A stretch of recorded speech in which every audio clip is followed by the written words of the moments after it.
Dear guests, good morning and welcome. My name is Anastasia Shvets and I'm honored to welcome you at the third and the final day of our rehabilitation conference.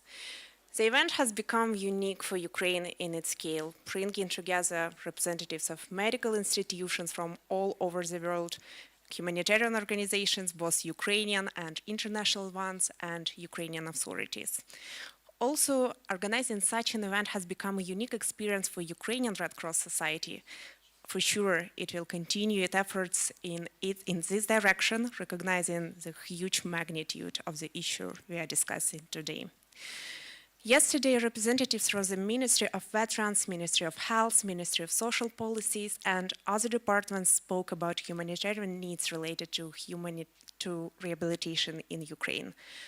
Tens of thousands of veterans and civilians require long-term rehabilitation, both physical and psychosocial. Today we have gathered here as Red Cross and Red Crescent family to think together on how to meet these needs. The movement has tremendous experience and potential in providing assistance to people in need of rehabilitation.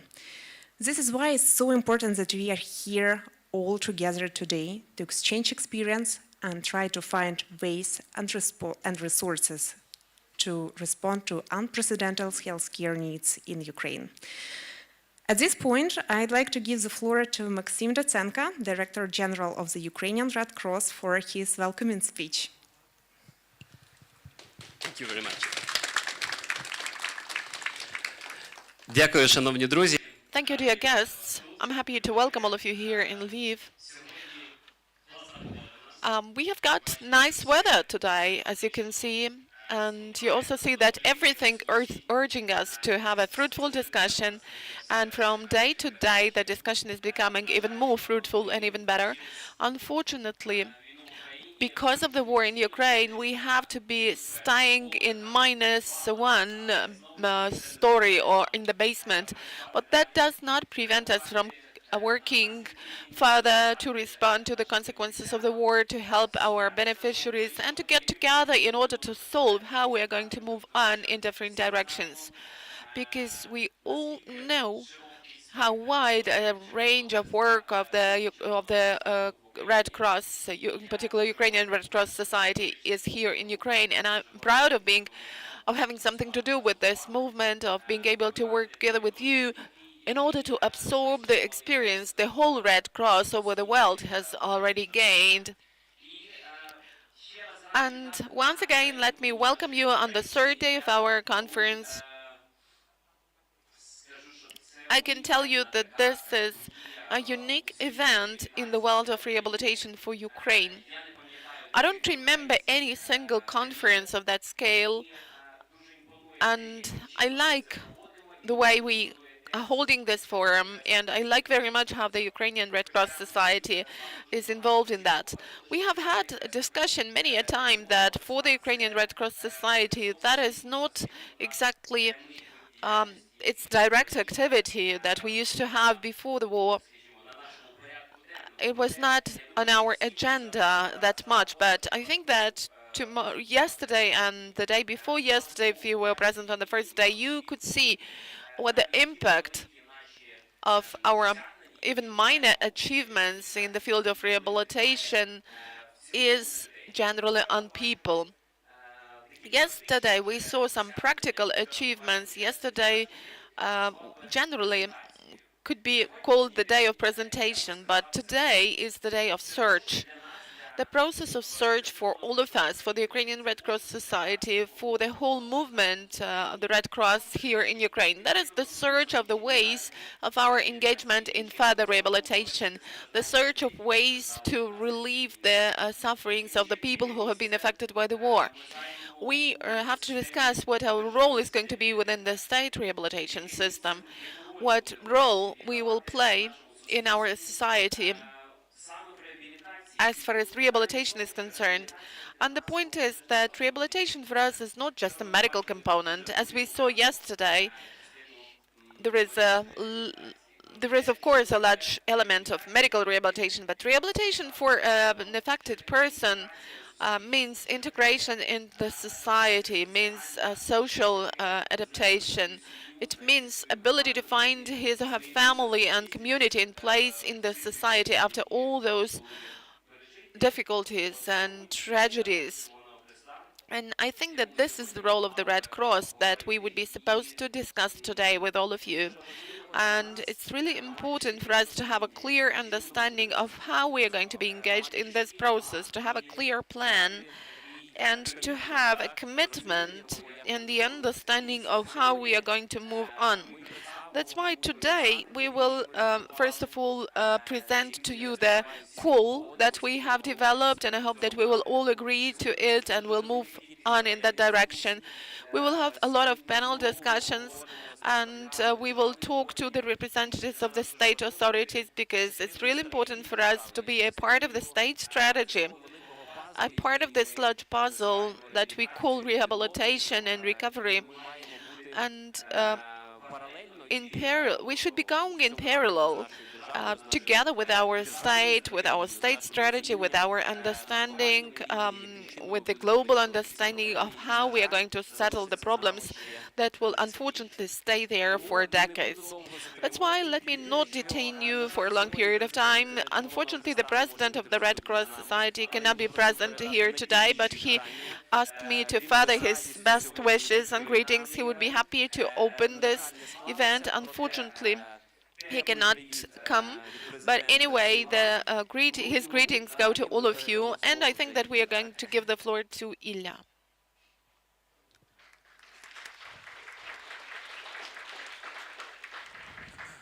Colleagues, I think it's a multilingual event, so I will switch back to English and follow through on what Maxim has been mentioning already.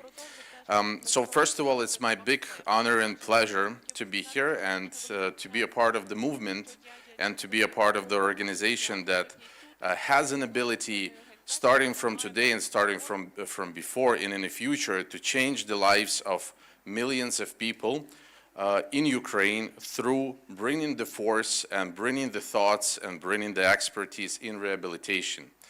I think it's very important that we are in a very fluid environment, thank you, in an environment in which the government is looking for ideas, shaping policies, shaping strategies, and having multiple platforms and multiple discussions related to rehabilitation and multiple different related components.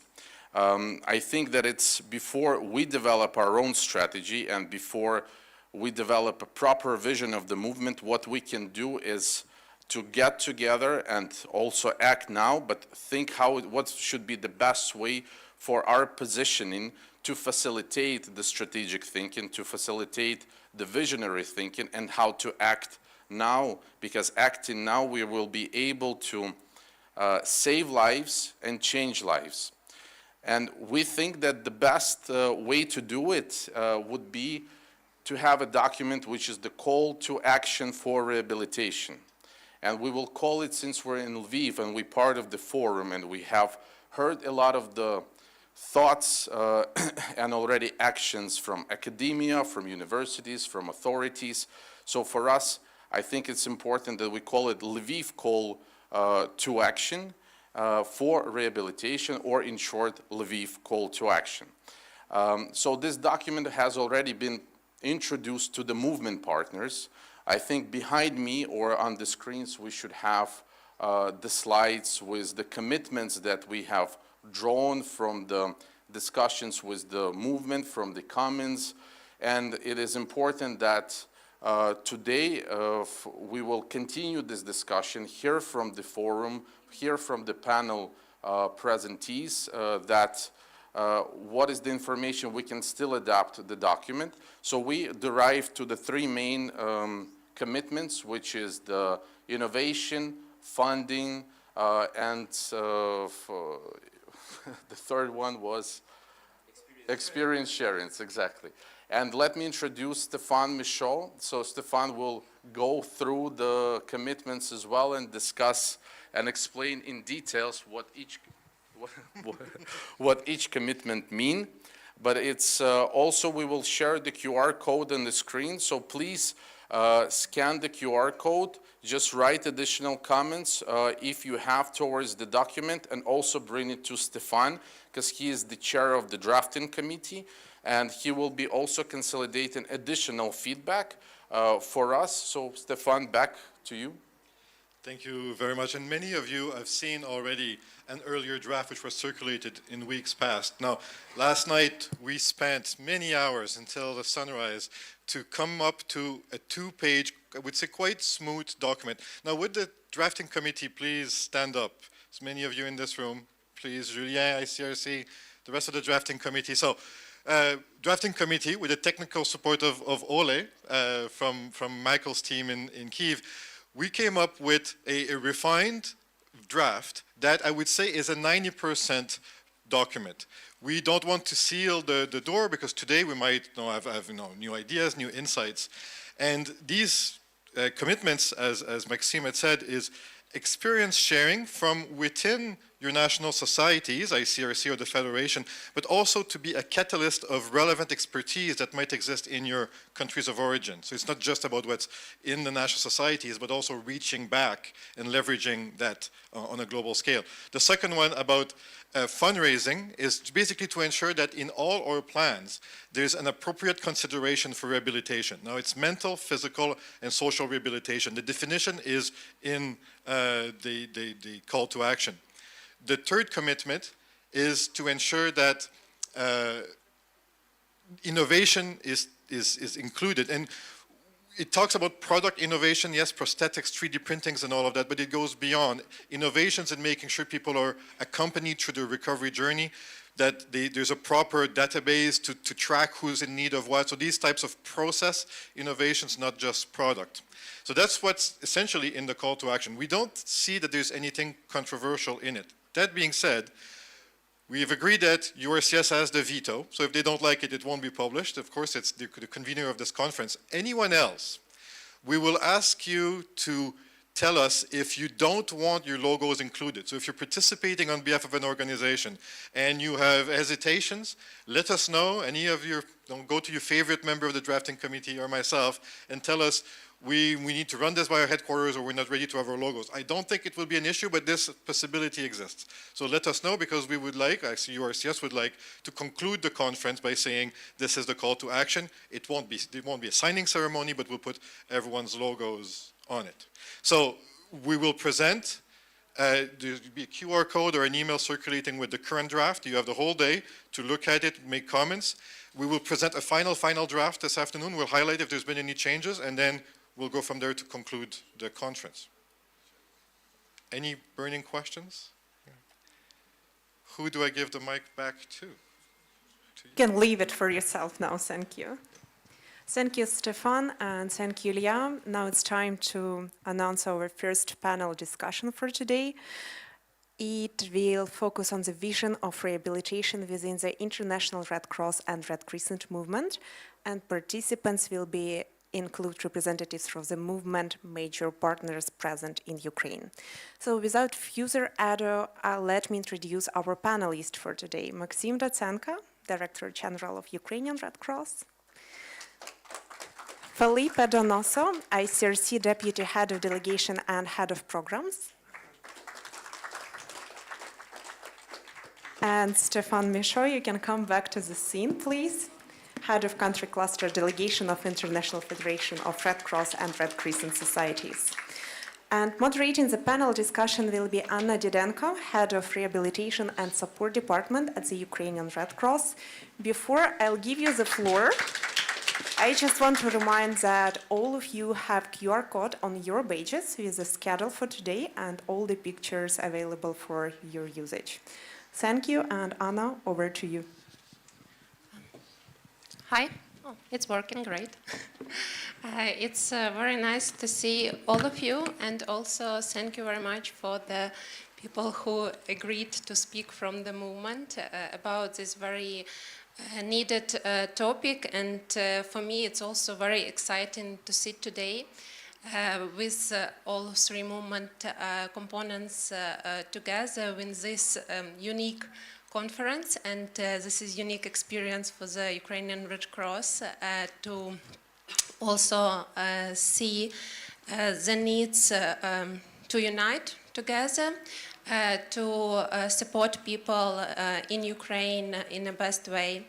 And you know, during the last years, not only 2022, but like 9 years before, we saw a lot of pain of people. Yesterday and day before, we also speak a lot and see a lot of very horrifying photos, heard a lot of horrifying stories about people who really need us, who really need Red Cross here. To help them in the best way. And rehabilitation process is very long term, but if we will unite, if we will be together as a movement and play a role in rehabilitation, we can really make difference to the people's lives. We can give them hope. We can give them willingness to live further, to move forward, to be active part of our society. And I think this is, for us, the main things that we need to think about. It's people and how we can, in the best way, support them.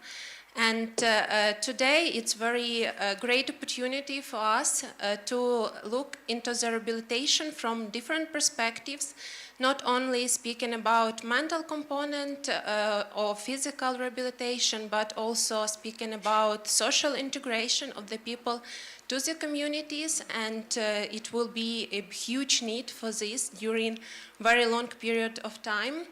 And I would like for us in this panel to speak about vision of the rehabilitation in the movement. Starting it, I would like to start with the Ukrainian Red Cross and ask Maxim, how do you see what will be the role of the Ukrainian Red Cross in rehabilitation, and what we start to do in this, and also in which areas further we can develop, and how we can be part of the government in all of this process. So, thank you.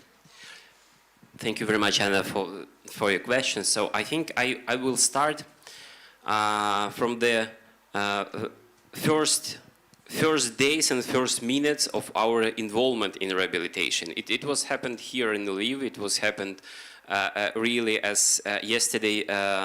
Now, two days ago, Mayor of Lviv said that everything starts in Lviv from coffee.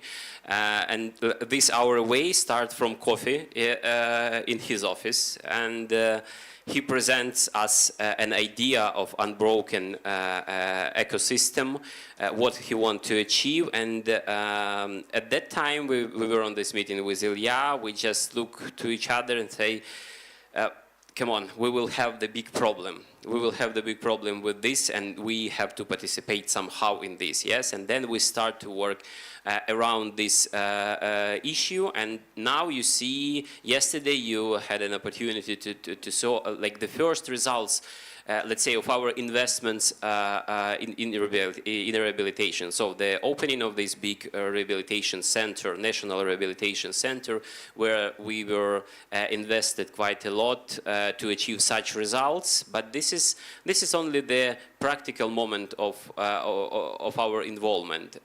Still here, with support of our partners, we are planning to open the second part of rehabilitation system, because yesterday we saw the medical part, yes, and then what happening with the person after. Yes, so people usually need, this way of rehabilitation is very long, yes, and after medical part you need more deeper rehabilitation combined with mental health rehabilitation, combined with further medical procedures. But then, as I said yesterday, the real life starts when the person comes back home. And then real issues start to, to influence the normal life of this person, yeah?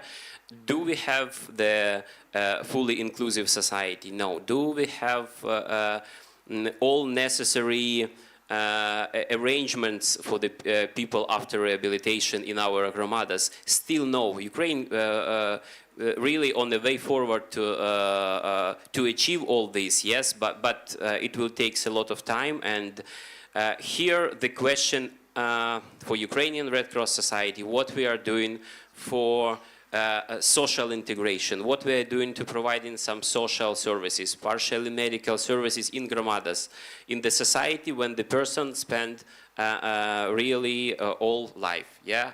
How to improve the access for all these services, how to provide these services in a relevant, effective way. And here Ukrainian Red Cross Society already have a lot of assets, a lot of achievements. We have our mobile health units all around Ukraine with support of our partners. We have more than 1,000 home-based care nurses. And we still didn't use these assets in the meaning of rehabilitation. But everything is very flexible, and more attention we put into the rehabilitation, more efforts we put into change our approaches, to combine our social services with rehabilitation services. Being, as you know, we have tried to position Ukrainian Red Cross Society as a relevant provider of social services in Ukraine, and we see real future in this. Why not to combine all these aspects of our work and to have bigger impact on the personalities, on the patients who need rehabilitation, and at the end of the day on the communities, generally on the society. So through support to the individuals, we really can build more healthy communities, more inclusive society. So, and here I see our real role, of course, in coordination with local and national authorities, because playing the auxiliary role, this is one of the most important parts for Ukrainian Red Cross Society, and being auxiliary, this is our aim. So, something like this. Thank you very much. You know, also from the federation perspective, or you support a lot of national societies in all over the world, and maybe you can also share for the Ukrainian Red Cross some recommendations from other countries that your CS can use to be a leading partner to the government in the establishment of the rehabilitation system, so how it can look like. Thank you. Stefan, floor to you. No, thank you for the question. And the Secretariat is not here to preach. We have nothing to teach, but we do see a lot of things happening in different countries, some that work very well and some not so much. But before going into that, I'd like to highlight how I find it really, really powerful to hear the evolving vision of URCS. And I remember, Maxime, when you introduced you introduced the partners July 1st of last year to your vision for what Ukraine Red Cross would be in this protracted conflict, and on the other side of the conflict now, like you said, a social service provider, a health actor, auxiliary to government. Now this is, what I find powerful is this is not just slogans. We've seen since every decision was made to bring us closer to that. And the partners have, well, I would say with 90% success, been able to align also to that vision. And it's quite powerful to see it taking shape before our eyes. And this conference, I think, will be a pivotal moment to redefine collectively how we see things going in the future. But now, to your question, there's a whole inventory of national societies that offer different types of rehabilitation services. And I'll get into these specifics a bit later, but the common elements we see is the programs that work the best are the programs that really leverage this complementarity and auxiliary role. And what I mean by that specifically is it's much easier to sustain a program like this, which will be needed over many years, if there's a very clearly defined niche and complementarity where expectations are set between authorities and the national society. And what we've seen often is the authorities are very good at the hospital care, the institution care, but not so much at accompanying the people in their reinsertion, in their journey to learning to live with disabilities. And we've seen the Red Cross and Red Crescent societies now in Colombia, in Afghanistan, in Sweden, other places, really make a difference in that field. And very often, now I'm going to use an example from my own national society in Canada, it is not even about offering services of your own. It is about connecting people with the very diverse offer, maybe fragmented offer that exists around them. In Canada, those programs are called Care Connect or Tapestry. And my grandfather, for example, who's over 100 now, has access to all kinds of support, equipment loan, wheelchairs, and so on, but he wouldn't know where to begin. So a Red Cross person will go to his home and then explain him, fill the forms for him. So it's not even a program that, the wheelchair will not even come from the Red Cross, but this is one of the most successful programs we see. Canada is only one example. There's similarities in Spain and other places to help people that are experiencing a temporary state of vulnerability that might not be able to realize all the potential around them to connect to this potential. We often see that another gap is in reducing stigma, in having social inclusion programs, in creating, like we see in Poland, for example, community centers where people can go and feel not alone, because there are other people living with similar issues, but also, other members of the communities are invited to share in their experience, and this all contributes to living with more dignity and integration.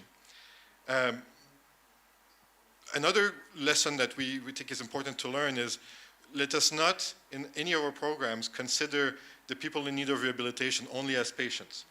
They can, and they often will want to be active participants, employees, volunteers, giving back whenever possible. And that sounds trivial, but I've seen in some design it easily gets overlooked. And this, practically, you can have hiring policies that favor people that have been part of your program, or that give priority or extra points to those that are actually living with disabilities. So there's very concrete ways that this can happen.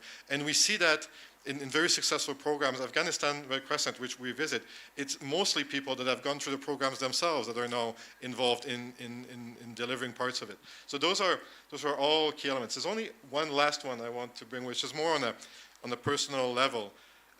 Having been myself an army officer with service in Afghanistan, Pakistan, and other places, it really resonated with me, the presentations yesterday about the challenge of reinserting former combatants, reinserting them into their families, into their communities. And that, in my view, is likely going to be a generational issue. It is not one to be underplayed. Those, even if it's not to the level of PTSD, there will be a lot of frustrations and a lot of people that will need to process grief and this frustration in different ways. In Canada, we learned that it is unthinkable to take someone from the battlefield in Kandahar and bring them home.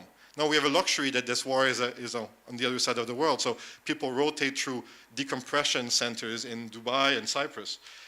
Here in Ukraine, you're going to have a much more difficult challenge that it is not on the other side of the world, and you have to find a way. I'm not sure exactly how it could be done, but to take into account this need for decompression, to avoid the violence, the suicides, the addiction, and everything that was mentioned yesterday that happens in these situations, and now by the hundreds of thousands of people that might be in need of that. So these are some elements I think that could be relevant.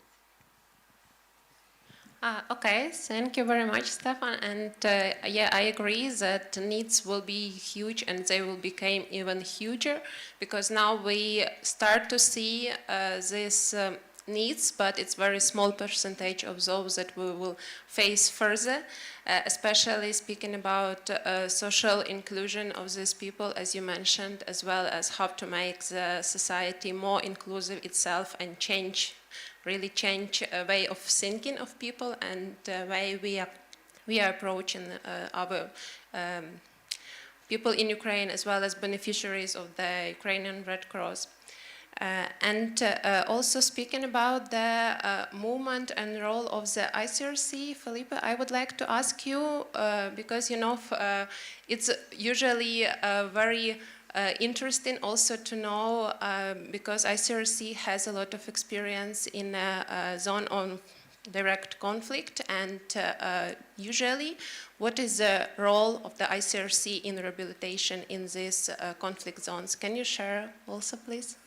Thank you very much for, first of all, thank you very much for organizing this event with all our partners of the movement, but also for inviting us to the session of yesterday and the day before. I mean, these were two key sessions that really contributed to a better understanding of the whole issue in Ukraine in connection with the international and national support and capabilities. So thank you very much for this organization. Well, your question, in fact, touches me personally, and when it comes to our movement, all the people present in this room, touches all of us in the deepest. Because if we go back, and I'm not going to do a lecture of history here, but I'm just reminding this, if we go back to the essence of our constitution, meaning by this, let's go back to the middle of the 19th century, in 1864, when we have, for the first time, the international community get together and makes one convention, only one convention with 10 articles. And this convention, it was the first main instrument that will open the door and pave the way to the development of the protection of the people during war. It was a convention devoted to the amelioration of the condition of the wounded in the field. And for the first time, that's why we are in the essence of our mission and mandate here. It's not a nice to have. So when you ask me the role, I mean, we are in the heart of our role. Of course, not very visible often, not very, I would say, attractive sometimes, not the one who is mobilizing the most of resources, the most of interest, but we are in the heart of our common role. So when it comes to the ICRC mission and the relation to this role, this convention opened the way to the protection of the combatants, mainly the combatants, during war. I mean, as patient, as protected person, opened the way to the evacuation of the combatant and opened the way to protect the civil society that will organize around to evacuate, to attend, and even to the medical mission to protect the combatant until the end, until he is recovered. And we were talking about civil society at that time. That would become the Red Crosses, the national society afterward. And it is this moment that it was decided as well that there will be a distinctive emblem. So we are in the heart of our business, let's say. Protecting and assisting the persons affected by armed conflict, being combatants, being civilian, is the art of the ICRC mandate, of course, as you say. So we are talking about treatment, we are talking about evacuation, but mainly here, we are talking about state responsibility when it comes to granting access to proper health care and rehabilitation. And when we are talking about state responsibility in war situation when it comes to the ICRC must come as a support to this responsibility. This is our main role. So we have to make sure that we do all together, including with all the actors in this room, we ensure a continuum in the access to health, to the health response, including all its components of rehabilitation. This is our main role, I would say. How we do that? Well, you know, it depends on the context, it depends on the situation. For the last 50 years, we have been mainly working in countries affected by armed conflict in the south, in Africa, in Latin America, in Asia, but sometimes in Europe as well, like former Yugoslavia, Caucasus. So where we have developed our highest level of knowledge, of expertise and responding was mainly sometimes in area of substitution. Personally, I just shared this with you. I had the chance to direct a war surgery hospital in the late 90s in the northern Kenya that was attending the war in South Sudan, we were engaged in a full substitution response. We were evacuating the civilians from a country and putting it in another country. We were having a war surgery hospital, the biggest in the world at that time, 500 beds, with 2 OTs operating. We were having the full rehabilitation process with orthopedists and also the follow-up of the patient inside the country, etc. So this is one extreme. And the other side, you have other situations, like in Ukraine, in other countries, where institutions are there, where policies are there, where the civil society is there, where partnerships are there. But still, there is no country in the world, no one, that can afford the upsurge of the needs when affected by an armed conflict with its national institution. And this includes Ukraine. Because already access to healthcare is a challenge everywhere in a normal life. It is a challenge in the US, it is a challenge in France, it is a challenge everywhere. So the upsurge of needs that are, tremendous, from one day to another, put the entire society in a challenge. So the main role of the ICRC here, to be more precise in my answer, is to support the Ukrainian government and mainly through the Ministry of Health, to support them in their capacity to respond according to the strategy that this country is drawing in access to healthcare during armed conflict and rehabilitation, but also to support with concrete things. Maybe not by substituting the competence existing in the country, but bringing this technical expertise that is available in our institution, contributing to framing the legal framework, for example, that we do in many other countries. And also, starting from the beginning, from the war surgery up to the psychosocial rehabilitation and inclusion, there is a chain of gaps that can be filled and we can contribute to. So, but at the center of all these, there is the people affected. And there is one elephant in the room that we don't have to forget, as I said before, is that the country counts already with people affected by disability in normal time. And for them, the war becomes a tremendous challenge, because there is also an additional difficulty for them already to find the proper services. In that case, the WHO says that there is almost 3 million people having a problem of physical disability, and 60,000 of them need every year rehabilitation attention. So in conclusion, I would simply say we have to, of course, always, because we are an institution of proximity, and particularly the Red Cross, because the Red Cross is not a visitor, the Red Cross is among the society, it's from the society. This proximity that the Ukrainian Red Cross have put us in contact directly with the survivor and also those people with disabilities. We have to do whatever is possible to improve the access to these services, including rehabilitation. We have to support the national capacity, whatever they are, through the Ministry of Health, of course, and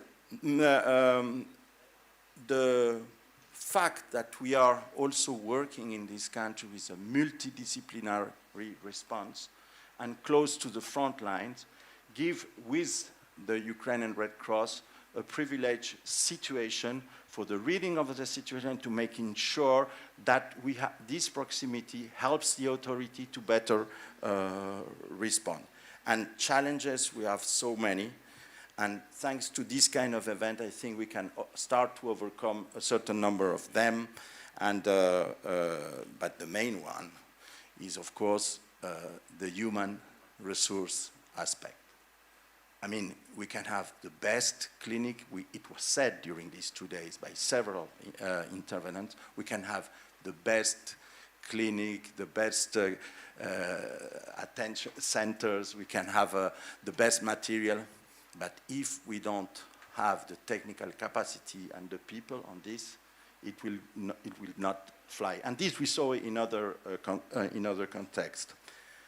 And the other challenge, of course, for an institutional challenge today for the ICRC is that in that aspect we are running now today 299 projects in the world in 42 countries and engaged in a very long-term approach. Thank you very much.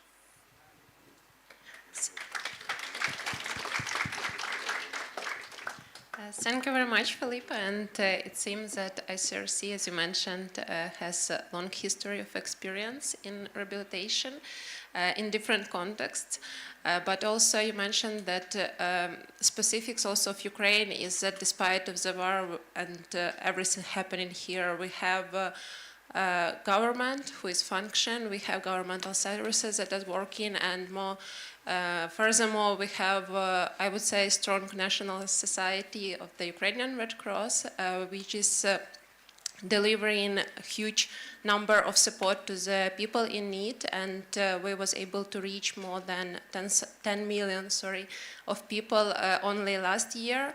And we see the needs in rehabilitation, and this is the time also for the Ukrainian Red Cross play a role in the rehabilitation as well and support government in their programs, in their approaches, and taking into consideration all the previous experience and capacity and I would say strong sides of the Ukrainian Red Cross. I would like to ask Maxim, what is like your CS added value that we can also give to the rehabilitation and to the establishment of the rehabilitation services, provision of rehabilitation services in Ukraine, taking into account also our big experience in the health sphere, in the social sphere.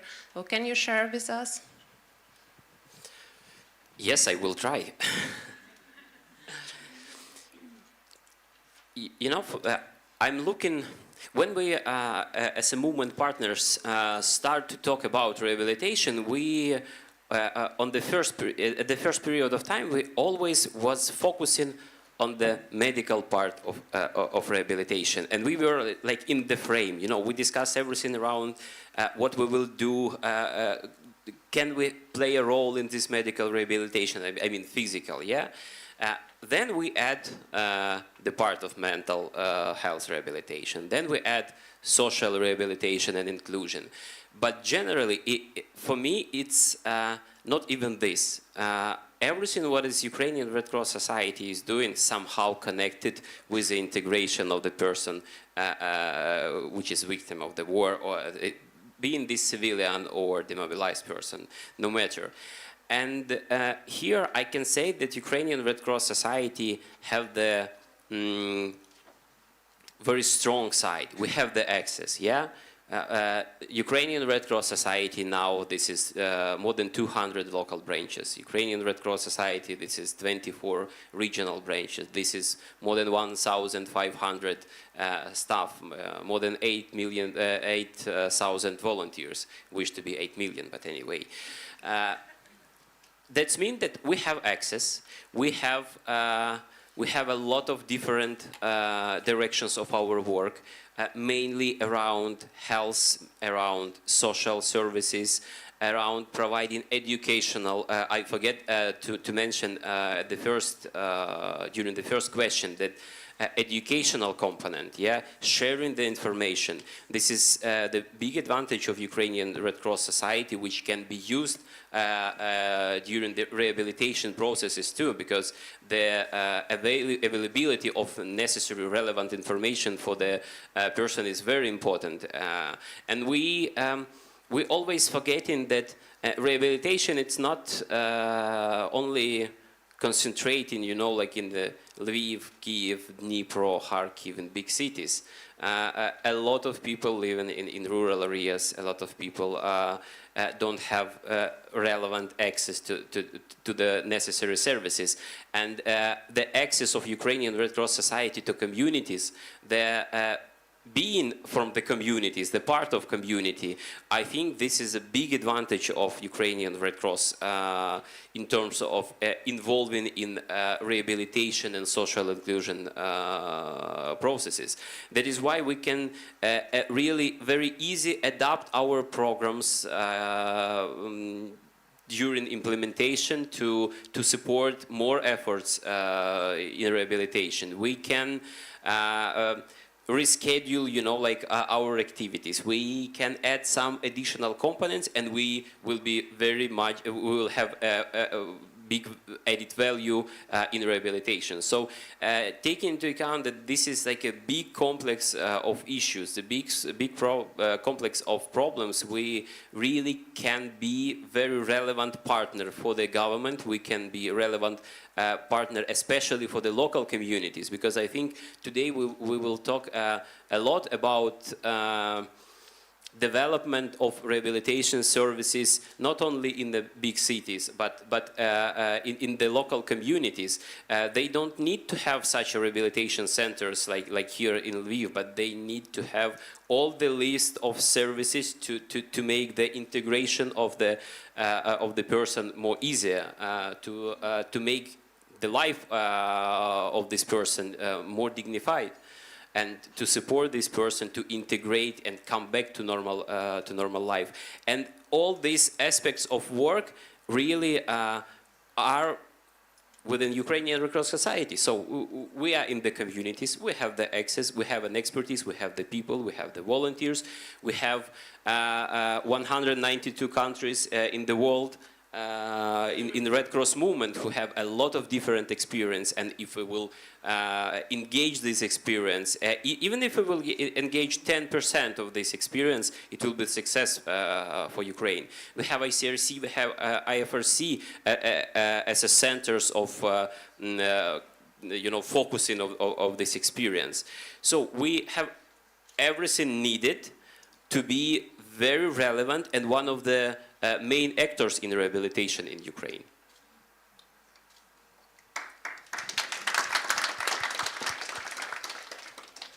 Thank you, Maxim. And you mentioned that, yes, we have access to the communities and we really can help change people's life, but also, you know, it's always a challenge. I don't think not only in rehabilitation, but in general, sorry.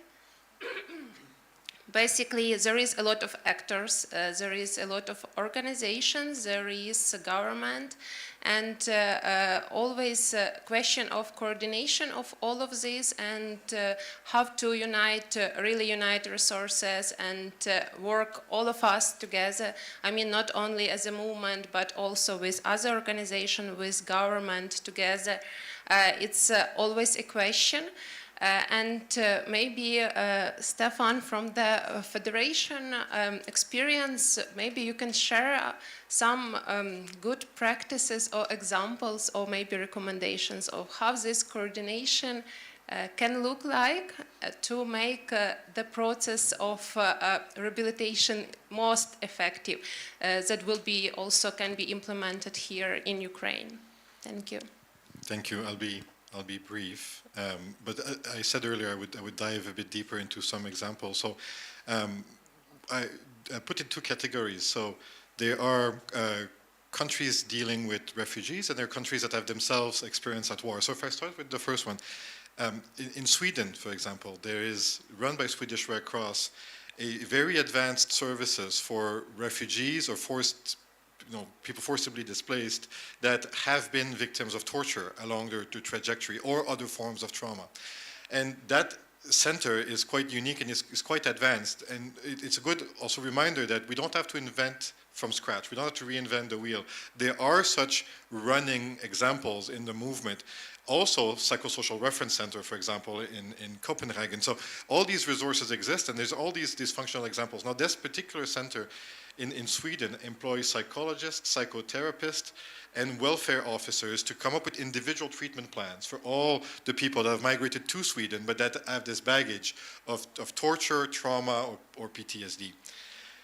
In the second category of countries that have been living with a history of war, there are many that come to mind, and I'd be careful not to dismiss them because they seem like the social context is very different from what we see here in Ukraine, because there's some elements that are very relevant. So Colombia Red Cross, for example, as you know, decades of conflict with armed guerrillas and groups and issues with landmines and so on, they run community-level reintegration centers. So when people are discharged from hospitals, it's the Colombia Red Cross that ensures their integration in the village. Like Maxime said, there is no rehabilitation center necessarily in those places, but there needs to be support to, in their case, livelihood and psychosocial support. So they help people in need of rehabilitation find job, employment, to maintain their dignity, and access psychosocial support.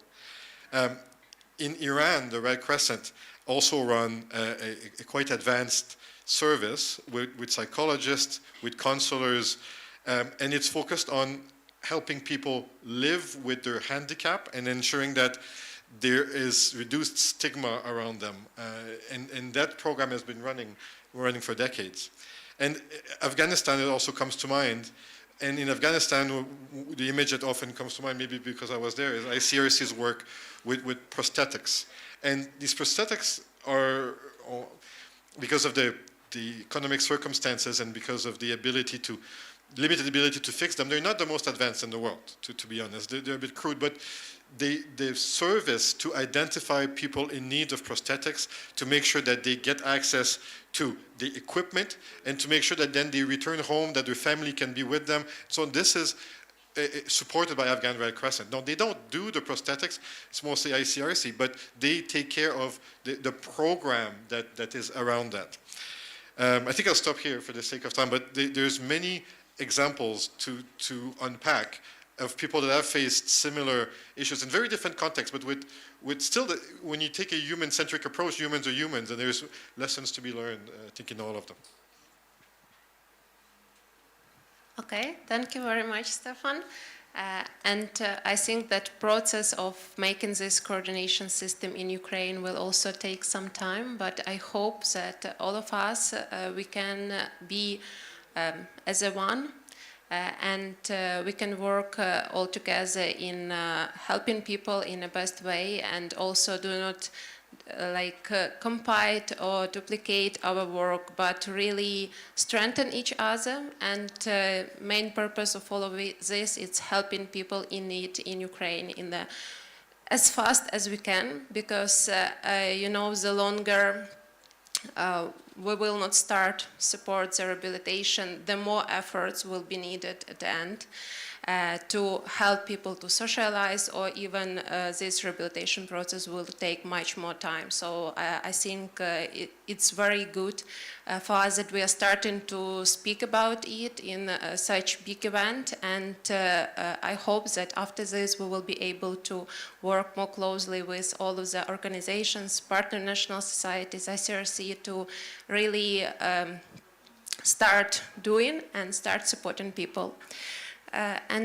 Also coming back to the ICRC, and Philippe, from also your experience, as you mentioned, you have lots of experience in other countries, and how this experience can be implemented here in Ukraine. What is the main recommendation of the establishment of the rehabilitation system services in the country when we have a functional government, where we have state authorities, where we have services, where we have strong national society? What will be your recommendations how this system can look like? And from ICRC perspective. Thank you. Thank you very much for this question. I would say first I would give a very personal thought of this. After 30 years going around the world, conflict after conflict, armed conflict after conflict without interruption, and being today in Ukraine, meeting the people, talking with them, seeing this war here, see the large scale of destruction, the effect that this has precisely in a country that has everything, institution, capacity, in a country that is also in the midst of a war, also the highest attention of the international community. Don't forget that 30% of the worldwide bilateral humanitarian aid financially, 30% of the world comes to Ukraine as well.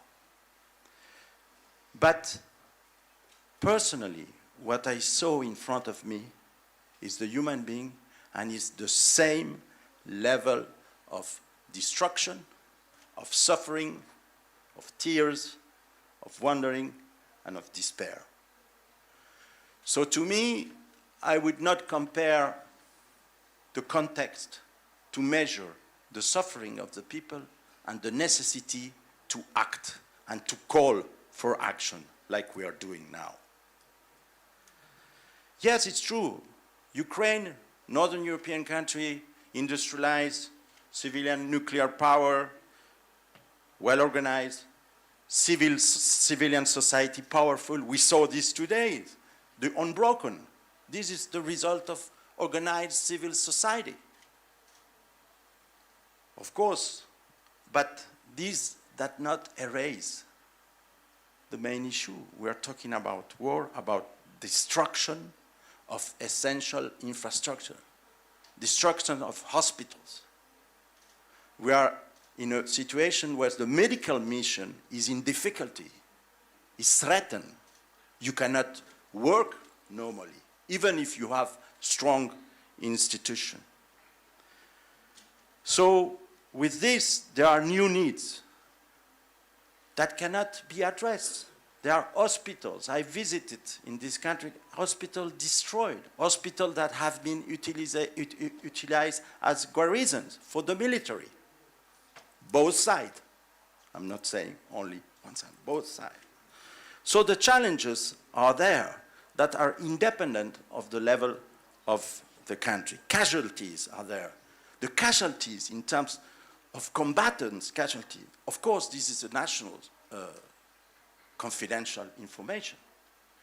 The access to those who have casualties, I mean, combatants is an issue, but civilian is another one.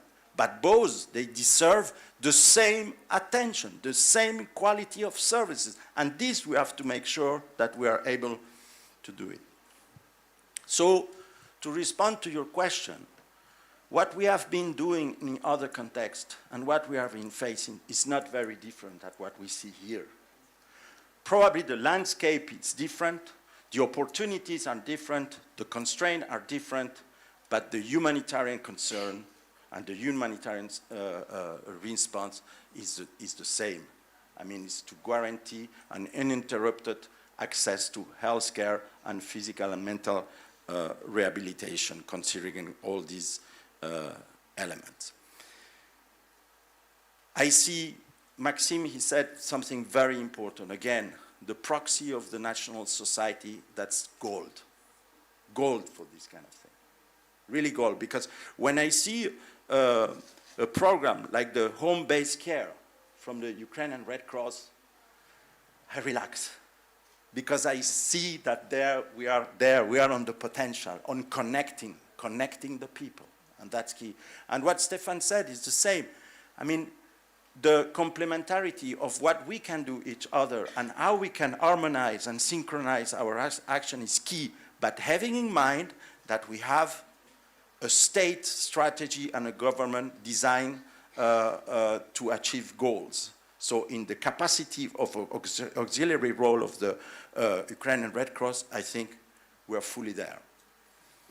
So here we're talking about a long-term response, and in other countries where we have been, it's a long-term commitment.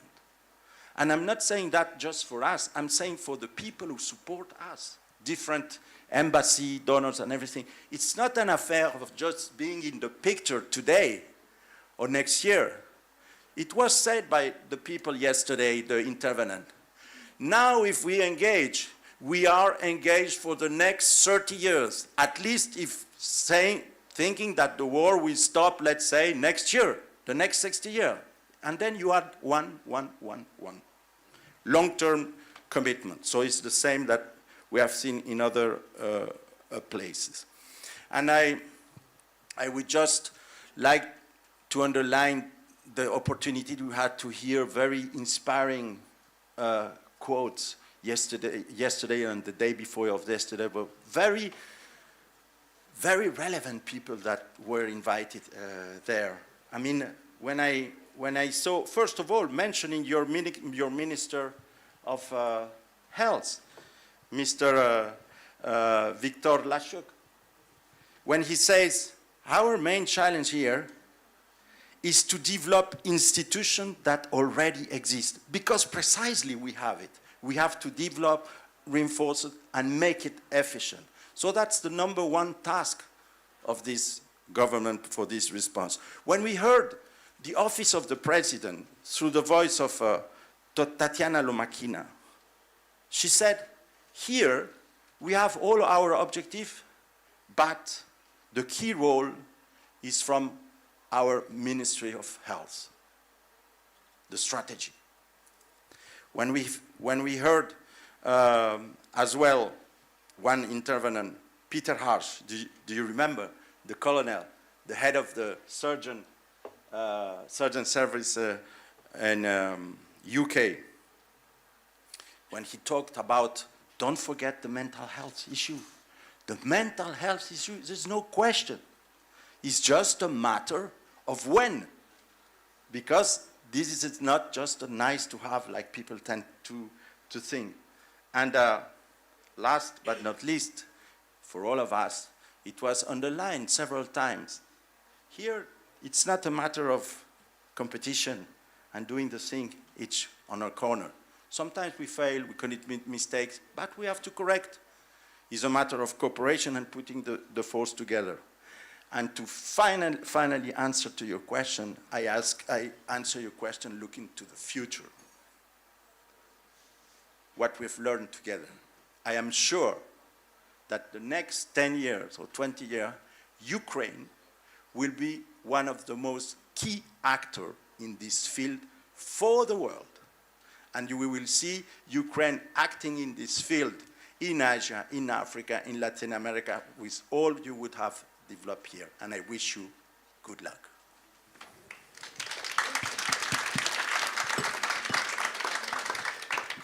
Thank you, Felipe. And I hope that also all of us together will gain this, unfortunately, of the situation, but we will gain this experience and we will be able to support people in Ukraine in the best way. And as you mentioned, during 2 days and today, we are looking to for the examples of what we already have in this area and thinking about how we can use this further and develop the most relevant things to make this system work in the best way as possible. Thank you very much for starting and giving the floor to our today's day. We will have more conversation about the experience of the Red Cross, Red Crescent movement and also other organizations, as well as we will speak with ministries in the next panel. And now I would like to invite all of you to a small coffee break, not too long, only for 12 minutes. So at 11 we will start our next panel. So thank you, and thank you one more time for your participation. And thank you for facilitation.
Вранці 24 лютого місто прокинулось від вибухів. З перших хвилин, з перших годин почали телефонувати волонтери, збиратися на базі Офісу Червоного Хреста. Формували продуктові набори, возили їх по сховищам, возили адресну допомогу людям по домівках. З кожним днем ситуація ускладнювалась, зникло світло, зникла вода.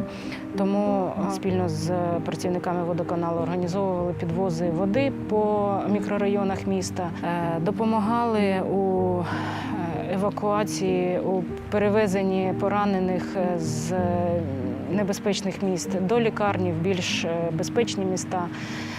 Багато було авіаударів. Сейчас как раз заезжаем на Черновола.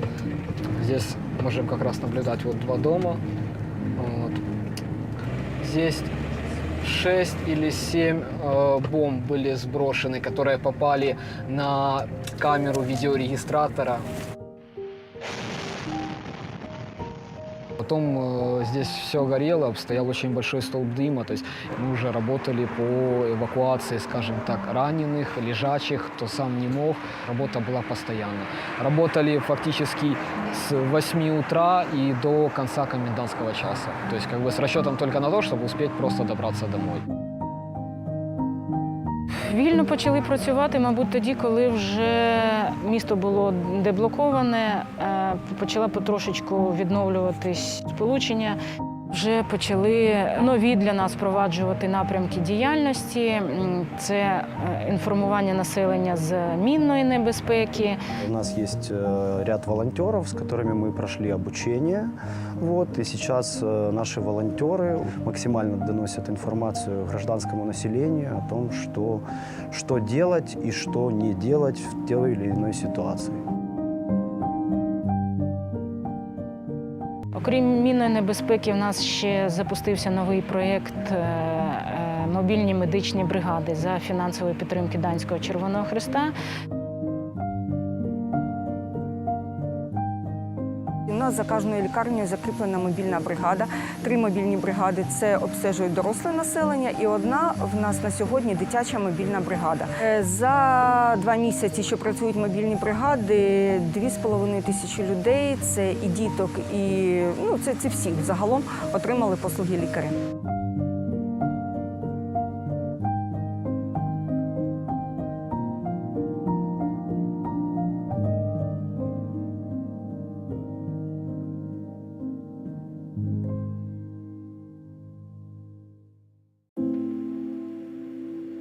Виживали як у війну.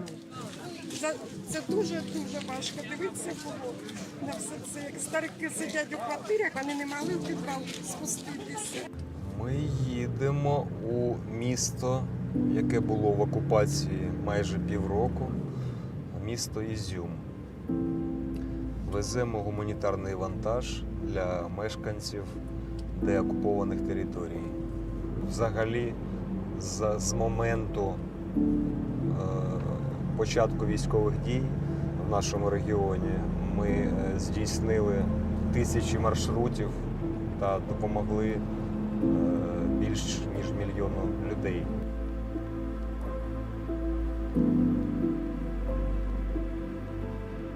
Зараз спокійніше стало. Ми стали більш так розкованно себе чувствувати. Це дякуємо Красному Хресту, що наші хлопці, наші люди, їжу теж, і одежу, кому потрібно було. Хотів той хліб привозили.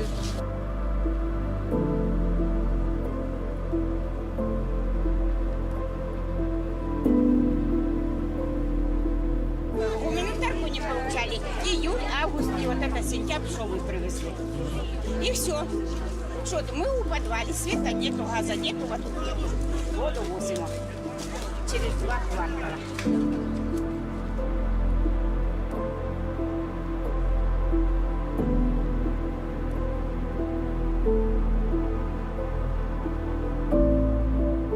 Надеемся лучше, а выезжать нам, зайчик, некуда.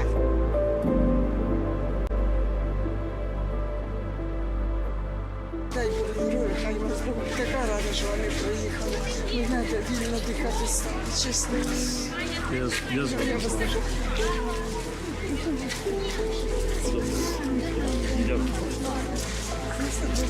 Все буде добре. Все буде Україна, все.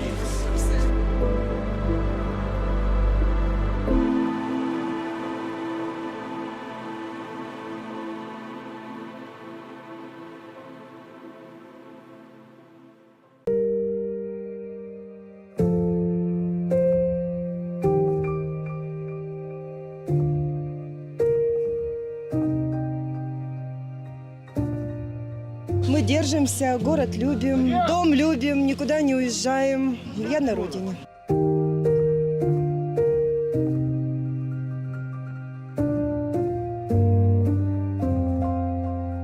Наразі всі наші волонтери щодня працюють над пом'якшенням гуманітарної кризи, яка є на Херсонщині. До нас прийшло дуже багато нових волонтерів, які розуміли, що їхні руки може спасти в це буквальному сенсі слова людей.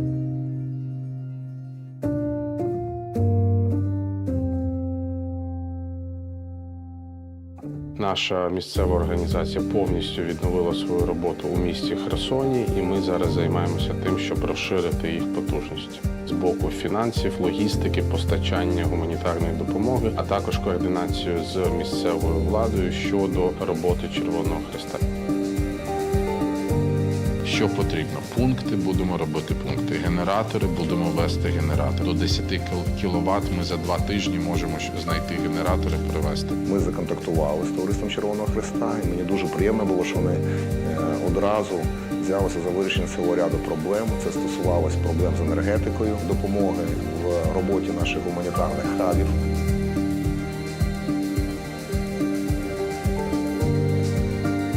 Нам дуже комфортно співпрацювати, дуже швидкий відгук, відповідь. Я сподіваюся, що це нам допоможе допомогти всім херсонцям разом.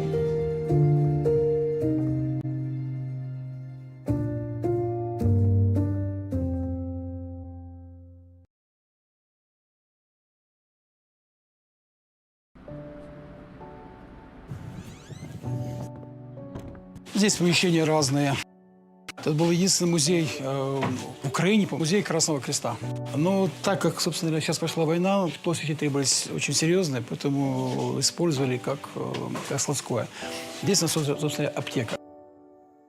Здесь еще одно тоже забито под завязочку.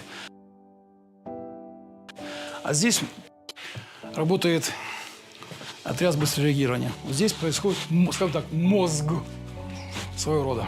Вот мы тут работаем. Так, теперь покажу вам наше убежище. Аккуратно.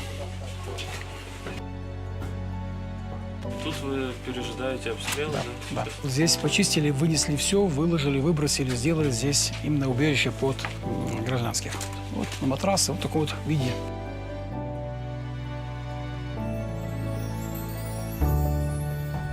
Это у нас типа кухня получилась, типа камбуза. Кстати, рекомендую. Но самый главный человек, второй после Бога, наш кок, который готовит все.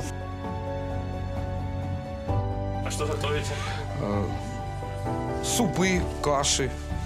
Ну, вот гороховый хумус был, у нас гороха было много. Все, кто что принесет. Хлеб пекли сами, волонтеры тоже дома. Я самоучка, но все пальчики облизывают. Вот говорю, можете попробовать. Суп у меня сегодня гречневый. У меня сын, он уже тут 3 года. И когда при 24 февраля, при первой же бомбежке, он говорит, ну что, куда? Давайте в Красный Крест. И вот вся семья сюда пришла в Красном Кресте. Сейчас вся семья здесь. У меня дочка, которая помогает мне по кухне. У меня жена, которая общается с людьми там. Ездили, бегали, доставали, привозили и успевала готовить еще. Плюс проводили обучение отрядов, да? Конечно, тренинги постоянно. 2 раза в неделю проводили тренинг с отрядом. Готовились к тому, что очень сильно боялись того, что город начнут раскатывать. Вот, что сейчас очень и происходит. Поэтому готовились к тому, что будет проблема.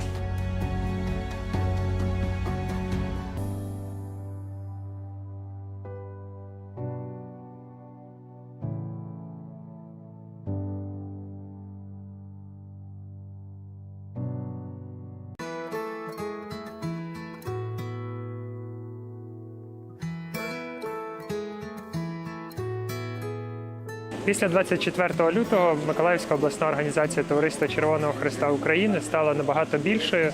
З'явилось більше 800 волонтерів, які працюють в системі, з'явились нові напрямки та збільшилась кількість бенефіціарів, які отримують допомогу. Головною ціллю всієї діяльності є допомога тим, хто того найбільше потребує. Наразі ми знаходимося в одному із офісів Червоного Хреста, який розташовано в місті Миколаєві. Тут знаходиться оперативний штаб.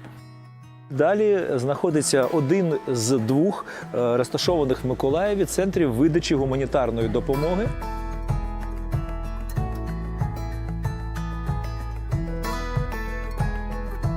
Наразі ми знаходимося біля наступного нашого проєкту. Це 2 ємкості, які ми отримали від наших міжнародних партнерів. Сюди ми завозимо питтєву воду. Взагалі по Миколаєву ми маємо таких ємкостей 10. Більше 3 тижнів в місті не було взагалі води. Одеський фонд нам надав системи фільтрації.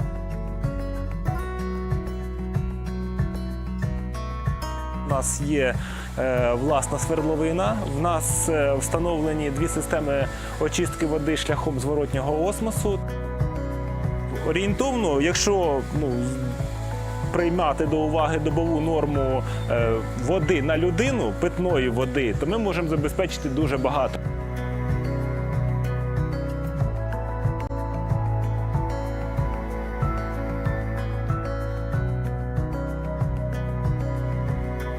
Це ми зараз просто покрокували тут по цьому центру. Хочу ще раз сказати, що це тільки одна точка, їх багато. І впевнено можу сказати, що їх буде ще більше, бо для того, аби це сталося найближчим часом, ми працюємо постійно.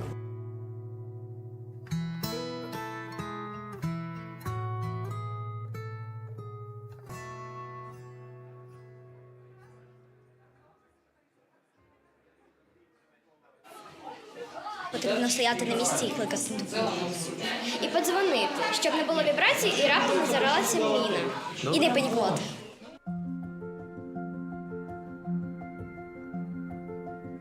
Ми розказуємо про безпечнішу поведінку, пов'язану з мінами та вибухонебезпечними залишками війни в Україні. Ми розповідаємо про небезпеку, про те, як не можна себе поводити, про те, які є небезпечні місця, в які не можна ходити, і про правила безпечної поведінки, алгоритми, які треба дотримуватися. Із 10 боєприпасів не взривається до середньому 3. Це дуже багато. І ці такі боєприпаси лежать і чекають свого часу. Тому такі речі часто є, на жаль, в місцях, де були бойові дії. Тому ми до них не підходимо, не чіпаємо. Тут Аня відійшла на безпечну відстань тими ж кроками, якими і прийшла. Тобто вона зробила правильно. То ми їй поаплодуємо. Наша програма покликана для того, щоб ми допомогли людям вберегти їхнє життя та здоров'я. Особливу увагу, звісно, ми приділяємо дітям. Ми проводимо інформаційно-роз'яснювальну роботу в закладах освіти, проводимо лекції. Які є небезпечні місця, яких краще уникати для того, щоб залишатися в безпеці? Як вони можуть бути ідентифіковані, тобто як вони можуть бути промарковані ці місця, як це зрозуміти? Умови, в яких зараз живуть українці, далекі від безпечних. Випадки нещасливі, коли люди зазнають різноманітних травм, коли вплив мін і вибухонебезпечних залишків війни завдає шкоди їхньому здоров'ю, іноді навіть життю. У співпраці із Національним комітетом волонтери пройшли тренінг. Ми маємо зараз інструкторів, які працюють з різними аудиторіями. Ці курси повинні всі пройти, тому що ти повинен знати, правильно реагувати, щоб не нашкодити собі і іншим. І наразі ми проводимо такі заходи у 8 областях України і плануємо розширити нашу діяльність найближчим часом. Це у Херсонській області і Запорізькій області. Кожна людина має право знати елементарні правила безпечної поведінки, які допоможуть їй зорієнтуватися в небезпечних ситуаціях.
Це був дуже складний рік.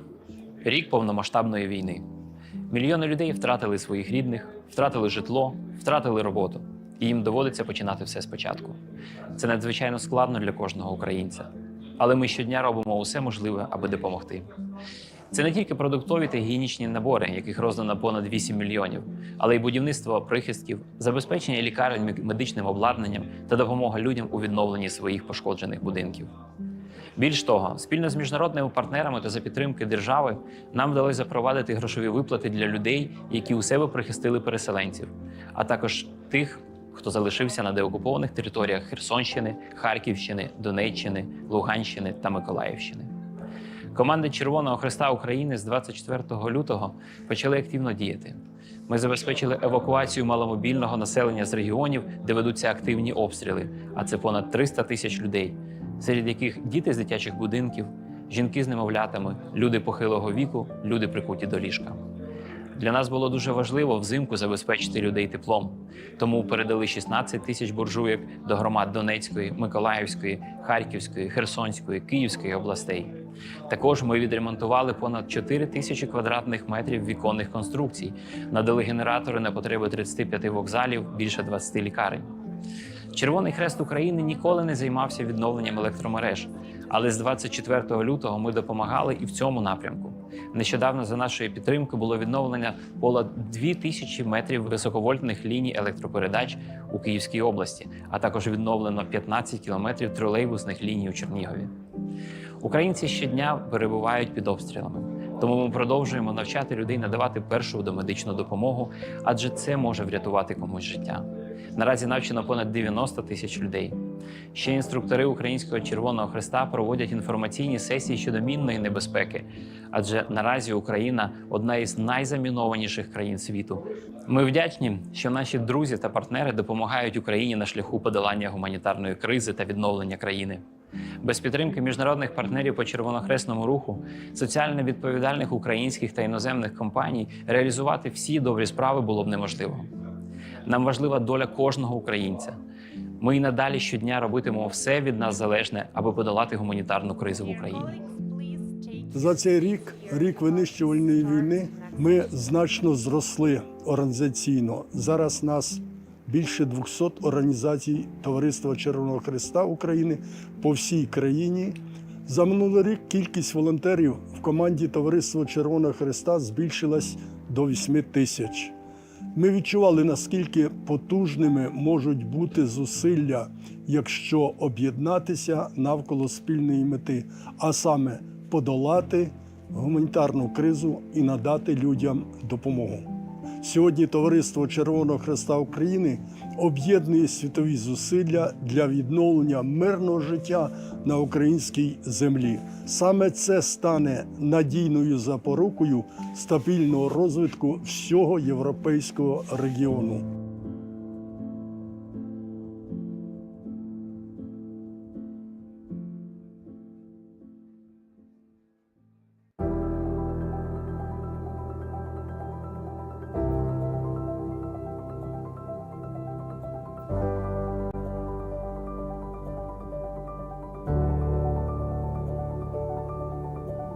Наші жінки, які очікують народження дітей, вони не мають часу чекати, коли війна закінчиться. Тому ми будуємо житло, це є повноцінне житло, і вагітні, які тут живуть, вони мають гарантію у своєму завтрашньому. 3 місяці тому тут було поле. Ми розуміли, що Львів буде центром, куди будуть багато наших громадян тимчасово переміщатись. Тому ми запропонували свою допомогу. Разом з міською владою розробили концепт, архітектуру, безпосередньо функціональність цих гуртожитків для вагітних жінок.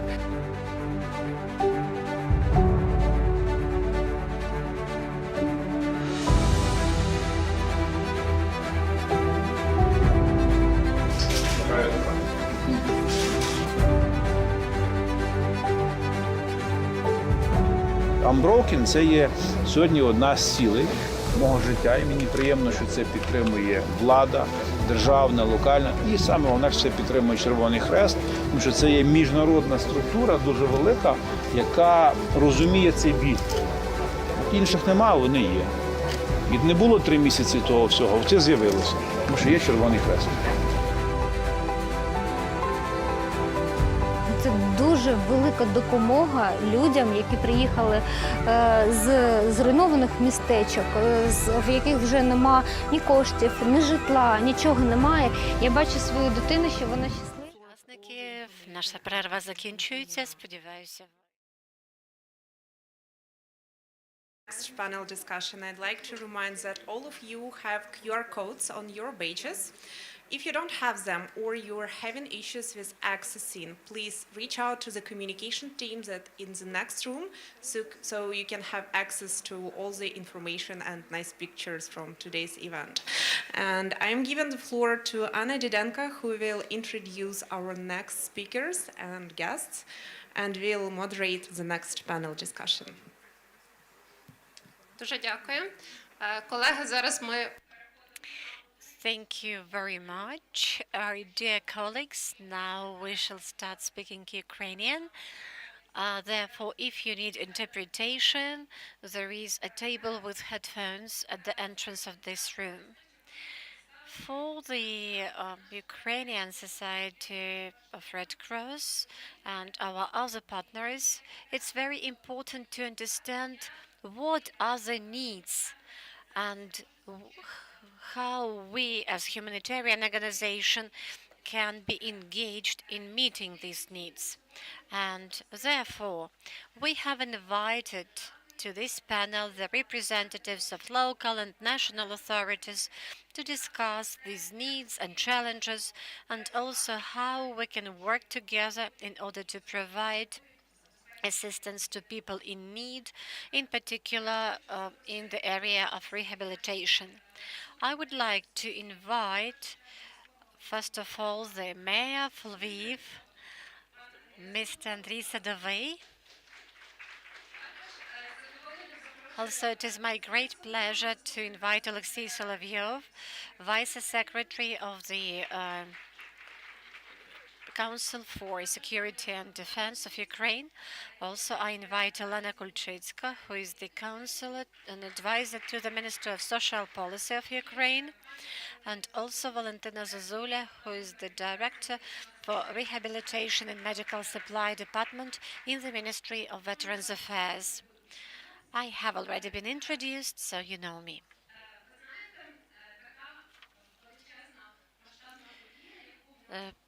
But this is a large-scale event that we managed to organize together with Lviv authorities.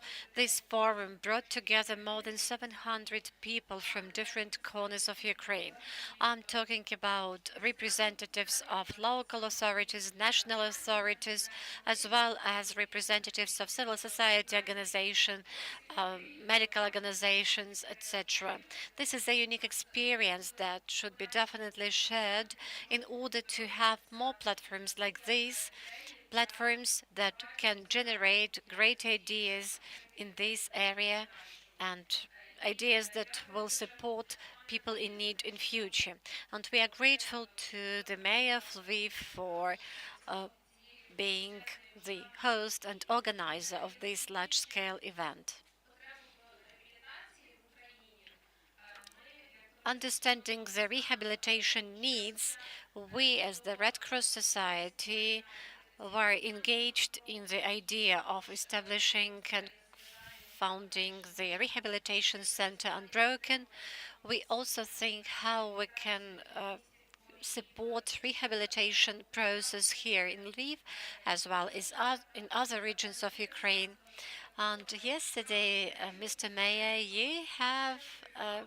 you mentioned a very interesting idea, how this center actually, how the idea was generated here in Lviv. So can you talk about it? Friends, thank you for invitation. It is great honor for me host you in my city.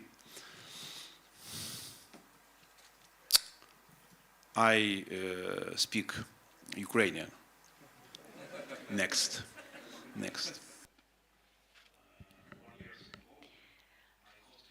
With Maxim Donetsko, with Ilya, and I tell him one history. Одного разу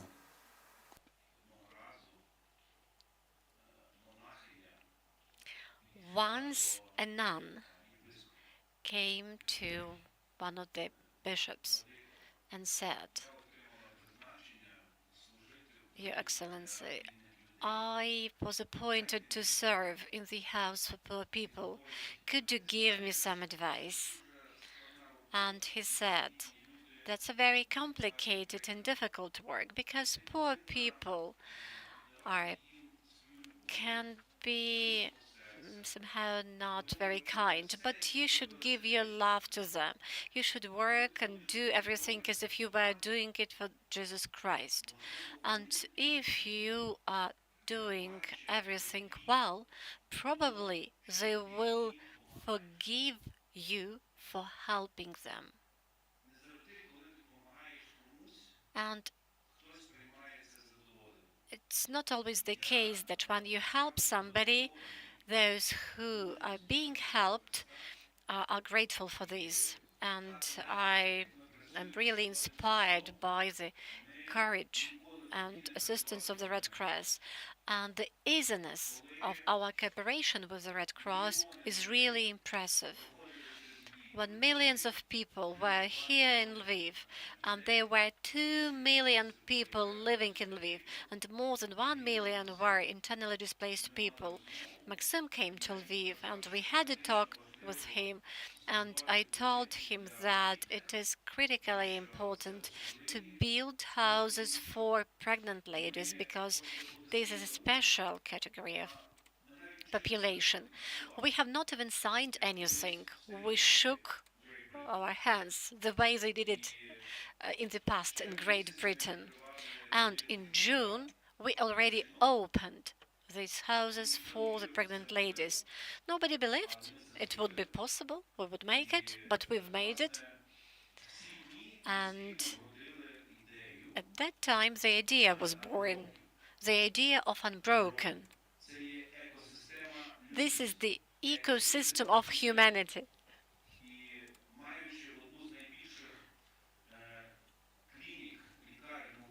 And having one of the biggest hospitals in Ukraine, this is 4,000 people, lots of square meters.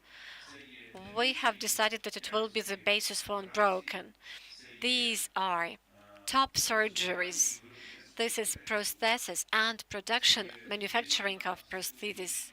This is physical, psychological, and social rehabilitation. Now we start building houses for wounded people and for IDPs. Now we also have the project Unbroken Sport because it's important for people to do some sport. We have to reshape the situation in our city. So we address many aspects, but the idea is that in cooperation with the Ministry of Healthcare, Ministry of Social Policy, Ministry of Veterans Affairs, Council for Security and Defense, to share this experience with the other communities in Ukraine. What you invest here in Lviv is a pilot project that inspires thousands and thousands of people. You have probably seen the eyes of Ukrainians who came to Lviv during these days, who visited this rehabilitation center, who saw our surgery rooms, and it's definitely complicated to do it in the country which is in war. But having support, having the presidential support, First Lady's support, we are obliged to have this rehabilitation cluster here in Lviv. And I'm talking about Unbroken.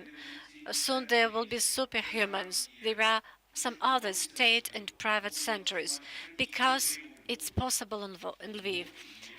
In Lviv, it is possible because you are here in Lviv, because the Red Cross is here in Lviv. We have a great project called Unbroken Mothers. Um, And in Mazepa Street, where you've been, we have to actually finalize it. So there will be one more rehabilitation center in Brюховичі, and it's 4,000 square meters more, plus a big swimming pool. Moreover, we have a new project not far from the military hospital, a new project that probably will be open till the end of the year. And it is also about rehabilitation because thousands of people are on the waiting list. People like prosthesis. We have to start constructing a prosthesis manufacturing plant together with your support, together with the governmental support. Project in Pekarska is of vital importance for us. Another project is the Maternity and Children's Center. It is also part of the unbroken ecosystem. And the third big project, and it's awful to talk and scary to talk about it, but we have to talk about it. There were people who were in captivity and people who were tortured, and we have to do unbroken art and many other aspects. So there will be another big project in the Marstynivska Street. So these are three big projects which the Red Cross is involved in, and by doing it, we shall have tangible results. You see how easy it's to cooperate with us. We shake hands and we start working. We engage everybody. The city of Vilnius has given 700,000 euros. Freiburg has given 500,000 euros. Warsaw will give us about 420,000 euros. Wrocław will give some money. GIZ, the German government, has a budget line of 10 million euros to Unbroken ecosystem of humanity. It is very, very important for you. Ми робимо свою лепту, We have made our contribution. We give part of our life and soul into it. Only people who love people can implement such powerful and critical projects. I'm very grateful to you. I would like to bow to you for the titanic efforts you put here in Ukraine, which probably will not always be evaluated and appreciated, but the light will break the darkness.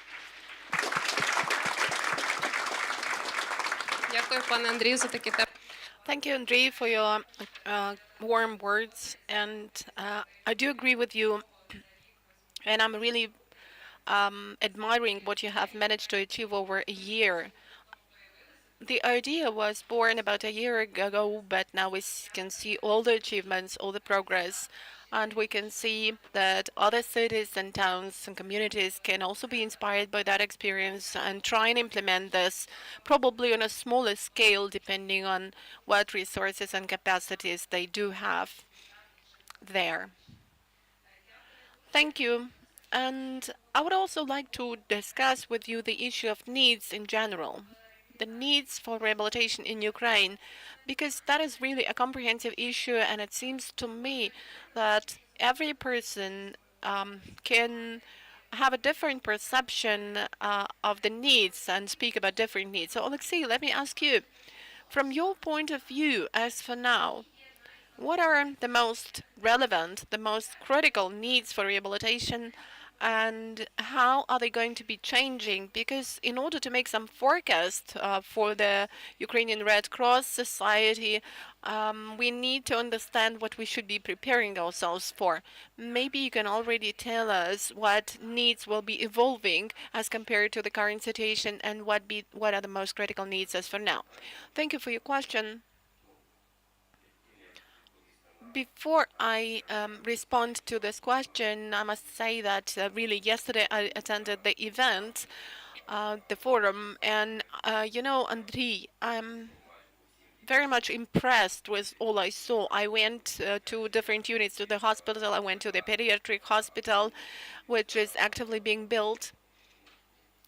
And that's really impressive, and we are very much interested in whether high quality services are provided to children. Of course, children are of utmost importance, and I'm impressed because the people there, the managers and the physicians, doctors, are very much enthusiastic about their work. We just can feel that they are working with pleasure. They were so inspiringly telling us about what they are doing, how many new technology items they have brought into the work of the hospital in Lviv for Lviv residents and for IDPs. That's really impressive. And I was also impressed by the fact that all the heads of units are young people. I didn't see any older person. I'm accustomed to seeing older people as heads of units. They are normally in pre-pension, pre-retirement age. But these are young people who were trained abroad, who have got certain skills. So this is very good. This is really impressive. And this produces a real impression. This is really Europe. Thank you, Andrei, for that. And now let me respond to the question asked. Today, on the basis of our analysis, we have a certain idea of the rehabilitation needs of return of servicemen to civilian life, and we see a real threat in this to national security. We are almost not ready now to be facing this problem. That is the air alarm, but this is for Kyiv. Sorry.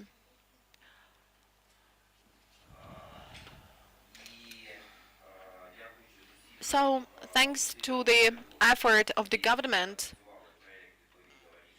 which has developed the draft decision of the National Defense and Security Council, we have the vision of the transition from military or war conditions life to civilian life. That is a comprehensive problem. And now we are paying a lot of attention to medical rehabilitation because it all starts with medical rehabilitation. According to our estimates, about thousands of servicemen are already in need of rehabilitation, medical rehabilitation, and thousands of civilians as well. So far, these civilians are getting adequate but not always high quality rehabilitation support abroad. The issue of rehabilitation should be developed in a comprehensive way. It's very good that we do have the example of what Red Cross did in Lviv. We have something to learn from this experience, but analyzing the hurdles that we are facing at the moment, we should think about our staff resources. And let me mention some figures now. We are not very happy about this, but now we have 1,214 rehabilitation experts in the country. This is quite too small figure. We can definitely implement the best technologies, but if there is no staff to deal with these technologies, we should first of all take care of that. Don't be afraid. We have air alarm, but we are in a shelter in safety, so please focus on the materials our colleagues are presenting to you, because I can see that some people are concerned. We are in a shelter, and we have been living with these air alarms for more than a year. This has become our normal reality. So this is, first of all, the address to our foreign colleagues. Don't be afraid.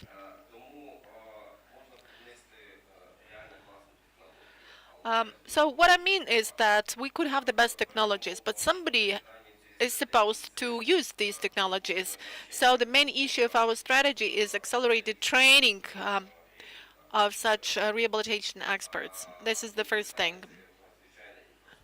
The second issue is, of course, infrastructure. And now 411 healthcare institutions have signed with the National Health Service of Ukraine the respective package of documents for rehabilitation. Is it a lot? Is it too little? Well, it's difficult to judge. But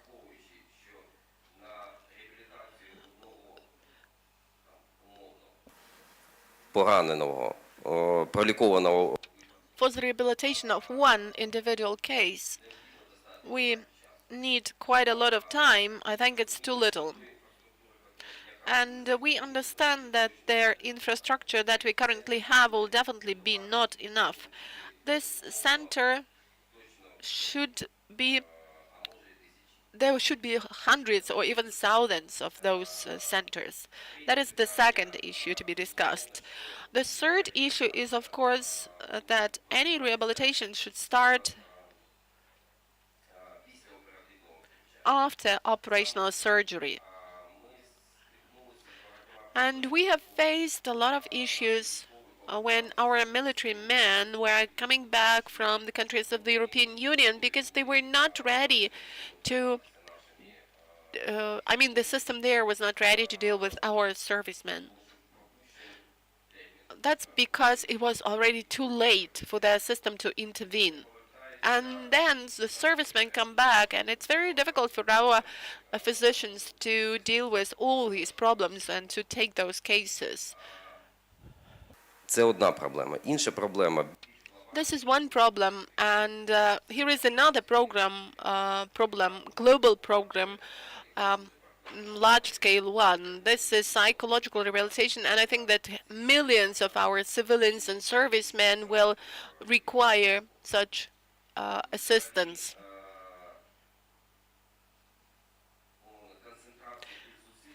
And we should focus our effort, our attention in all the units, starting with the First Lady of Ukraine, the government of Ukraine, civil society organizations involved in this process, and up to all of us.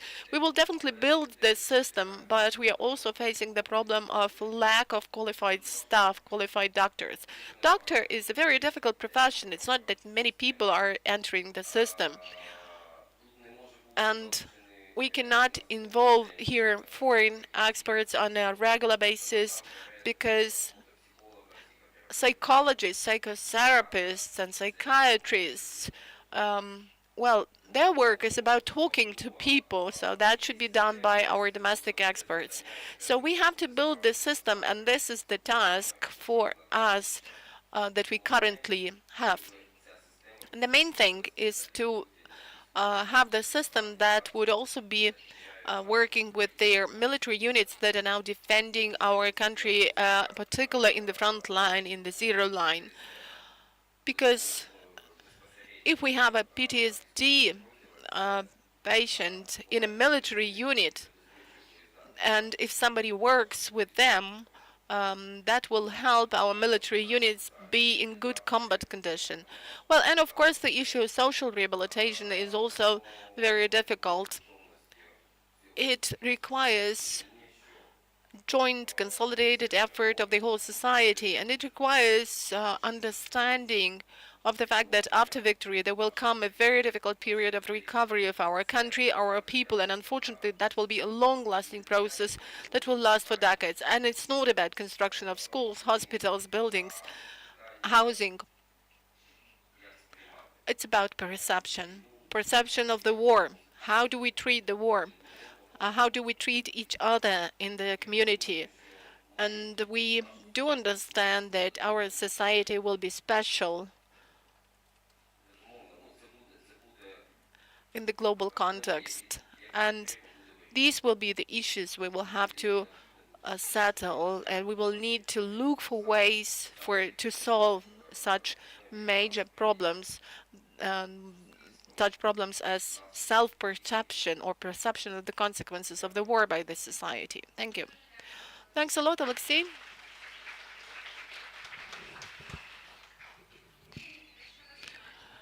You have mentioned that the issues of social rehabilitation, social adaptation are going to be a matter of relevance. We also realize this. And what about the Ministry of Social Policy? Olena, how can we ensure the most effective social rehabilitation of people, as you think? Thank you for the question.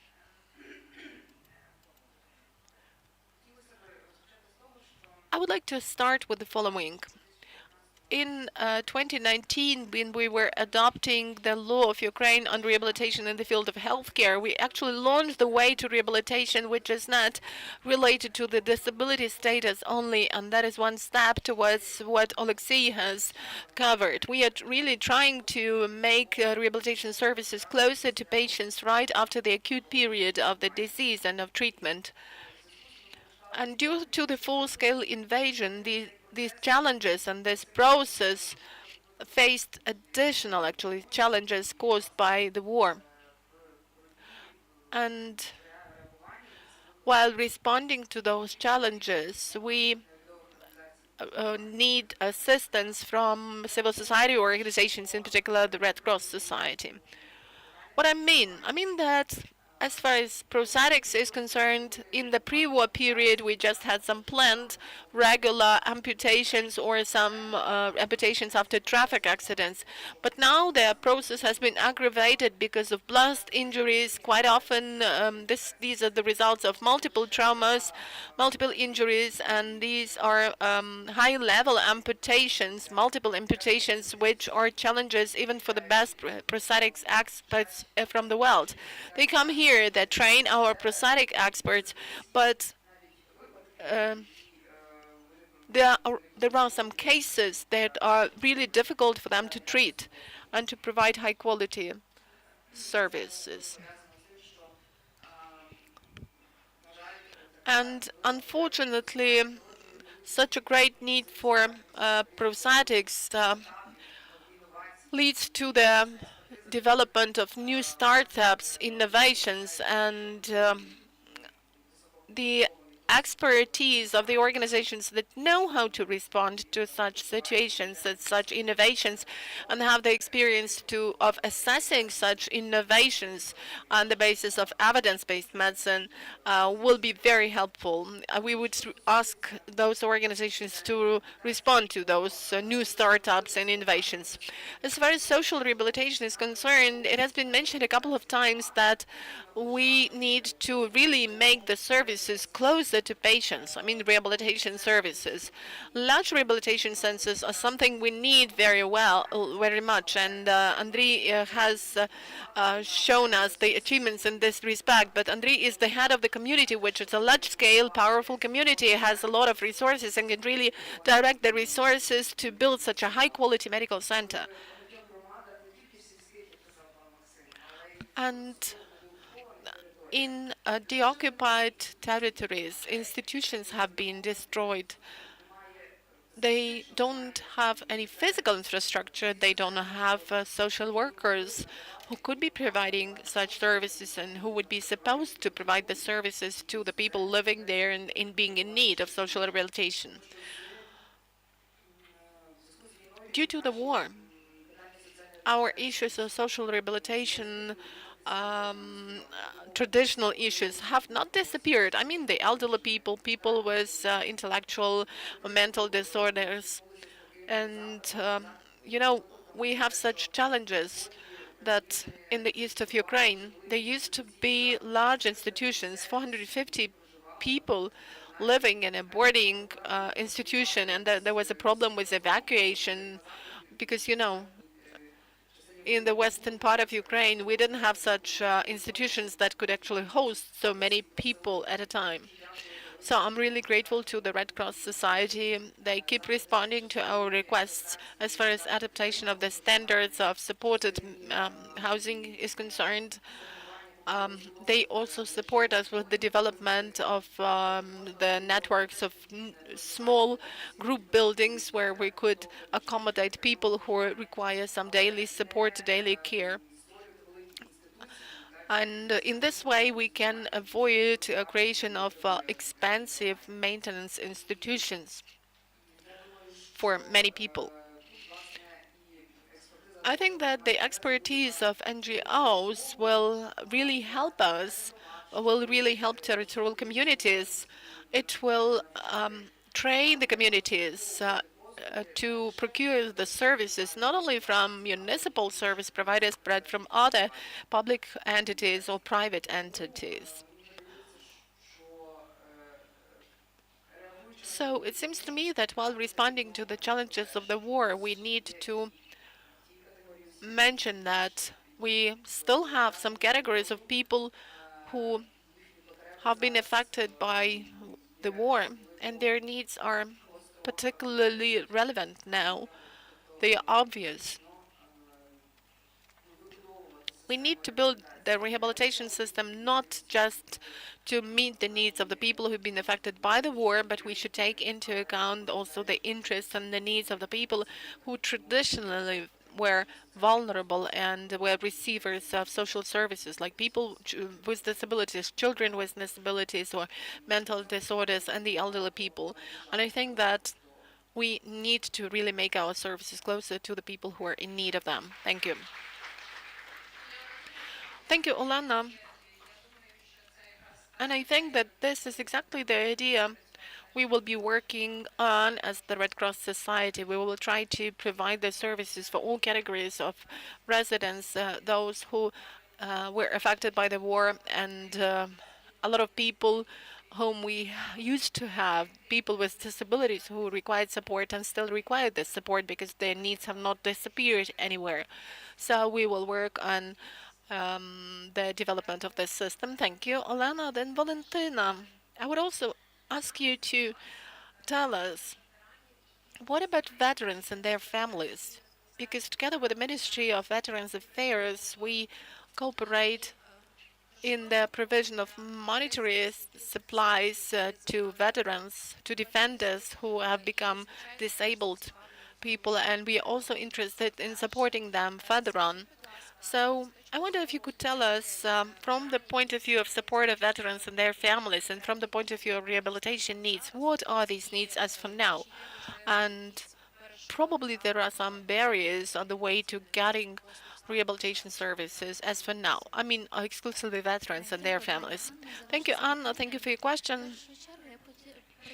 So first of all, let me welcome all the participants of today's forum, express my gratitude to the organizers and to the mayor of a beautiful city for this opportunity created for all of us to discuss in such settings the issues that are really important for all Ukrainians. The issue of rehabilitation and support for Ukrainian citizens has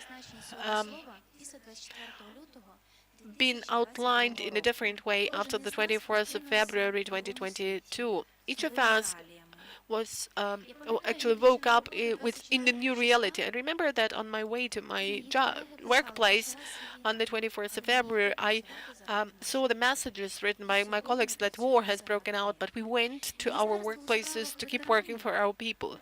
And now we keep working for them, for their sake. And the Ministry of Veterans Affairs will keep following the people-centered approach in trying to provide for medical, psychological rehabilitation, sports rehabilitation. The issue of sports rehabilitation will be actively developing, and we are grateful for the mayor of Lviv because there will be a whole platform here. There will be the Invictus game in Lviv soon, and this is our joint project that will enable our veterans to recover in a way, to get new acquaintances, get new achievements, and to represent Ukraine in September 2023 in the Invictus Games that will take place in Germany. Another direction is psychological rehabilitation. On the way to ensuring comprehensive psychological support, the ministry has developed and the government has approved Resolution 1338, which speaks about the three-tier level of psychological support. And in this respect, we cooperate with a number of international organizations in order to ensure a comprehensive support of veterans, their family members, defenders, as well as servicemen who are staying in the front line. Another issue is the issue of medical rehabilitation, which is also relevant. In the context of my speech, I would also like to express my gratitude to the representatives of the Red Cross Society, the International Federation of the Red Cross and Red Crescent, and the Ukrainian Red Cross Society in particular for the support that you have been providing to us as to the ministry. And you know our veterans have also been seeing this support since 2014. We have managed to launch a good project, the project that presupposes provision of assistance and support to veterans with disability of the first and second groups, if this disability is war-related. This is a one-time payment. It's paid within 4 months, and the project presupposes 3 stages. We have already covered the first 2 stages, and now we are working on the applications of 150 people that we have as of April, and we are to implement the third final stage. It's the project not only about payments. It presupposes that the ministry and the Red Cross are applying not just a people-centered approaches, they are using the principle of unity and cohesion, the principle of publicity and openness, since the mechanism of applying has been developed in the way not to include any subjective criteria in payment and charging of these payments. And now I'm addressing the representatives of the Red Cross Society, asking you to continue with this project that we have launched. Please do consider how it can possibly be replicated, how we could involve other categories of veterans in this assistance project, because this assistance, this support really matters for them. We are really appreciating our interaction. And in case you, the representatives of the Red Cross, make the analysis of this project, we would be happy to get from you a kind of a feedback, a kind of a report based on the results of the project, for us to analyze what we should pay more attention to for our cooperation and interaction to keep developing, and for us to be able to involve as many veterans as possible. I mean, veterans, their family members, and defenders. Thank you for your attention. Thank you. Mr. Mayor, I know that you have to attend another meeting, and I would like to give you the floor, and I know that you have a video to share. This is a very nice interactive conference and session, but I have to work. There is lots of things to do in the city. It is actually a couple of days before Easter that some people have already celebrated, and we are still to celebrate. The building that was opened a couple of days ago is something we put our hearts and souls into. I mean, Maxim and Delia and me. And now we shall reconstruct another 4,000 meters for rehabilitation. And we are doing it together with the Japanese Red Cross, which are also our partners. When we are talking about the building in Pekarska Street, this is about 3,000 square meters, and it will be very good rehabilitation for veterans because the military hospital is not far from it. And it would be nice if some Red Cross Society would be a partner in this project. There is a special project on children and maternity. There are lots of kids who were affected by the war and whose limbs were amputated. Actually, our first medical union has accepted 13,000 wounded people. There were days when more than 100 severely wounded people came to the hospital. And the project I'm now referring to is in the Marstynivska Street. There is a building which will be re-equipped and readjusted for people who were in captivity, who were tortured. And it would be nice if we have some partners for this particular project. Now we are also developing the Unbroken Sport project. And here we need your recommendations and your advice how we should build it properly. There is Unbroken for Elderly People project. It should not only be the space for them, it should be the space where they are happy. And I'm not calling for some funding. I'm calling for your recommendations and advice, wisdom and experience. I'm calling for your engagement. You understand that this is the experience we have never had, and we would like to become an example and role model for many other countries of the world, because we are quick learners. We work a lot and we love people the way you love people. I'm convinced that the Red Cross is about loving people. Love to people is the main symbol of the Red Cross. And in conclusion, I would like you to watch a video about love. I think you'll enjoy watching it. Thank you very much for inviting me. Thank you, dear colleagues, for great presentations. Lviv is your native city. If you would like to do some experiments here, remember it should be done here in Lviv. We'll do it quickly, efficiently, and with high quality, just by shaking hands. Thank you. Hi, I'm Serhiy. And this is Yulia. We met on a video game. However, in real life, we played offline for the first time only 3 years after. I was in the army then.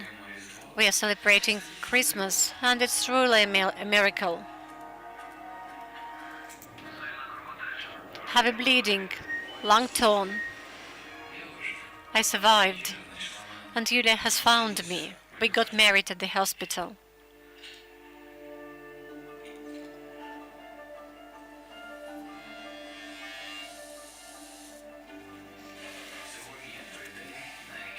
This is the day we've been waiting for this day for many months.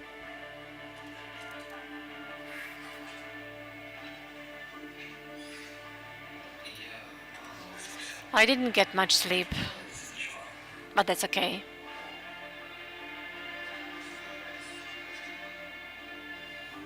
Serhiy Kostyuchenko received a bionic arm prosthesis. Thousands of Ukrainians are waiting for this.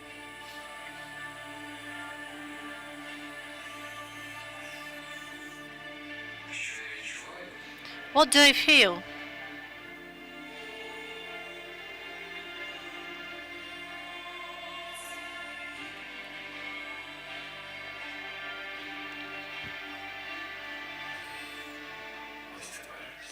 Now everything's on its place.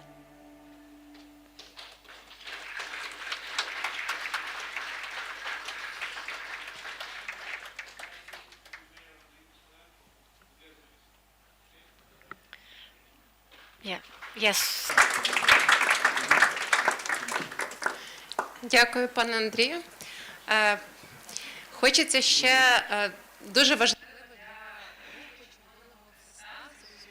It's also important for the Red Cross movement to understand importance of cooperation. Cooperation of the government with different organizations, including the Ukrainian Red Cross. Alexei, could I ask you,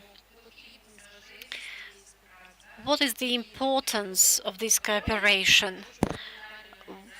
What is the role of humanitarian organizations, such as Red Cross of Ukraine, in rehabilitation? We have to understand it in order to plan our further strategies and in order to be engaged in the state initiatives. Our experience of cooperation with the Red Cross, I'm talking about the Security and Defense Council of Ukraine, so we started cooperating even before the war, during the COVID period. We have felt great support when the whole world was trying to combat this pandemic. And the world was learning what can be done. And this support of the volunteer movement and support of the Red Cross, where they very clearly understand the medical component, was really of great help for us. And later this cooperation continued, and on the 24th of February 2022, when the war broke out, everybody understood what should be done. We saw immediate mobilization of the Red Cross, and we felt that you were ready, that something like this might happen. And I would like to particularly stress your commitment. Commitment of your people, commitment of your personnel, particularly those people who are working, let's say, under your wing. These are people, well, when I came to you, I saw that these are people who probably think in different way, or these are definitely different people. These are people who are ready to give everything, and unfortunately, sometimes even life, for saving other people. And engagement of the Red Cross and other public organizations of similar kind actually definitely is a great assistance for us during the war. Volunteer movement certainly supports Ukraine, supports our state initiatives during the most difficult periods in our independence times. And even before this event, we were talking with Maxim and just speculating that probably the Red Cross should be involved after the war is over. For example, the Red Cross might be involved in providing first aid the way it's done in Germany and Austria, for example. It can also be the case, and I think it should be the case. It will definitely save our resources. And our resources are always a bit limited, and an approach when there is a volunteer working together with you and who is committed to the idea, who is taking these efforts and helping another person in doing something. So by working together with this person, you become more organized, and you can also do your best to do what you are doing, or say just saving a person who is close to you. So we are really happy to have you with us. I got to know today that under your coordination there are about 10,000 people working in Ukraine. This is an impressive army of people. And I think this army will be able to combat any challenges that we have in our country. Thank you very much, and thank you for cooperation. Thank you. Thank you for your kind words. I don't know the magic of the Red Cross, what kind of magic it is, but this is the organization that actually enchants you. And this is the organization with great compassion and great willingness to help.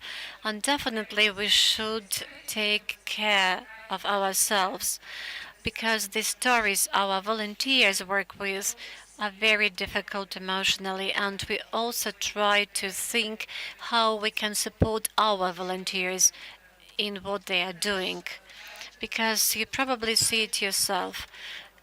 I'm not talking about volunteers of the Red Cross, but people who assist people in need are also become also become vulnerable, and they also need support because they often works with very difficult cases under difficult circumstances.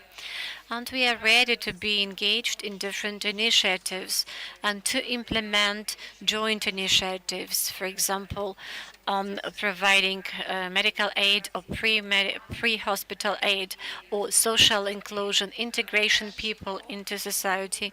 And I think this is the first step on the way to our cooperation in future, and identifying the Red Cross as the organization which is a reliable partner of the state in terms of project implementation and strategy development. Dear colleagues, thank you very much for your participation. Unfortunately, this is the end of our panel discussion. I'm really grateful to you for joining us today. I know that lots of you have come from different corners of Ukraine to participate in this forum. Thank you for this, and I invite you to participate in the next panel discussion.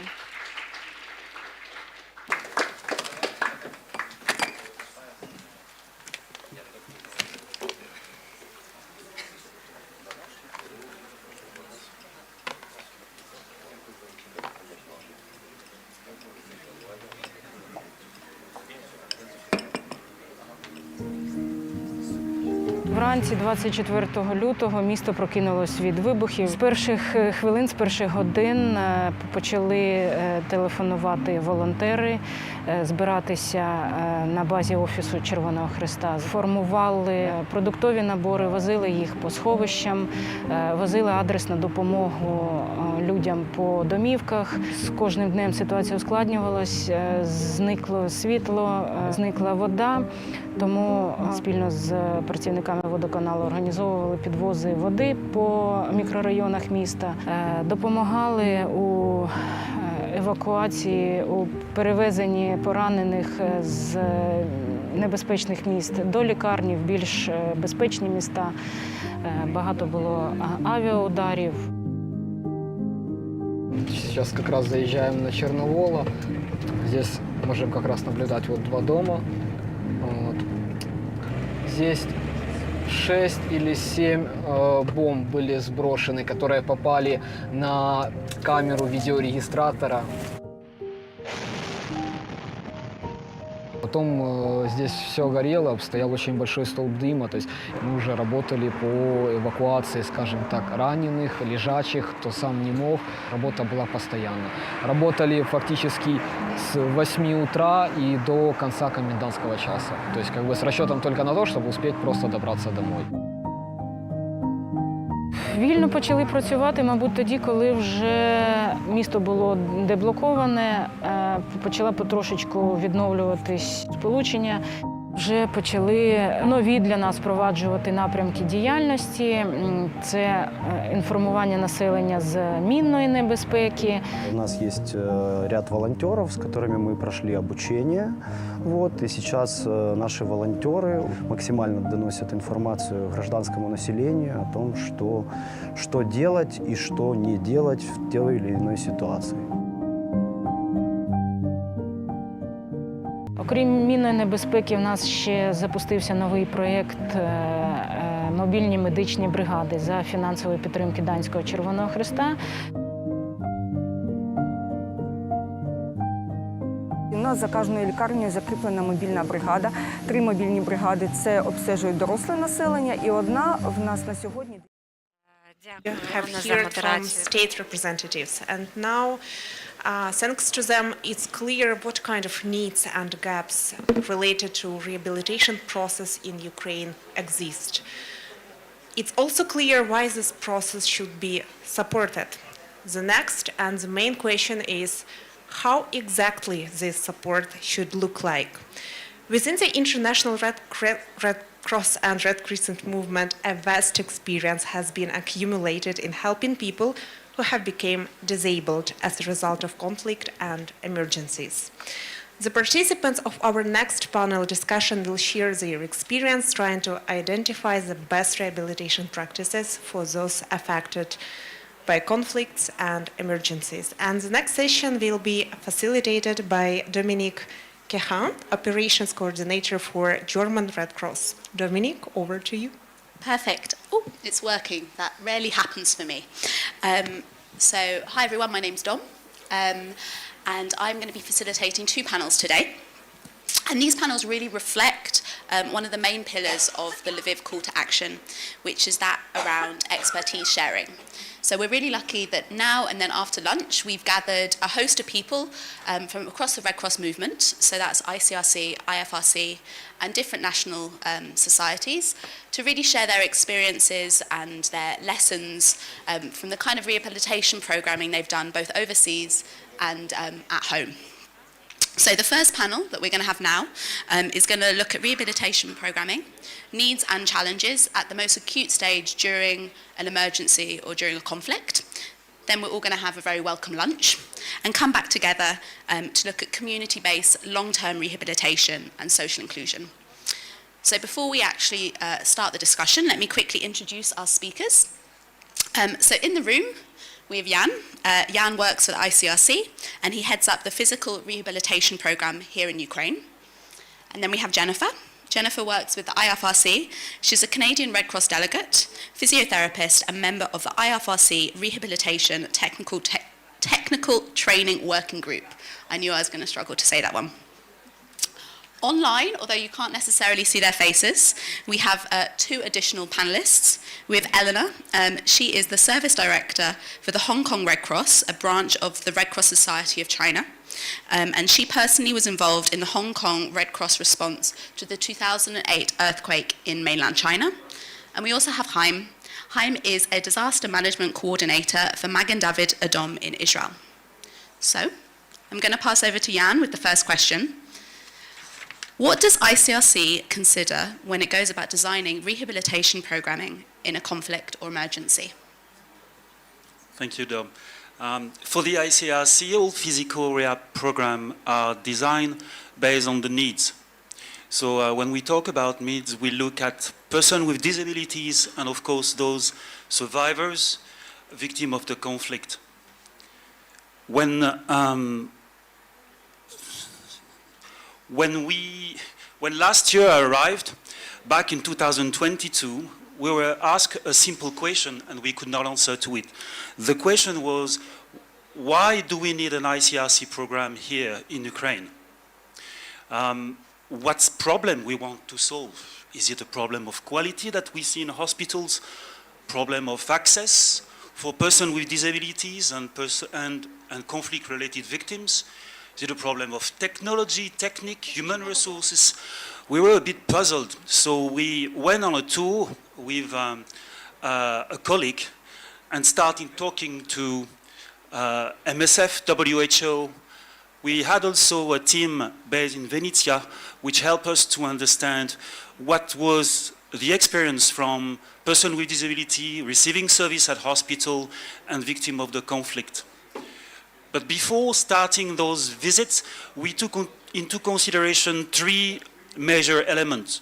The first one is a large increase of rehab care and needs and demands for rehabilitation.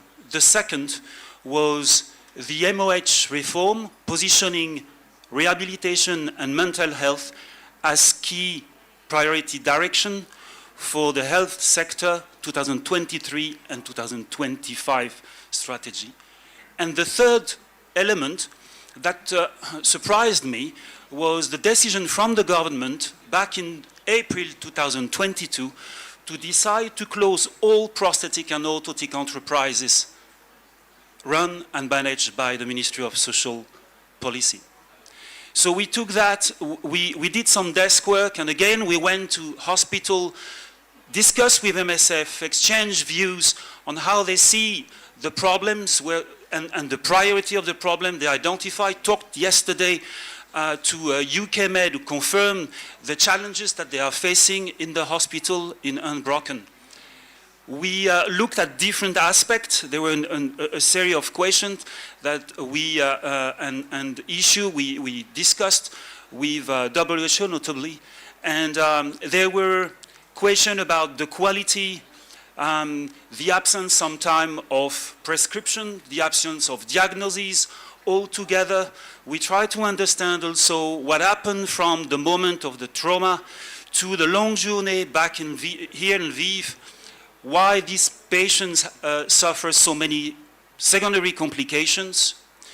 What was also the situation of the a person with disability living in community? Were they receiving services?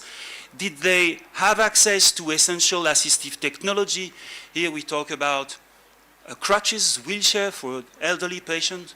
We also discussed with URCS at Kharkiv branch to understand what were their needs to address the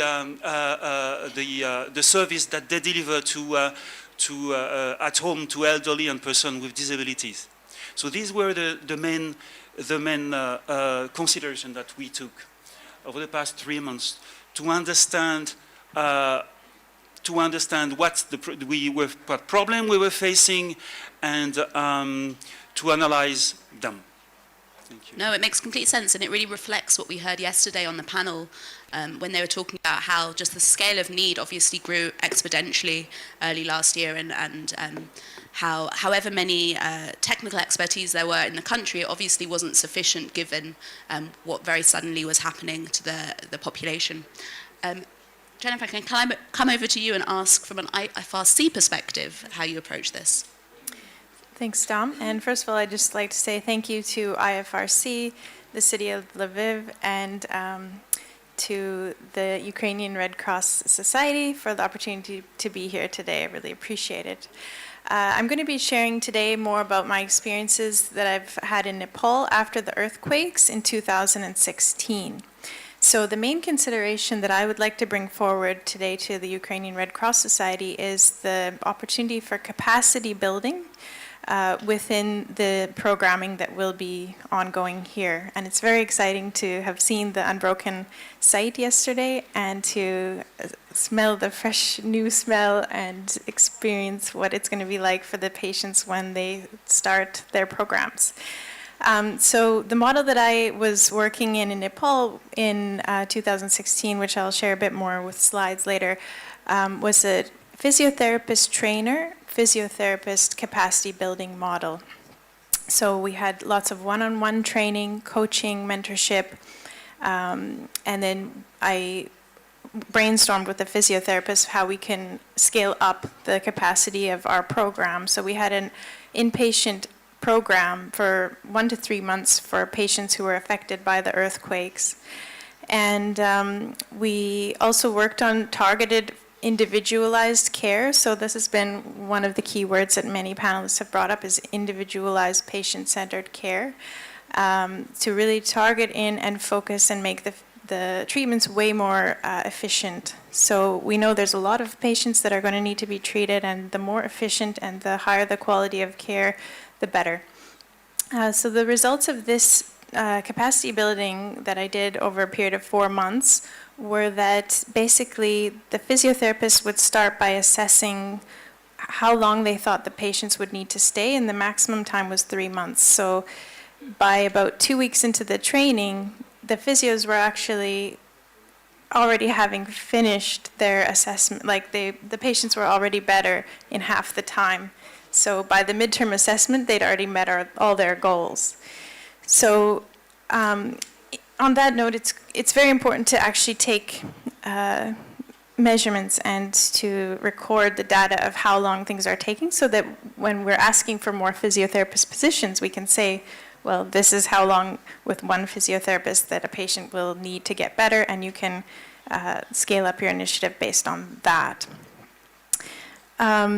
Some organizations, such as Humanity Inclusion, are already utilizing the capacity building model, and I saw with the panelists yesterday that there's already experts coming from the US to the center and the Unbroken Center, and some of the staff were also going abroad to do training, which is great. The training piece is really important, but also we need to consider the mentorship and the coaching aspect of the ongoing treatment, which for me it's even more important than the actual training itself. Also with this model, it's very important to ensure that the trainer isn't bogged down by administrative tasks, and that most of the time can be spent on the mentorship and the actual capacity building itself. And finally, it's very important to consider, and I love to see how much the stakeholders are involved from the beginning here with the whole strategy and the call to action. We need to look at every level, so from the university educational level all the way up to the actual patient care level, government levels, national policy levels. Everyone needs to be on the same page, and it's, if possible, it'd be great to roll out the training with everybody within the system. No, again, makes complete sense, and I think as is the role of the Red Cross everywhere, it's really to complement the governmental existing approach to capacity building, etc., and how can we complement that in a meaningful way. I can see already that you've got your slides up, so maybe it makes sense for us to jump over for you to talk through quite tangibly what happened in Nepal. Sure, of course. So again, working in Nepal after the earthquakes in 2016. So the earthquakes actually happened in 2015, and this was with the International Organization of Migration. Next slide. I have the clicker.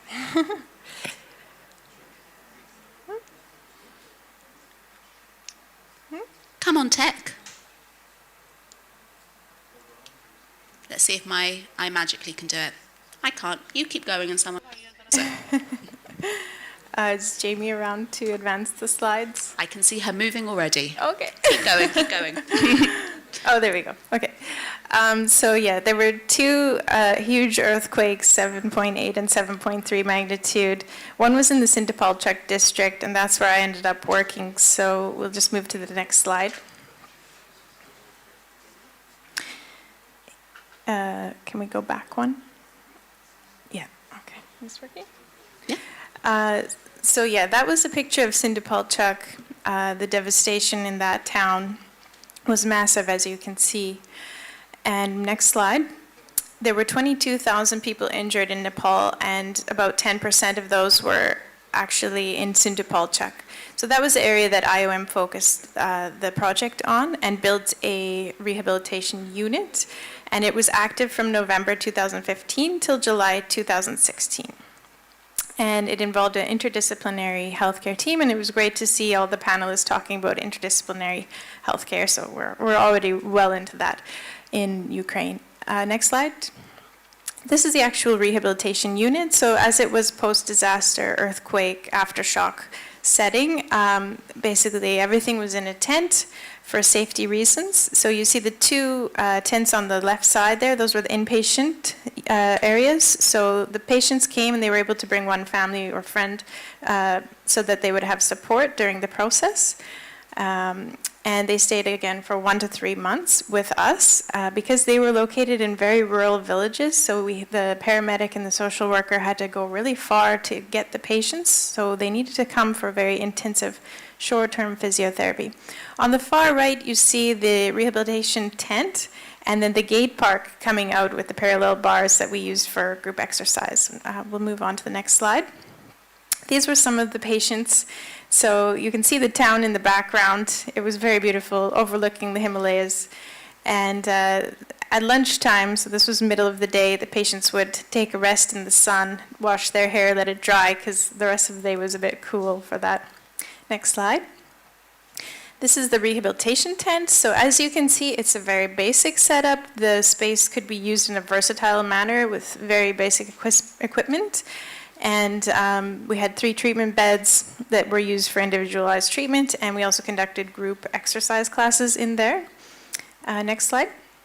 So the whole purpose of the project was to optimize function and treatment outcomes for earthquake-affected victims in this region. Next slide. We have a picture here of the group morning stretch class in the tent. So sometimes it was raining, so we'd close the tent, but other times we were able to go outside for exercise, so we had the option. Next slide.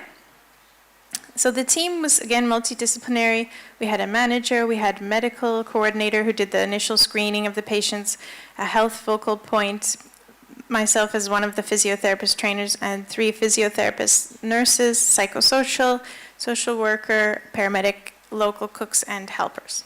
Next slide. So the patients were found by going out into the community, and then when they were brought back, the medical officer assessed them, then they would go through physio, nursing, and psychosocial assessments.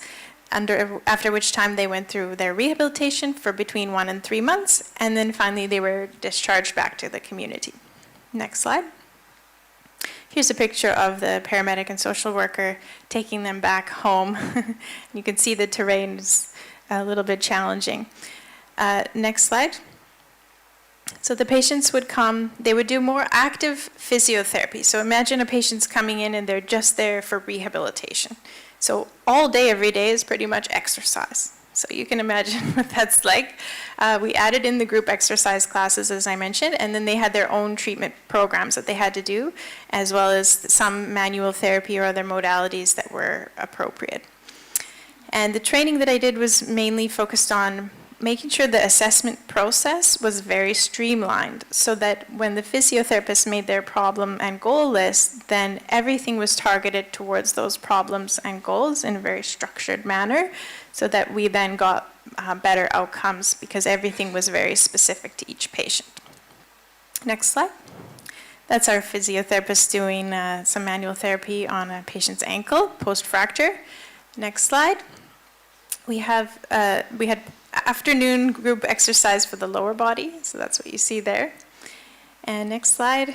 Also, there was, again, the multidisciplinary approach involved the nurses, so they were doing public health education for the patients, such as hygiene, infection control, etc. Next slide. So as I mentioned, the results were that we had quite faster treatment for the patients, and then the patients were discharged sooner, and we were able to see more patients. Next slide. And this is just an individual exercise session, a day in the life of the rehab center. Next slide. And this was our transit home. So it was great to see in the Unbroken building yesterday this kind of apartment setup. So the patients will be going in and they will experience, okay, how am I going to cook?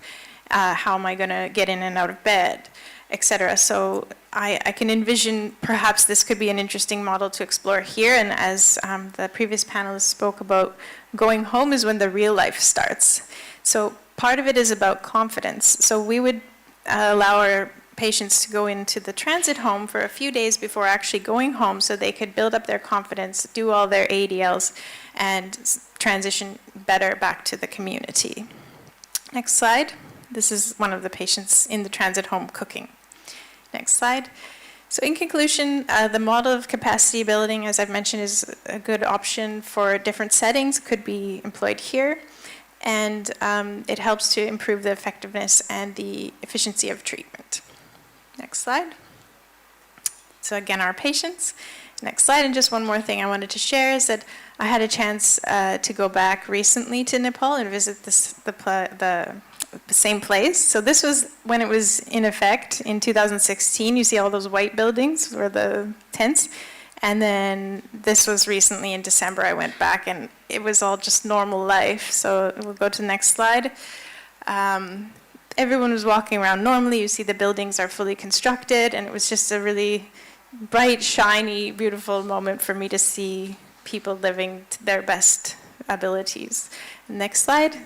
They've just built this kind of touristy sign there as well that was new. So that's all that I have to share about that.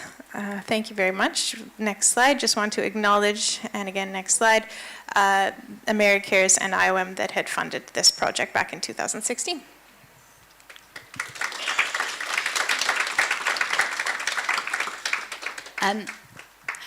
That was really, really interesting, and we're going to jump over in a minute to Haim, who's working with Magen David Adom in Israel, and I think what will be fascinating is the range of models that the Red Cross movement can put in place or can support with, and really tailoring it to the actual context. So recognizing that in Ukraine there's probably very few situations where we would be putting up a tent in this way, or we would be supporting local government to put up a tent in this way. It just wouldn't be viewed as appropriate.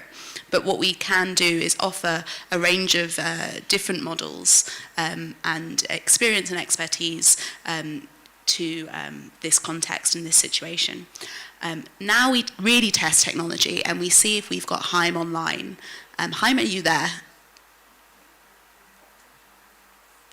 I can see Jamie in the background moving swiftly. Can you hear me? Miracle. Yes, we can hear you. Can you hear us? Okay. Great. Can you just confirm if you see my presenter mode or the presentation itself? Currently seeing your face, but I'm optimistic. I'm sharing. So. This is the beauty of having such an international organization, right? Should I stop sharing and start again? So far you're not sharing. On my screen, I'm sharing. So I will stop and I will try to share again. Perfect. If not, just you talking through it is equally as helpful. I had some images I wanted to show you now. Am I sharing? Yes? No. At the moment, I will stop sharing again. And I love how we all lived through 2 years of COVID, and yet none of us are quite there with our ability to share screens. What do you see now?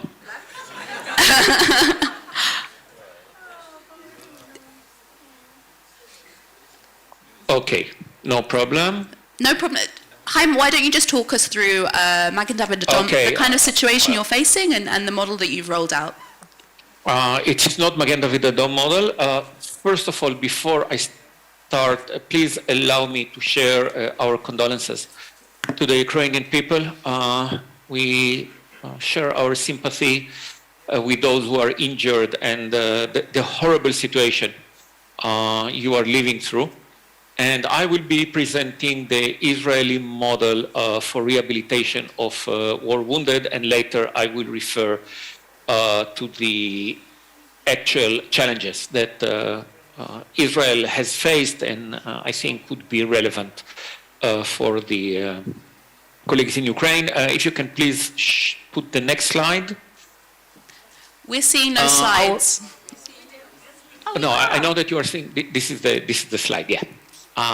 Jamie is so gracious to share from her side. Beautiful.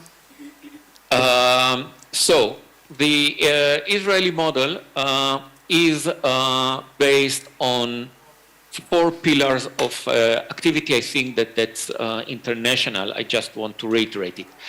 First of all, we are talking about the acute phase, which is done in the surgical ward at the hospital, where the wounded person is treated, and physiotherapy should start there in order to maintain basically the viability of muscles and to sustain basic functions, mainly respiratory and strength. And this is why patients are encouraged to go off their bed as soon as it is possible.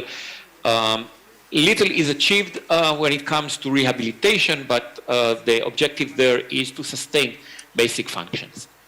Then we have the subacute rehab. This is the term that is used by my colleagues in physiotherapy in Israel, which is done under hospitalization in a rehabilitation center where you have a multidisciplinary approach of people from different disciplines dealing with the patient. It's the physical rehabilitation, it's the cognitive rehabilitation that many of them will need.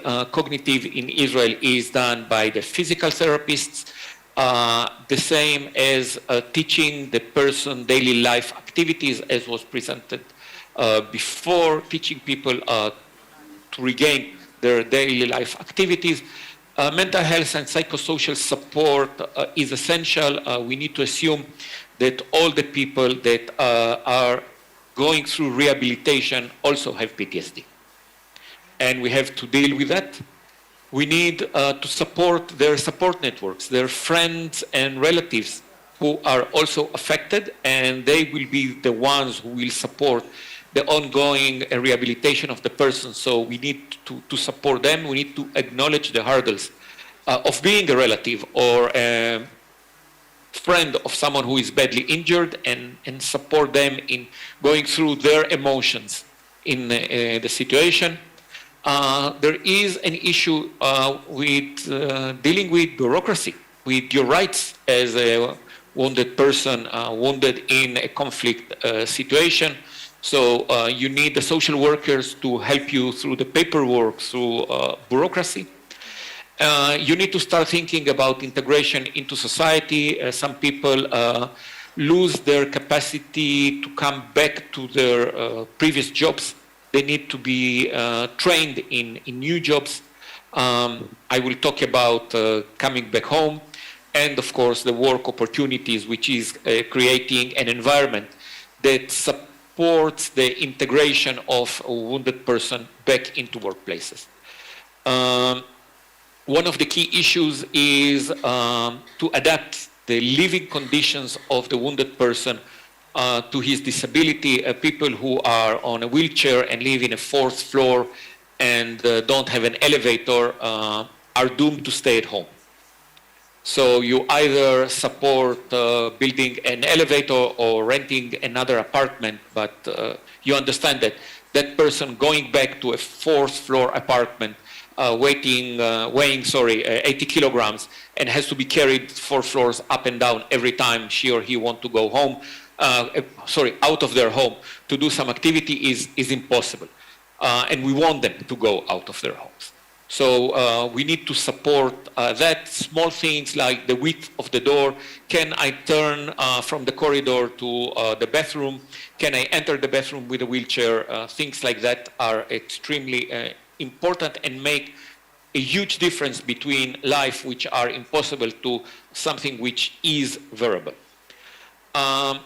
Then when we know that the patient has a safe living environment and is capable of living at home, the patient will be discharged home with the idea of having daily visits to the rehabilitation center as an outpatient clinic, and then the patient will go to the community-based activities. And my next slide is about community activities. In Israel, we have the idea of the House of the Warrior. This is the verbal translation from Hebrew, Lebet Alochem. May I have the next slide, please? And the idea is that there is an organization of the war-wounded persons supported by the Ministry of Defense. It's the next slide, please. Next one. This one. And basically it is a home for the war wounded in the community, in the different cities in Israel, which is the home for the person, the relatives, the friends, where they can meet with the idea it takes one to know one and do activities together. These activities are around sport activities, and they have different groups in sports based on the level of disability, and of course encouraging to have an active style of life and do some good for themselves. There are cultural activities. A lot is done around MHPSS. There are support groups for the friends and relatives, and again support with bureaucracy, and this is something which goes on forever. As long as the person is alive, the person and the relatives and the friends are entitled to the services of this center, and it becomes a real important anchor in their lives, because they can meet do things together and of course meet people who understand. So I will stop here, and then I will come back to the challenges. Thank you.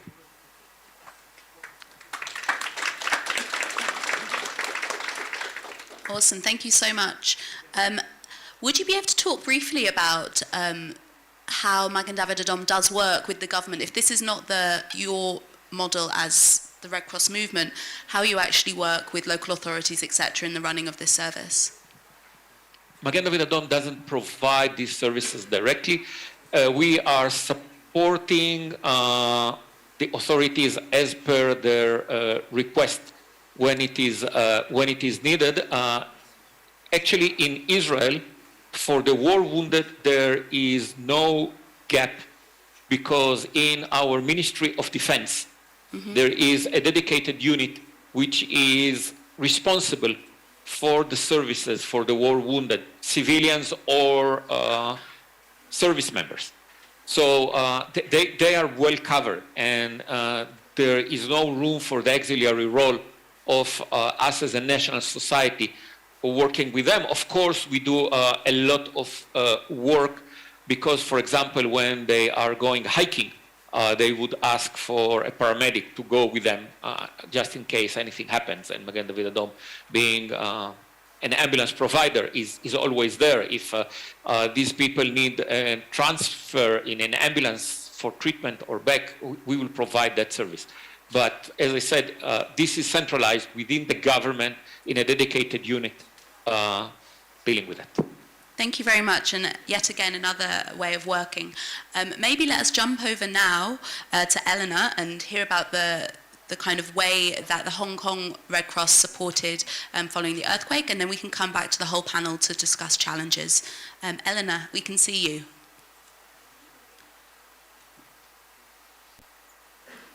Thank you so much. It is really our honor to share our humble experience back in 2008, where we responded to the acute situation of a big earthquake in China. So a little bit background about that earthquake.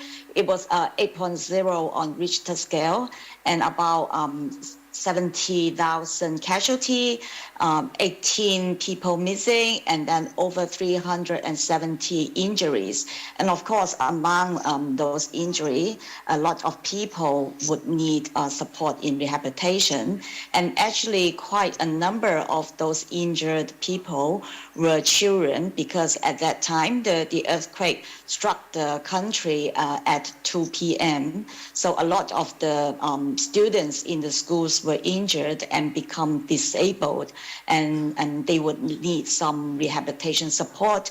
And because they were young or adolescents, so actually a lot of them need a very long-term support because as they grow, their needs will be changing as well. So for the Hong Kong Red Cross, when we arrived at the scene, of course, we did an assessment of the situation, just as our ICRC colleague Yan mentioned. We try to find out what are the needs of the community and what are the capacities there. And we found that there were a large number of newly disabled people, and they are facing multiple humanitarian needs. Besides being injured in the earthquake, a lot of them also lost their loved ones, their households, or their way of living. So they are facing a lot of challenges on top of being injured or in need of rehabilitation. And then the area affected by the earthquake, a lot of those areas are rural areas. So the capacity of rehabilitation services before the earthquake was not really that good. And a lot of these facilities became damaged. And because of the fact that a lot of the people, they are living in the rural area, so accessibility is also a big issue for them. So when we decided that we should be engaged in this rehabilitation process, we immediately agreed that we will be supporting an integrated rehabilitation program. And this program will have to be at least a medium-term program, which actually turned out to be quite a long-term program. So we had an intensive 5 years program, but we are still supporting some of these program elements until now. So on the screen, you will see four big elements around this integrated rehabilitation model. One of them highlighted is the one-stop rehabilitation center that I'm going to introduce. And on the left, it is capacity building element, because we understand that external support, our support coming from Hong Kong, can be short-term or medium-term, but in the long term, it will really depend on the local capacity to serve the people. And at the bottom, there are two major elements. One is the community rehabilitation program, and the other one is supporting people with disability in the reconstruction program, which I'm not going to talk in this panel, but I think that's really important because they are interconnected and they are providing support to the injured people or the patients as they move from the institutional rehabilitation program back into the community. So at the One-Stop Rehabilitation Center, what we were trying to do is to pull different professionals together to provide a one-stop rehabilitation service, which means that when the patient come to the center, they would get all the support that they need. They do not need to go from this center to another center or missing some of their needs in this process. So we try to pull together the medical personnel, the surgeons and nurses, the allied health personnel, the physiotherapists, occupational therapists, and the P&O experts. And then we also have social workers and clinical psychologists working together with us. As our colleagues mentioned, I think multidisciplinary approach is really important because the needs of these patients, they are really diversified, and we don't want them to go from one to another service units to get what they need to support their recovery. But what do we mean by providing one-stop service? That means all the people, all the professionals who are engaged in this process, they should have a aligned and clear picture about the needs of a particular patient right from the beginnings. So it is a patient-centered approach, and then all the professionals, they would have to adjust their plans and their services around the needs of this patient. So when there is a patient coming into the center, the surgeon or the nurse will coordinate a joint case assessment meeting. So they will come together to assess the needs of this patient, and then they would discuss among themselves what are the needs and what are the priorities, and then they would develop a joint treatment plan for this patient. So for this center, we also provide accommodation because it is very difficult for the patient to travel a long way to this center, and we don't want them to go back and forth for this therapeutic process. So usually they will come to our center and stay there for a few weeks or even a month. And during that process, they will receive intensive treatments according to their needs. So it is quite easy to understand. For the surgical operations, right from the beginning, the treatment plan should be in the mind of the doctors and the nurses. So some of the patients, they came to our center and they need to go to the hospital again for surgery. And then at the same time, the PT, OT, and P&O, they will have their treatment plans ready. The social workers will support the patient and the families and also help them to sort out their livelihood issues or how do they get back to the community, like issues in accommodations or other issues. And the clinical psychologists, of course, will support them in terms of their psychosocial needs and also the needs of the families.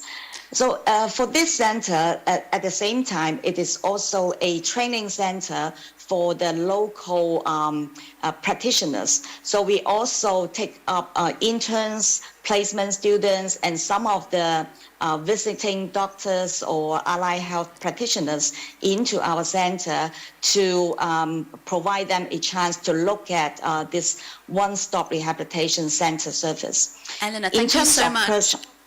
I'm going to jump in just because I want to give the chance for us to discuss the challenges, and I know that we're going to come back to you in the second panel, because I think that when we talk about expertise sharing, it is really, really important for us to be sharing kind of best practices and how we're doing things. But I think it's also really important to acknowledge that not always does things go smoothly, and we're often working in really difficult situations. And, you know, what have we done to overcome those challenges? So maybe let me come back to the room, and then I'll come back out to those people online to say, you know, what are some of the challenges we face when setting up a successful rehabilitation program, and, you know, any advice or ways that you've overcome them. Jan, do you want to go first? Challenges. As Felipe said, we're working in 42 countries, supporting 299 physical rehab projects. So I can tell you we have a lot of problems, lots of challenges in our hands. By far the most, the biggest one is to ensure that those services continue to be provided once the ICRC has left the country. This is by far the most difficult. There are in conflict-related setting or situation, security issues, logistic issues. The one I'd like to emphasize on is the one that were presented earlier in the earlier panel, and it's all about human resources.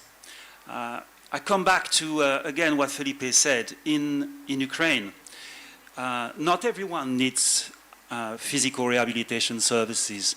There are more or less 3 million persons with disability in Ukraine. According to WHO and the International Society of Prosthetic and Orthotic, 60,000 persons, plus the ones that are stepping on landmines today or are experiencing different injuries. So 60,000 persons today need to receive rehabilitation services and prosthetic and orthotic every year. Do you know how many prosthetists and orthotists we have, clinicians in the country? Any idea? None. We have here technicians, 24, to respond to 60,000 potential service providers. Sorry, potential beneficiaries. So there is a huge gap, and for us the biggest challenge, if we are to consider opening project here, is what do we do to respond today to the needs? So it's clear for us that we need to bring in people, clinicians, that are missing here. But we also need to build the capacity for the long run. And for that, we have to engage with the Ministry of Health, Ministry of Education, to create new professions, to add more nurses in the hospital, to increase the number of physiotherapists. Yeah. So I'd want to give you an example. A person who steps on the landmines today would need 25 prostheses for the rest of his life. So if we are not addressing the needs today, this person might receive a device tomorrow and will not be served and not receive any rehab services in the near future. So these are the huge challenges, in my opinion. And because of this deficit, we are not only addressing the accessibility, but also today the services for those who need prosthetic and orthoses are not very good, that's the least to say. So I think when we ask ourselves and discuss with Felipe and the team in Kyiv, so what is our added value, we found it. Yeah, we need to increase the activity, the quality of services and the access to it. With very much a long-term vision. Yeah. Thank you. Jennifer? Yeah, so we faced a few challenges that may have some implications here as well. I'll just briefly touch on. So the first one is triaging. So as I understand it, there is a waiting list already for the broken inpatient facility. And so having clear criteria or prioritization system of who's going to be admitted first is really important, because we found that there were a lot of community members that wanted to come, but we had strict inclusion criteria that they had to be earthquake victims, for example. Also, we had found that certain members of the public, especially in the rural areas, didn't know what physiotherapy was or rehabilitation. So we had some strategies to educate them through community ambassadors, through the community health centers. And I understand that the Red Cross is already doing a lot of work in the mobile health units, so that's most likely underway. But we're hoping to have physiotherapists included in those mobile health units at some point. And finally, the data collection, which I touched on earlier, is so important to be able to show the high-level government officials and decision makers exactly what are the results with this number of personnel. And so we did hear yesterday that they are scaling up the number of healthcare professionals. However, from the assessment, treatment, discharge perspective, we can be tracking the outcomes and then also showing that data and asking for more jobs as well on that front. Thank you very much. And maybe we'll go back online. Haim, from a challenges perspective, what are your biggest ones, I suppose, and how have you overcome them? Big smile there.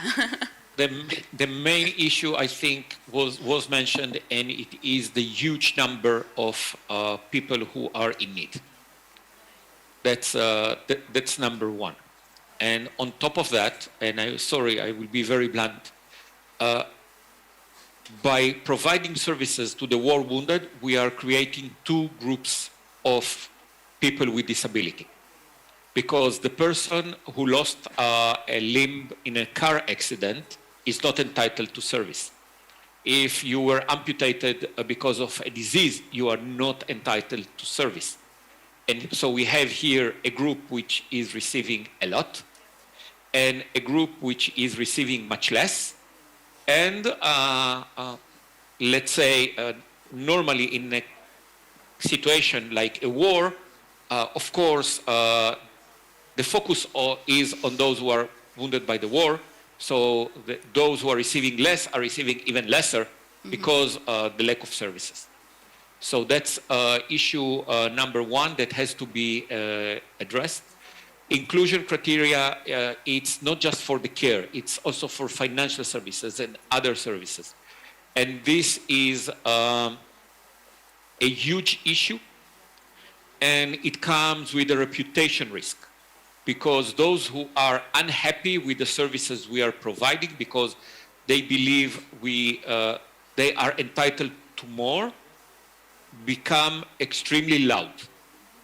And of course, in the media, it's the poor person that is denied by the Red Cross services, and the fact that you have other 20,000, and these are the figures, that are in a greater need, doesn't matter. In the media, it's the person, the poor person, who is not receiving your services, and they are always comparing one to the other. So how you manage expectations and how you manage your image is an issue.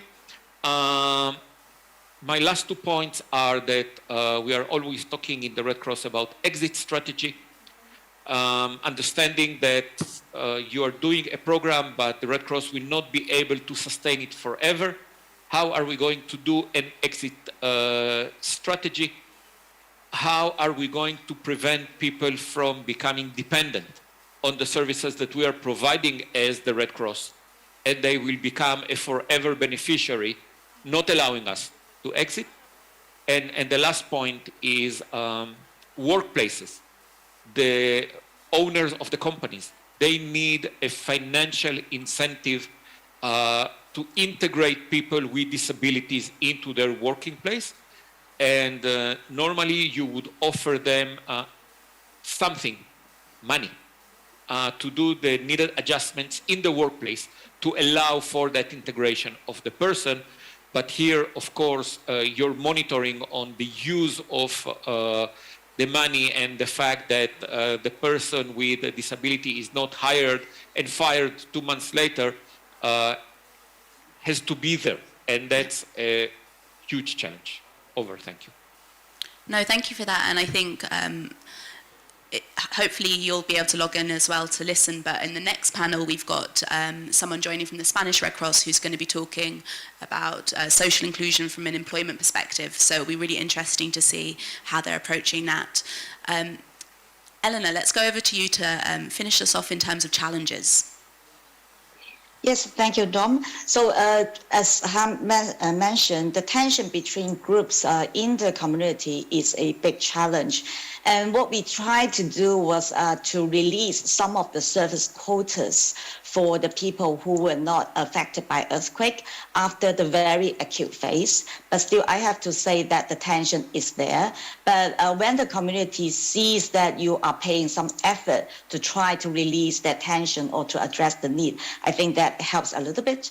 And the second challenge, of course, is to get all the disciplinary, all the professions to sit together, to work together is never an easy task. So that really requires a very clear direction and also a very strong program management to ensure that all the professionals, they are aligned in that direction. And the second issue is, and the third issue is related to how do we build up the capacity to cope with the sudden increase in the needs? I think on the one side, it is building the local capacity. So training or capacity building is really important right from the beginning. And the second part is maybe inevitably, we would need some external support to come into the country to work with the local capacity. But again, that also brings some tension because people or professionals in different countries, they have different approaches or styles. So if that is working in a positive way, there will be creative solutions, but that needs to be managed and really supported in the process. Thank you. No, thank you. And I think thank you all for your honesty that making big changes rarely is straightforward. We're coming to the end of this panel, so just to quickly to go to those people in the room and say, given all of the challenges, given your experience, if there was one personal learning that you think is most relevant for this context, what would it be? Yeah. Both of you, if you have anything to add. Yeah, a personal reflection, I suppose, for the Ukrainian context. I can start. I guess just the importance, and we've already spoken a lot about this throughout the conference as a whole, but the importance of integrating mind and body therapy. So it's been really great to see and to speak with the psychiatric department yesterday in the center, Unbroken Center, that they've integrated body-oriented therapy, and one of the panelists spoke about it as well. So the merging or the combination of care in the mental and the physical, I think that's the way forward. Especially, I'm a physiotherapy instructor at Qatar University, so this is one of my main teachings to the students is we can't separate the physical and the mental, and we need to really work together. To build on the points of the other panelists as well. One thing I would underline is the tremendous work by the Ministry of Health over the past 12 months, where they have increased access to rehab services. There were 24, if I remember correctly, 24 rehab services in 2022, and today they've managed to open 244 rehab services. So this is massive. Once again, the biggest challenge, it's nice to have facilities, but it's better if you have people to work there. Yeah, absolutely. So just to thank everyone for their time, and there's some really good bridges for us to continue the conversation after lunch when we talk about that longer term community-based rehabilitation piece. So thank you.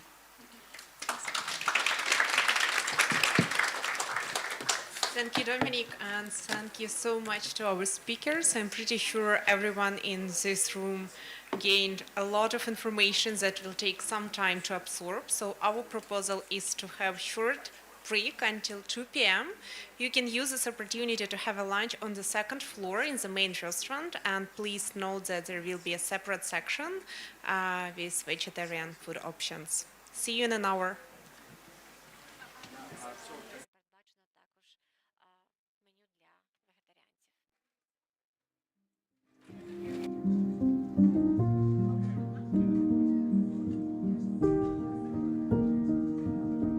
Вранці 24 лютого місто прокинулось від вибухів. З перших хвилин, з перших годин почали телефонувати волонтери, збиратися на базі Офісу Червоного Хреста. Формували продуктові набори, возили їх по сховищам, возили адресну допомогу людям по домівках. З кожним днем ситуація ускладнювалась, зникло світло, зникла вода. Тому спільно з працівниками водоканалу організовували підвози води по мікрорайонах міста, допомагали у евакуації, у перевезенні поранених з небезпечних міст до лікарні в більш безпечні міста. Багато було авіаударів. Сейчас как раз заезжаем на Черновола. Здесь можем как раз наблюдать вот два дома. Вот. Здесь 6 или 7 бомб были сброшены, которые попали на камеру видеорегистратора. Потом здесь все горело, стоял очень большой столб дыма, то есть мы уже работали по эвакуации, скажем так, раненых, лежачих, кто сам не мог. Работа была постоянно. Работали фактически с 8 утра и до конца комендантского часа. То есть как бы с расчетом только на то, чтобы успеть просто добраться домой. Вільно почали працювати, мабуть, тоді, коли вже місто було деблоковане, почала потрошечку відновлюватись сполучення. Вже почали нові для нас впроваджувати напрямки діяльності. Це інформування населення з мінної небезпеки. У нас есть ряд волонтеров, с которыми мы прошли обучение. Вот, и сейчас наши волонтеры максимально доносят информацию гражданскому населению о том, что делать и что не делать в той или иной ситуации. Окрім мінної небезпеки, в нас ще запустився новий проєкт «Мобільні медичні бригади» за фінансової підтримки Данського Червоного Хреста. У нас за кожною лікарнею закріплена мобільна бригада. 3 мобільні бригади – це обстежують доросле населення, і одна в нас на сьогодні дитяча мобільна бригада. За 2 місяці, що працюють мобільні бригади, 2,5 тисячі людей, це і діток, і це всі загалом отримали послуги лікаря.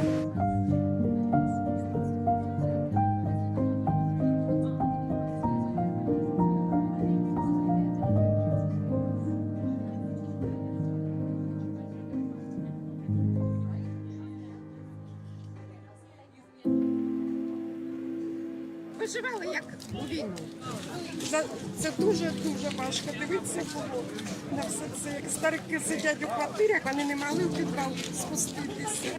Ми їдемо у місто, яке було в окупації майже півроку, місто Ізюм. Веземо гуманітарний вантаж для мешканців деокупованих територій.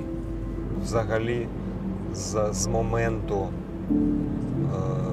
початку військових дій в нашому регіоні ми здійснили тисячі маршрутів та допомогли більш ніж 1 мільйону людей.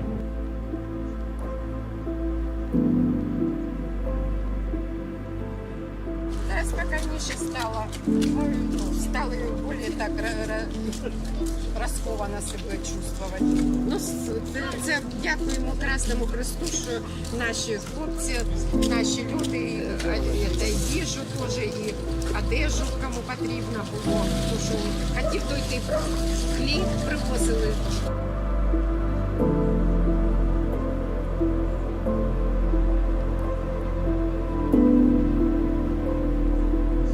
Гуманитарку не получали. сентябрь, что вы привезли. И все.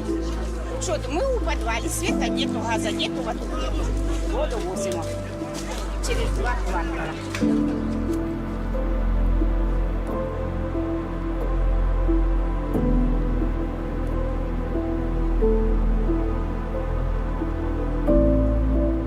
Надеемся лучше, а выезжать нам, зайчик, некуда.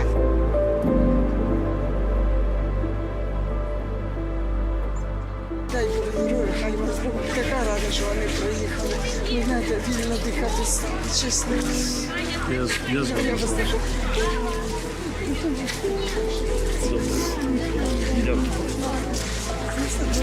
Все буде добре. Все буде Україна, все.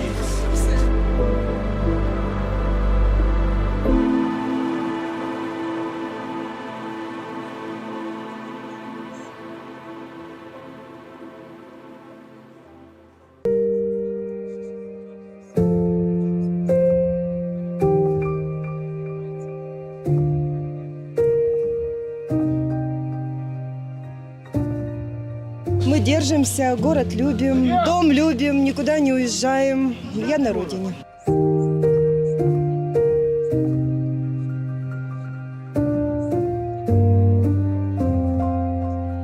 Наразі всі наші волонтери щодня працюють над пом'якшенням гуманітарної кризи, яка є на Херсонщині. До нас прийшло дуже багато нових волонтерів, які розуміли, що їхні руки може спасти, це в буквальному сенсі слова, людей.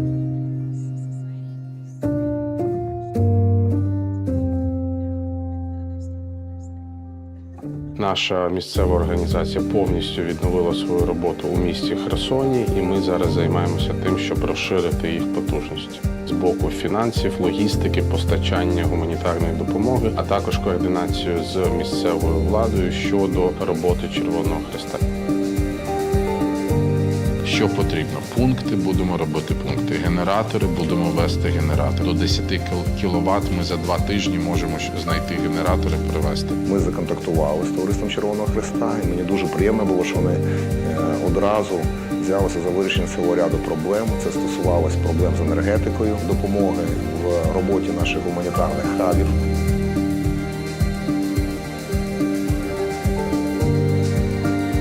Нам дуже комфортно співпрацювати, дуже швидкий відгук, відповідь. Я сподіваюся, що це нам допоможе допомогти всім херсонцям разом.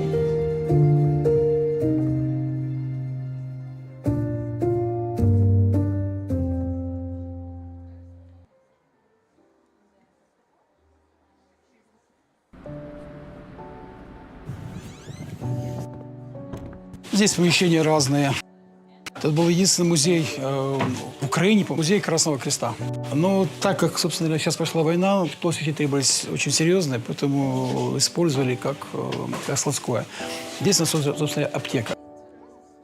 Здесь еще одно, тоже забито под завязочку. А здесь работает отряд быстрого реагирования. Вот здесь происходит, скажем так, мозг своего рода. Тут мы тут работаем. Так, а теперь покажу вам наше убежище. Аккуратно. Тут вы пережидаете обстрелы, да? Да. Здесь почистили, вынесли все, выложили, выбросили, сделали здесь именно убежище под гражданских. Вот на матрасы, вот в таком вот виде.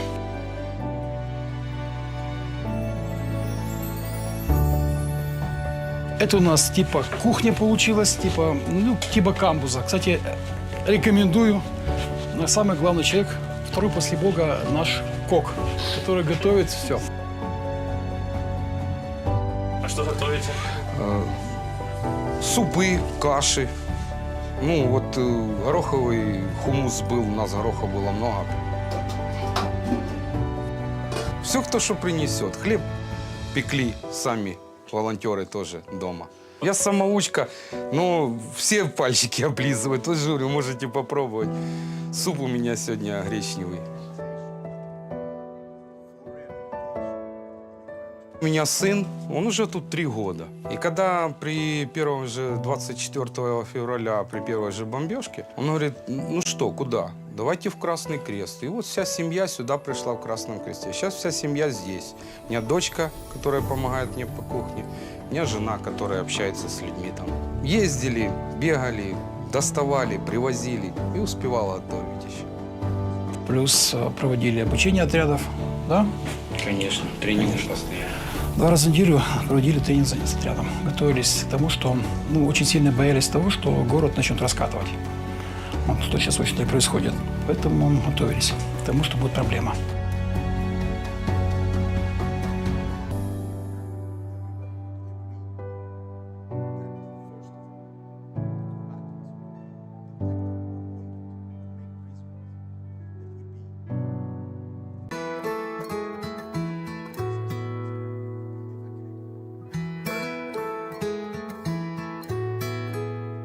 Після 24 лютого Миколаївська обласна організація Товариства Червоного Хреста України стала набагато більшою.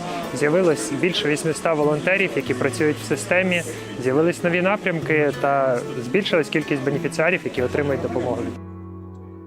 Головною ціллю всієї діяльності є допомога тим, хто того найбільше потребує. Наразі ми знаходимося в одному із офісів Червоного Хреста, який розташовано в місті Миколаєві.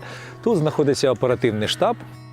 Далі знаходиться один з 2 розташованих в Миколаєві центрів видачі гуманітарної допомоги.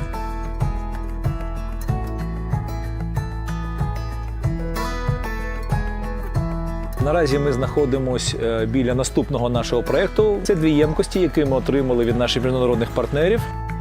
Туди ми завозимо питтєву воду. Взагалі по Миколаєву ми маємо таких ємкостей 10. Більше 3 тижнів в місті не було взагалі води. Одеський фонд нам надав системи фільтрації.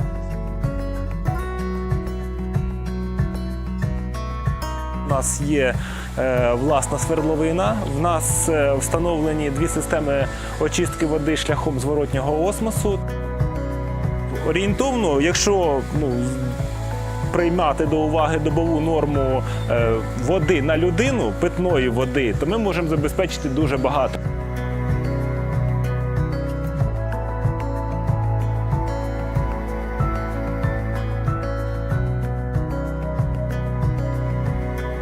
Це ми зараз просто покрокували тут по цьому центру. Хочу ще раз сказати, що це тільки одна точка, їх багато. І впевнено можу сказати, що їх буде ще більше, бо для того, аби це сталося найближчим часом, ми працюємо постійно.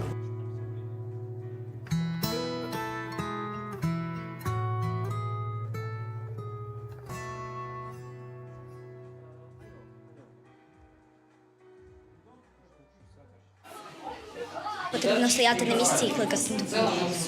І подзвонити, щоб не було вібрацій і раптом не заралася міна. І не панікувати.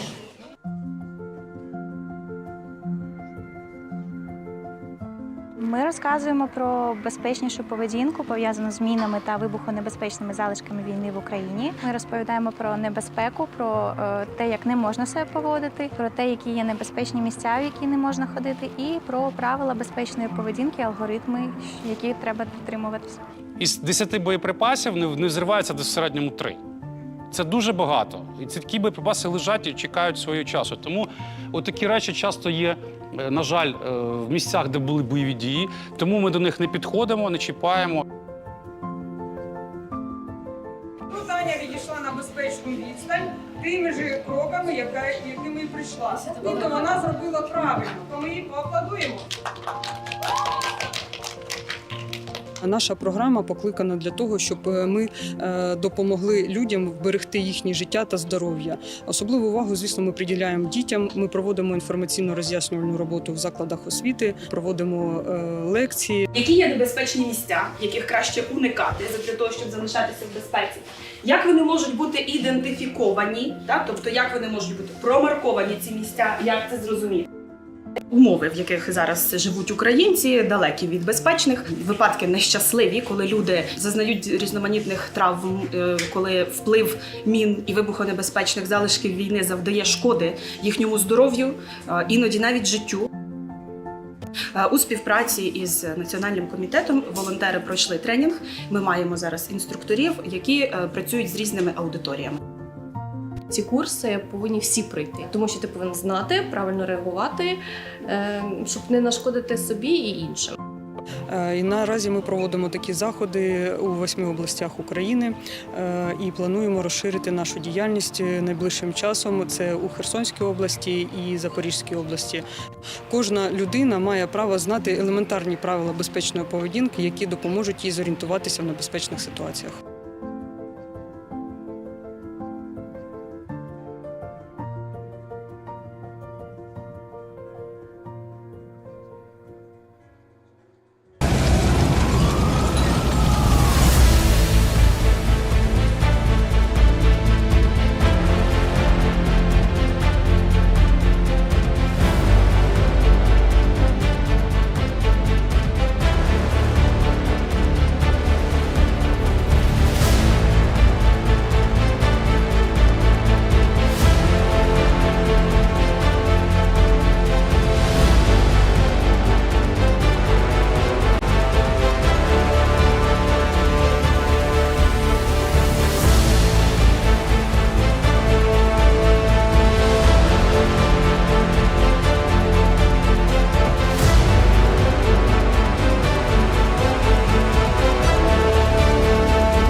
Це був дуже складний рік. Рік повномасштабної війни. Мільйони людей втратили своїх рідних, втратили житло, втратили роботу. І їм доводиться починати все спочатку. Це надзвичайно складно для кожного українця. Але ми щодня робимо усе можливе, аби допомогти. Це не тільки продуктові та гігієнічні набори, яких роздано понад 8 мільйонів, але й будівництво прихистків, забезпечення лікарень медичним обладнанням та допомога людям у відновленні своїх пошкоджених будинків. Більш того, спільно з міжнародними партнерами та за підтримки держави нам вдалося запровадити грошові виплати для людей, які у себе прихистили переселенців, а також тих, хто залишився на деокупованих територіях Херсонщини, Харківщини, Донеччини, Луганщини та Миколаївщини.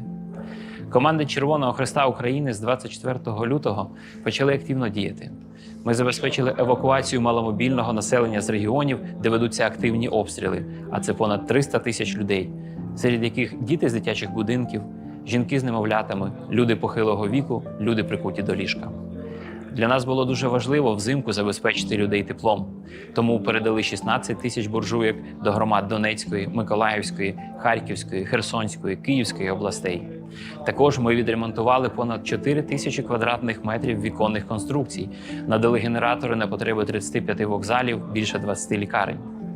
Червоний Хрест України ніколи не займався відновленням електромереж, але з 24 лютого ми допомагали і в цьому напрямку. Нещодавно за нашої підтримки було відновлено понад 2000 метрів високовольтних ліній електропередач у Київській області, а також відновлено 15 кілометрів тролейбусних ліній у Чернігові. Українці щодня перебувають під обстрілами, тому ми продовжуємо навчати людей надавати першу домедичну допомогу, адже це може врятувати комусь життя. Наразі навчено понад 90 тисяч людей. Ще інструктори Українського Червоного Хреста проводять інформаційні сесії щодо мінної небезпеки, адже наразі Україна – одна із найзамінованіших країн світу. Ми вдячні, що наші друзі та партнери допомагають Україні на шляху подолання гуманітарної кризи та відновлення країни. Без підтримки міжнародних партнерів по червонохресному руху, соціально відповідальних українських та іноземних компаній реалізувати всі добрі справи було б неможливо. Нам важлива доля кожного українця. Ми й надалі щодня робитимемо все від нас залежне, аби подолати гуманітарну кризу в Україні.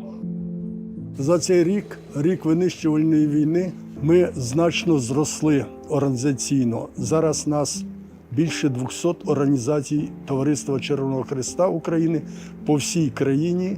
За минулий рік кількість волонтерів в команді Товариства Червоного Хреста збільшилась до 8 тисяч. Ми відчували, наскільки потужними можуть бути зусилля, якщо об'єднатися навколо спільної мети, а саме подолати гуманітарну кризу і надати людям допомогу. Сьогодні Товариство Червоного Хреста України об'єднує світові зусилля для відновлення мирного життя на українській землі. Саме це стане надійною запорукою стабільного розвитку всього європейського регіону.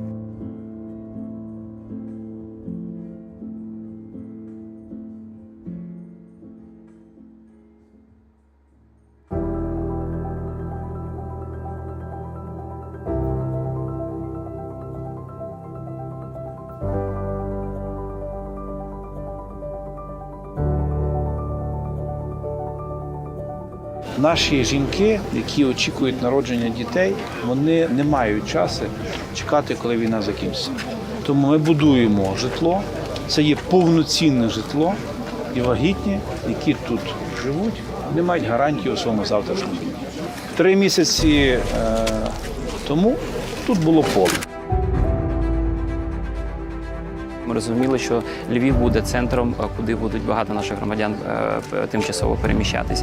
Тому ми запропонували свою допомогу. Разом з міською владою розробили концепт, архітектуру, безпосередньо функціональність цих гуртожитків для вагітних жінок.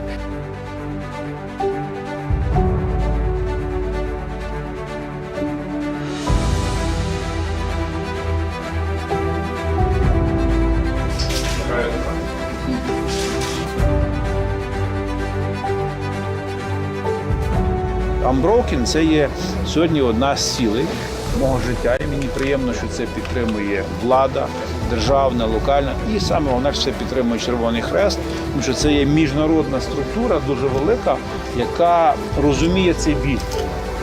Інших немає, вони є. І не було 3 місяці того всього, це з'явилося, тому що є Червоний Хрест.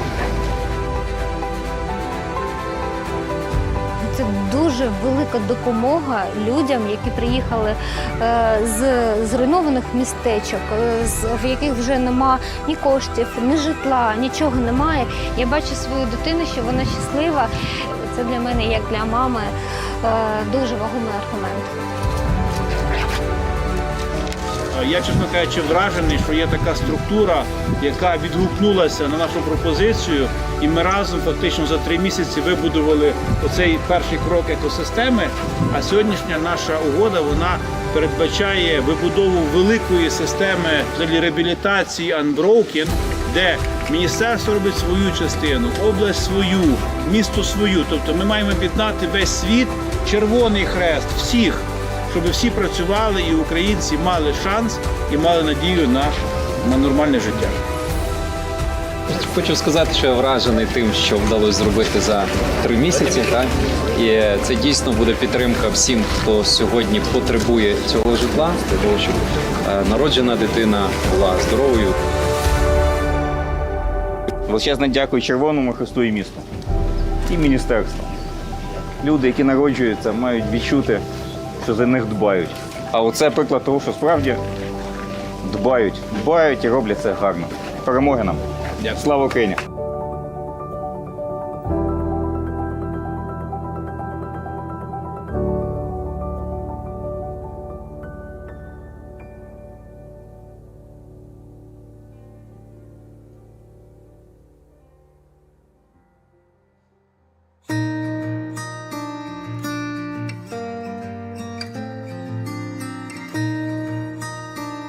Ви знаходитесь зараз на території музею Бакшая, Жупанацька площадь. Тут знаходиться Ужгородська міська організація Товариства Червоного Хреста Україна. І на цій території ми започаткували медичне містечко, яке в собі несе багато сервісів. Це сімейні лікарі, це безкоштовні ліки, фармацевти і психосоціальна підтримка.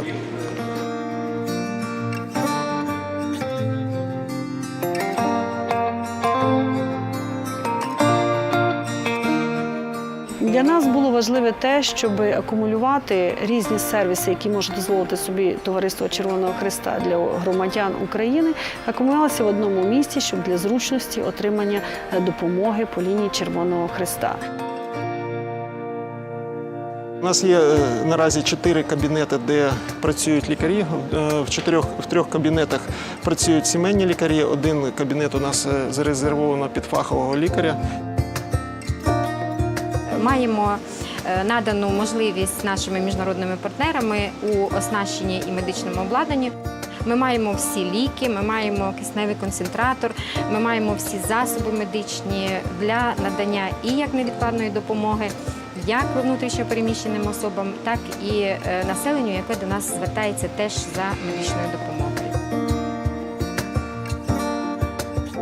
І у нас є окрема ділянка, яка, ви бачите, відгороджена зараз від клініки. Групові заняття з дітьми, це психосоціальна підтримка. Ну, і іноді там працює психолог з індивідуальними консультаціями.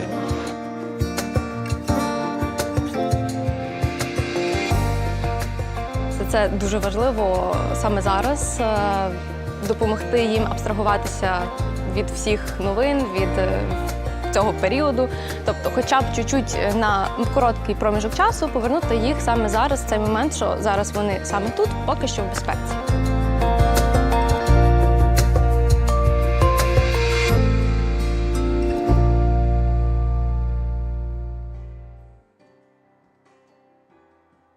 Міжнародний рух Червоного Хреста і Червоного Півмісяця об'єднує понад 100 мільйонів осіб, людей по всьому світу. Його мета – захист людського життя, полегшення страждань і запобігання їм. Цей гуманітарний рух складається із 3 рівнозначних відокремлених частин. Міжнародний комітет Червоного Хреста приходить на допомогу в часи збройних конфліктів та інших ситуацій насильства. Його ціль – захистити життя, здоров'я та гідність людей. Наприклад, комітет може бути нейтральним посередником між сторонами конфлікту з різних питань. Він допомагає людям, які виявилися розділеними з родиною внаслідок бойових дій, підтримувати зв'язок зі своїми близькими. Комітет відвідує військовополонених і намагається забезпечити їхнє утримання відповідно до міжнародних стандартів, відновлює життєво необхідну інфраструктуру та надає допомогу найуразливішим людям, а також докладає зусиль, щоб зміцнити повагу до міжнародного гуманітарного права. Міжнародна федерація товариств Червоного Хреста і Червоного Півмісяця береться до роботи в часи стихійних лих, у надзвичайних ситуаціях природного та техногенного характеру. Федерація координує всі національні товариства Червоного Хреста і Червоного Півмісяця задля покращення механізмів надання допомоги. У співпраці з ними вона проводить міжнародні гуманітарні операції, щоб допомогти постраждалим. Національні товариства Червоного Хреста і Червоного Півмісяця представлені у 192 країнах світу, і в Україні, зокрема. Вони навчають українців навичкам надання першої допомоги, забезпечують гуманітарною допомогою та поширюють знання, спрямовані на захист населення. Також вони популяризують донорство крові. Загони швидкого реагування Червоного Хреста України одні з перших реагують на всі надзвичайні ситуації та разом з рятувальниками допомагають постраждалим. Команда працює в містах, селищах і навіть у віддалених населених пунктах та допомагає найвразливішим категоріям населення. Ці 3 частини міжнародного руху Червоного Хреста і Червоного Півмісяця працюють окремо, проте завжди готові допомогти одна одній. Уся діяльність руху спрямована на захист людства, незалежно від етнічної приналежності, релігійних і політичних переконань.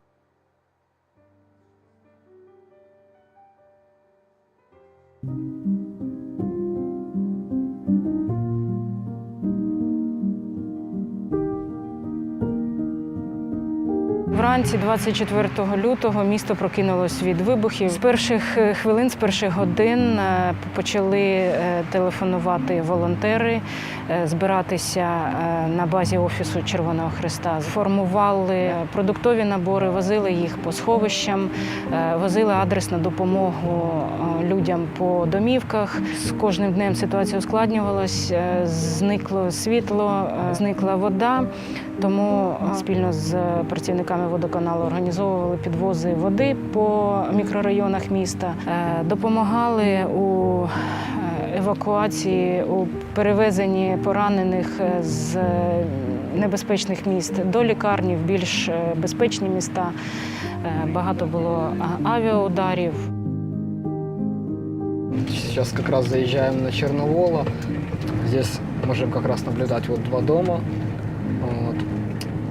Здесь 6 или 7 бомб были сброшены, которые попали на камеру видеорегистратора. Потом здесь все горело, стоял очень большой столб дыма, то есть мы уже работали по эвакуации, скажем так, раненых, лежачих, кто сам не мог. Работа была постоянно. Работали фактически с 8 утра и до конца комендантского часа. То есть как бы с расчетом только на то, чтобы успеть просто добраться домой. Вільно почали працювати, мабуть, тоді, коли вже місто було деблоковане, почала потрошечку відновлюватись сполучення. Вже почали нові для нас впроваджувати напрямки діяльності. Це інформування населення з мінної небезпеки. У нас есть ряд волонтеров, с которыми мы прошли обучение.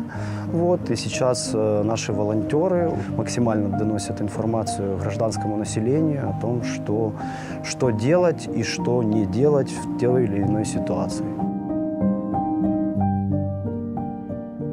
Окрім мінної небезпеки, в нас ще запустився новий проєкт «Мобільні медичні бригади» за фінансової підтримки Данського Червоного Хреста. У нас за кожною лікарнею закріплена мобільна бригада. 3 мобільні бригади – це обстежують доросле населення, і 1 в нас на сьогодні дитяча мобільна бригада.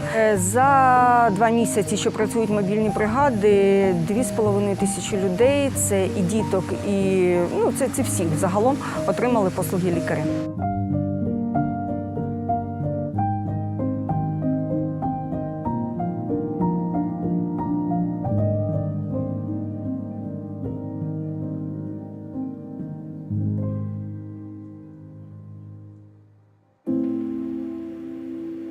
Виживали як у війну. Це дуже-дуже важко дивитися було на все це. Як старики сидять у квартирах, вони не могли в підвал спуститися. Ми їдемо у місто, яке було в окупації майже півроку, місто Ізюм. Веземо гуманітарний вантаж для мешканців деокупованих територій. Взагалі, з моменту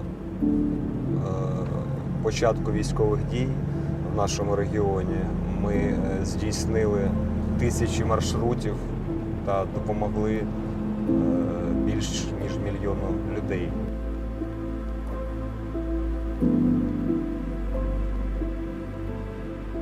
Спокійніше стало.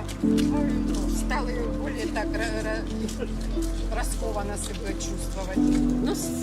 Це дякуємо Красному Хресту, що наші хлопці, наші люди, і їжу теж, і одежу, кому потрібно було. Тому що хотів дойти про хліб привозили.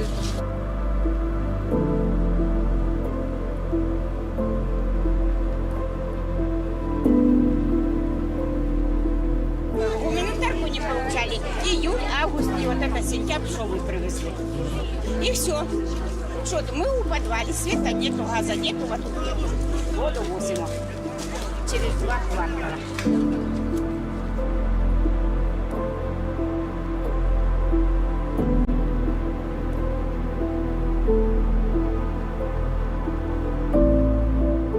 Надеемся лучше, а выезжать нам, зайчик, некуда.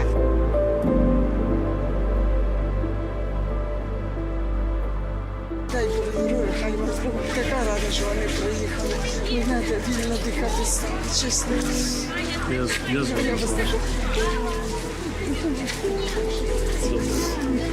Дякую. Все буде добре. Все буде Україна, все.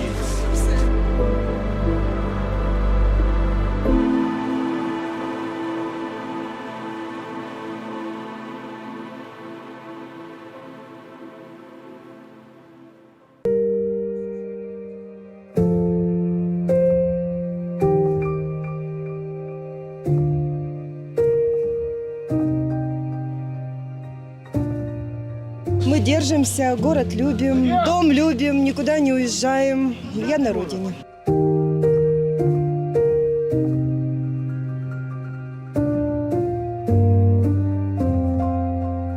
Наразі всі наші волонтери щодня працюють над пом'якшенням гуманітарної кризи, яка є на Херсонщині. До нас прийшло дуже багато нових волонтерів, які розуміли, що їхні руки може спасти, це в буквальному сенсі слова, людей.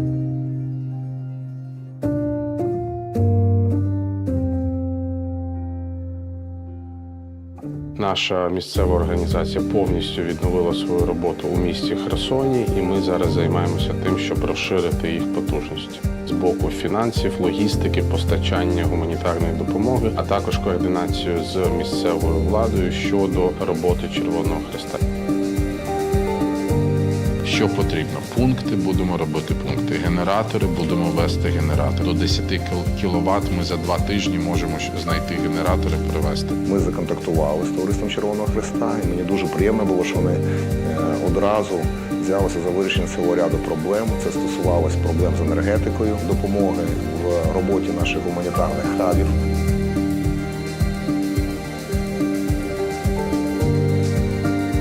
Нам дуже комфортно співпрацювати, дуже швидкий відгук, відповідь. Я сподіваюся, що це нам допоможе допомогти всім херсонцям разом.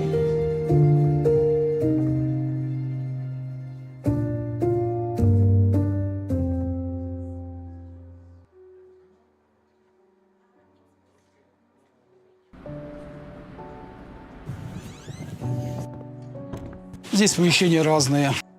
Это был единственный музей в Украине, музей Красного Креста. Но так как, собственно говоря, сейчас пошла война, площади требовались очень серьезные, поэтому использовали как складское. Здесь, собственно, аптека. Здесь еще одно, тоже забито под завязочку.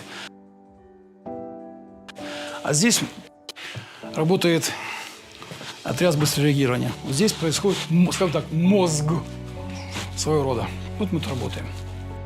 Так, а теперь покажу вам наше убежище. Аккуратно. Тут вы пережидаете обстрелы, да? Да. Здесь почистили, вынесли все, выложили, выбросили, сделали здесь именно убежище под гражданских. Вот на матрасы, вот в таком вот виде.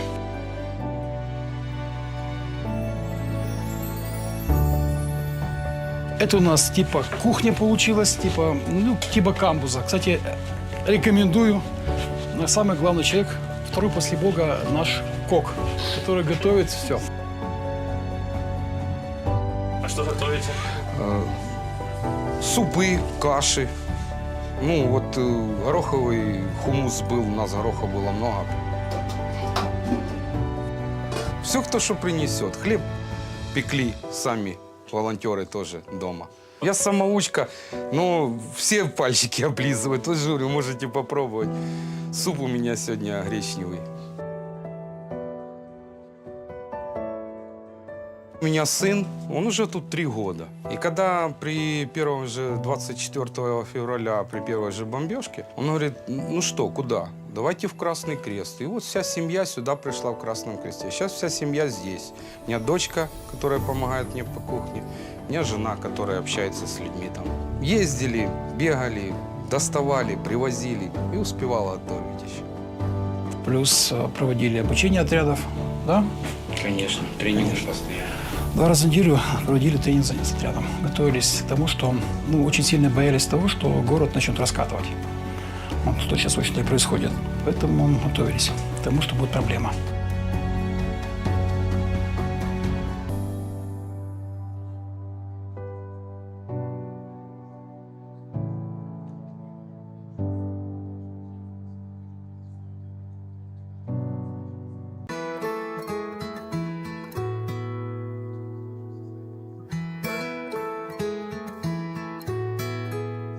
Після 24 лютого Миколаївська обласна організація Товариства Червоного Хреста України стала набагато більшою. З'явилось більше 800 волонтерів, які працюють в системі, з'явились нові напрямки та збільшилась кількість бенефіціарів, які отримують допомогу. Головною ціллю всієї діяльності є допомога тим, хто того найбільше потребує. Наразі ми знаходимося в одному із офісів Червоного Хреста, який розташовано в місті Миколаєві. Тут знаходиться оперативний штаб. Далі знаходиться один з двох розташованих в Миколаєві центрів видачі гуманітарної допомоги.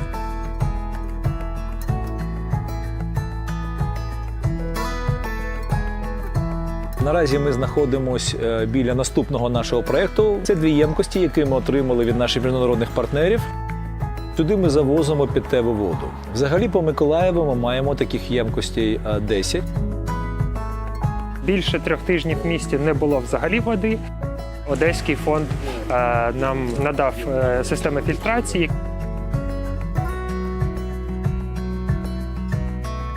У нас є власна свердловина, в нас встановлені 2 системи очистки води шляхом зворотнього осмосу. Орієнтовно, якщо приймати до уваги добову норму води на людину, питної води, то ми можемо забезпечити дуже багато.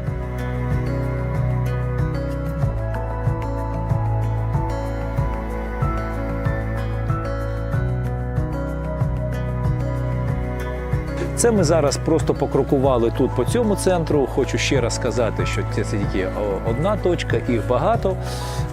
І впевнено можу сказати, що їх буде ще більше, бо для того, аби це сталося найближчим часом, ми працюємо постійно.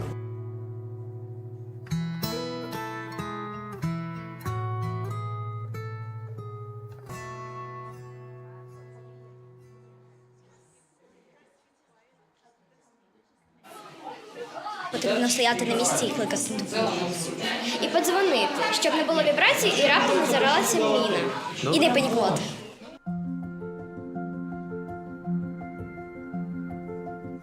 Ми розказуємо про безпечнішу поведінку, пов'язану з мінами та вибухонебезпечними залишками війни в Україні. Ми розповідаємо про небезпеку, про те, як не можна себе поводити, про те, які є небезпечні місця, в які не можна ходити, і про правила безпечної поведінки, алгоритми, які треба дотримуватися.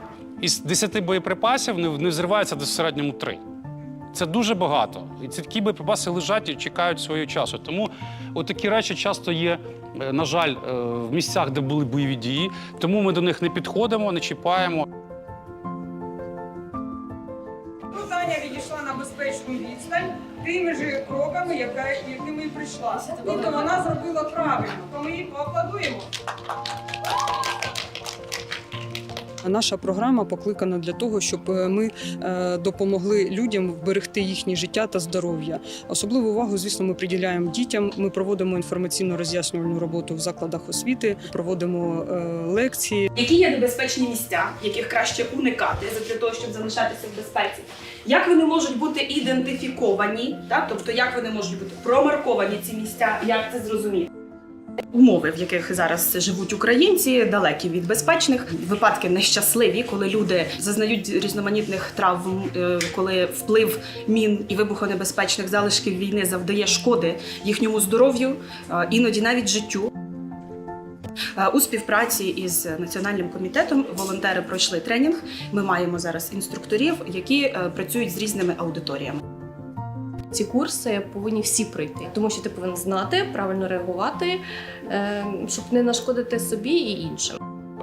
І наразі ми проводимо такі заходи у 8 областях України і плануємо розширити нашу діяльність найближчим часом. Це у Херсонській області і Запорізькій області. Кожна людина має право знати елементарні правила безпечної поведінки, які допоможуть їй зорієнтуватися в небезпечних ситуаціях.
Це був дуже складний рік. Рік повномасштабної війни. Мільйони людей втратили своїх рідних, втратили житло, втратили роботу. І їм доводиться починати все спочатку. Це надзвичайно складно для кожного українця. Але ми щодня робимо усе можливе, аби допомогти. Це не тільки продуктові та гігієнічні набори, яких роздано понад 8 мільйонів, але й будівництво прихистків, забезпечення лікарень медичним обладнанням та допомога людям у відновленні своїх пошкоджених будинків. Більш того, спільно з міжнародними партнерами та за підтримки держави нам вдалося запровадити грошові виплати для людей, які у себе прихистили переселенців, а також тих, хто залишився на деокупованих територіях Херсонщини, Харківщини, Донеччини, Луганщини та Миколаївщини. Команди Червоного Хреста України з 24 лютого почали активно діяти. Ми забезпечили евакуацію маломобільного населення з регіонів, де ведуться активні обстріли, а це понад 300 тисяч людей, серед яких діти з дитячих будинків, жінки з немовлятами, люди похилого віку, люди прикуті до ліжка.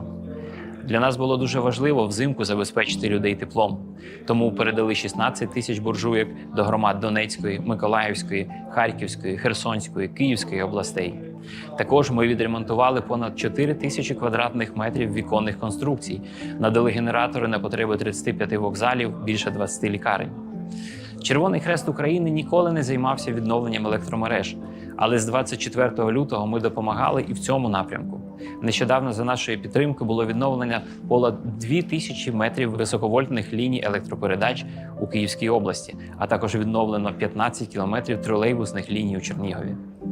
Українці щодня перебувають під обстрілами, тому ми продовжуємо навчати людей надавати першу домедичну допомогу, адже це може врятувати комусь життя. Наразі навчено понад 90 тисяч людей. Ще інструктори Українського Червоного Хреста проводять інформаційні сесії щодо мінної небезпеки, адже наразі Україна – одна із найзамінованіших країн світу. Ми вдячні, що наші друзі та партнери допомагають Україні на шляху подолання гуманітарної кризи та відновлення країни. Без підтримки міжнародних партнерів по червонохресному руху, соціально відповідальних українських та іноземних компаній реалізувати всі добрі справи було б неможливо. Нам важлива доля кожного українця. Ми і надалі щодня робитимемо все від нас залежне, аби подолати гуманітарну кризу в Україні. За цей рік винищувальної війни, ми значно зросли організаційно. Зараз нас більше 200 організацій Товариства Червоного Хреста України по всій країні. За минулий рік кількість волонтерів в команді Товариства Червоного Хреста збільшилась до 8 тисяч. Ми відчували, наскільки потужними можуть бути зусилля, якщо об'єднатися навколо спільної мети, а саме подолати гуманітарну кризу і надати людям допомогу. Сьогодні Товариство Червоного Хреста України об'єднує світові зусилля для відновлення мирного життя на українській землі. Саме це стане надійною запорукою стабільного розвитку всього європейського регіону.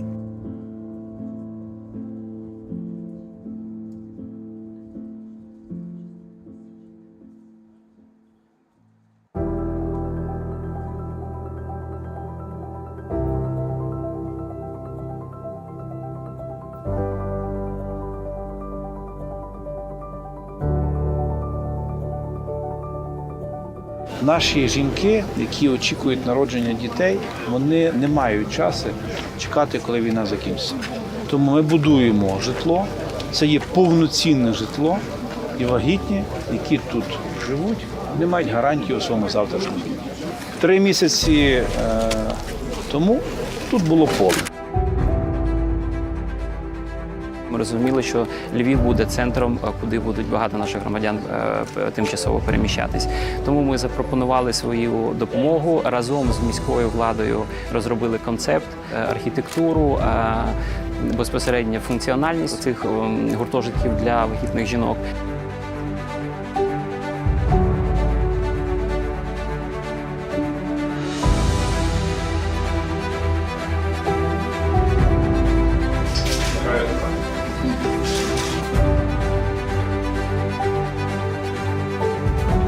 Unbroken – це є сьогодні одна з цілей мого життя, і мені приємно, що це підтримує влада, державна, локальна, і саме головне, що це підтримує Червоний Хрест, тому що це є міжнародна структура, дуже велика, яка розуміє цей біль. інших нема, а вони є. І не було 3 місяці того всього, а це з'явилося, тому що є Червоний Хрест.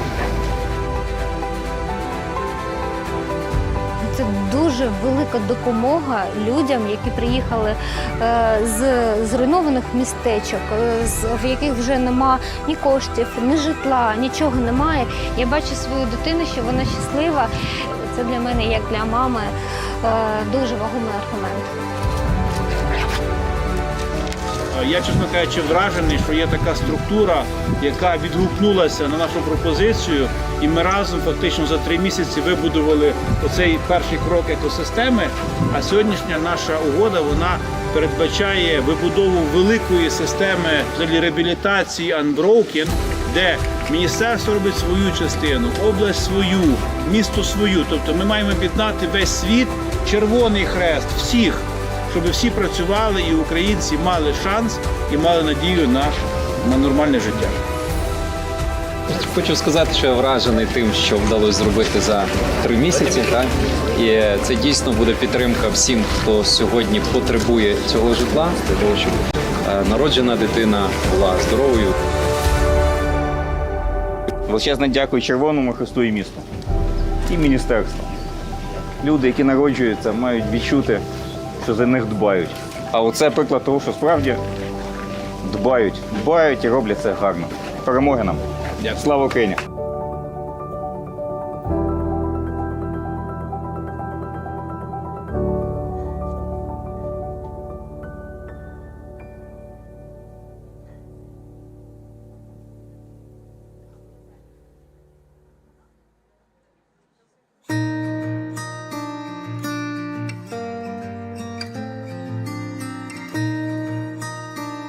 Ви знаходитесь зараз на території музею Бакшая, Жупанацька площадь. Тут знаходиться Ужгородська міська організація Товариства Червоного Хреста Україна. І на цій території ми започаткували медичне містечко, яке в собі несе багато сервісів. Це сімейні лікарі, це безкоштовні ліки, фармацевти і психосоціальна підтримка.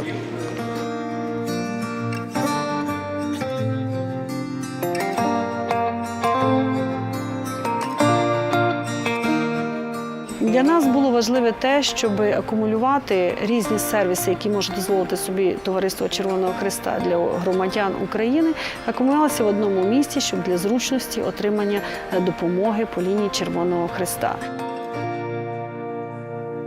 У нас є наразі 4 кабінети, де працюють лікарі. В 3 кабінетах працюють сімейні лікарі. 1 кабінет у нас зарезервовано під фахового лікаря. Маємо надану можливість нашими міжнародними партнерами у оснащенні і медичному обладнанні. Ми маємо всі ліки, ми маємо кисневий концентратор, ми маємо всі засоби медичні для надання і як невідкладної допомоги, як внутрішньо переміщеним особам, так і населенню, яке до нас звертається теж за медичною допомогою. І у нас є окрема ділянка, яка, ви бачите, відгороджена зараз від клініки. Групові заняття з дітьми, це психосоціальна підтримка. Ну, і іноді там працює психолог з індивідуальними консультаціями.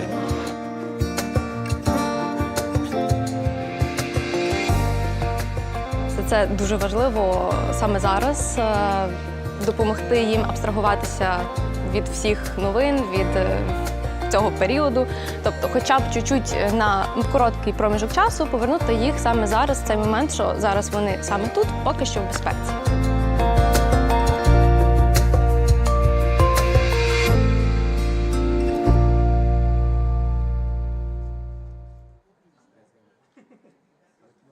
Міжнародний рух Червоного Хреста і Червоного Півмісяця об'єднує понад 100 мільйонів осіб, людей по всьому світу. Його мета – захист людського життя, полегшення страждань і запобігання їм. Цей гуманітарний рух складається із 3 рівнозначних відокремлених частин.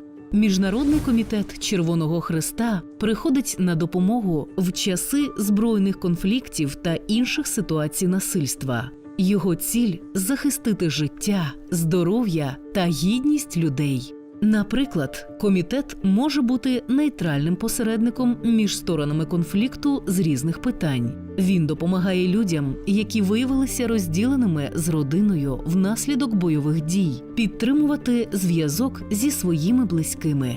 Комітет відвідує військовополонених і намагається забезпечити їхнє утримання відповідно до міжнародних стандартів, відновлює життєво необхідну інфраструктуру та надає допомогу найуразливішим людям, а також докладає зусиль, щоб зміцнити повагу до міжнародного гуманітарного права. Міжнародна федерація товариств Червоного Хреста і Червоного Півмісяця береться до роботи в часи стихійних лих, у надзвичайних ситуаціях природного та техногенного характеру. Федерація координує всі національні товариства Червоного Хреста і Червоного Півмісяця задля покращення механізмів надання допомоги. У співпраці з ними вона проводить міжнародні гуманітарні операції, щоб допомогти постраждалим. Національні товариства Червоного Хреста і Червоного Півмісяця представлені у 192 країнах світу, і в Україні, зокрема. Вони навчають українців навичкам надання першої допомоги, забезпечують гуманітарною допомогою та поширюють знання, спрямовані на захист населення. Також вони популяризують донорство крові. Загони швидкого реагування Червоного Хреста України одні з перших реагують на всі надзвичайні ситуації та разом з рятувальниками допомагають постраждалим. Команда працює в містах, селищах і навіть у віддалених населених пунктах та допомагає найвразливішим категоріям населення. Ці три частини міжнародного руху Червоного Хреста і Червоного Півмісяця працюють окремо, проте завжди готові допомогти одна одній. Уся діяльність руху спрямована на захист людства, незалежно від етнічної приналежності, релігійних і політичних переконань.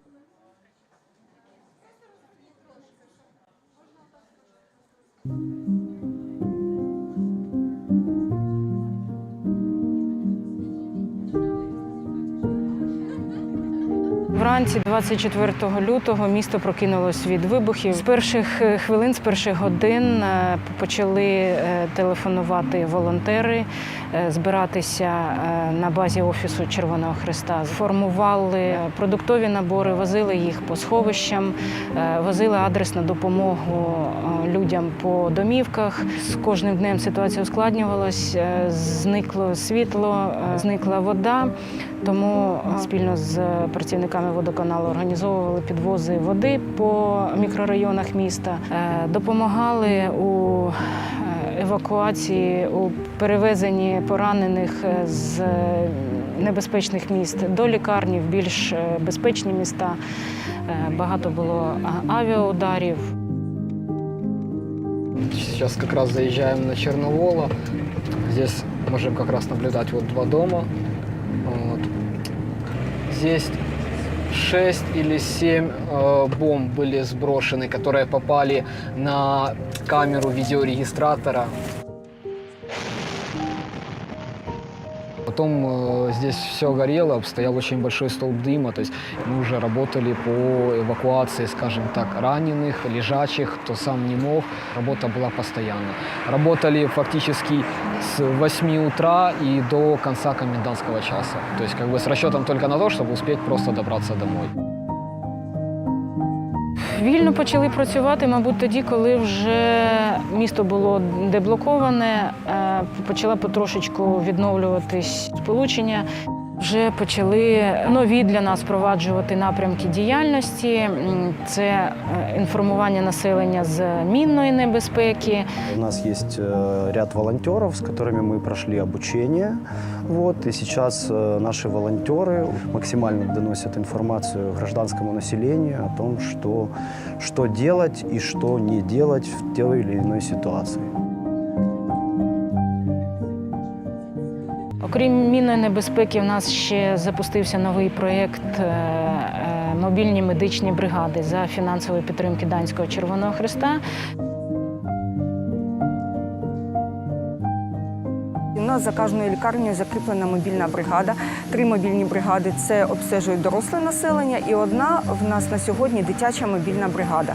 За 2 місяці, що працюють мобільні бригади, 2,5 тисячі людей, це і діток, і це всі загалом отримали послуги лікаря.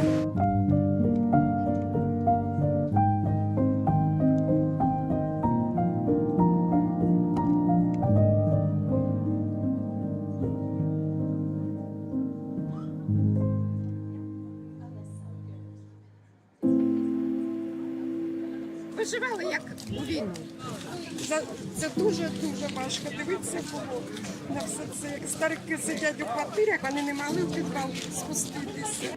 Ми їдемо у місто, яке було в окупації майже півроку, місто Ізюм. Веземо гуманітарний вантаж для мешканців деокупованих територій. Взагалі, з моменту початку військових дій в нашому регіоні ми здійснили тисячі маршрутів та допомогли більш ніж 1 мільйону людей.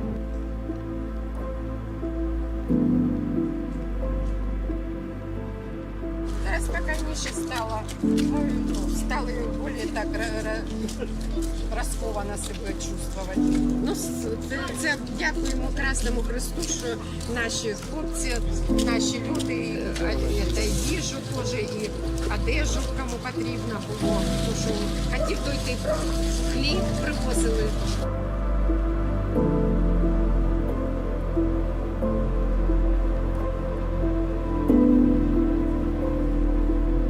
Гуманитарку не получали. Июль, август и вот это сентябрь, что мы привезли. И все. Что, мы у подвале, света нету, газа нету, вот тут воду возим. Через 2 квартала.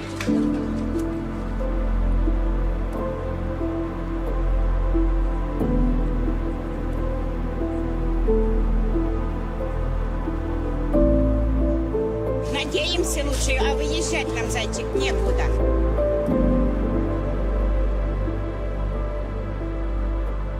Дай Бог здоров'я, хай вас Бог. Така рада, що вони приїхали. Ви знаєте, вільно дихати стало, чесно. Я вас дуже.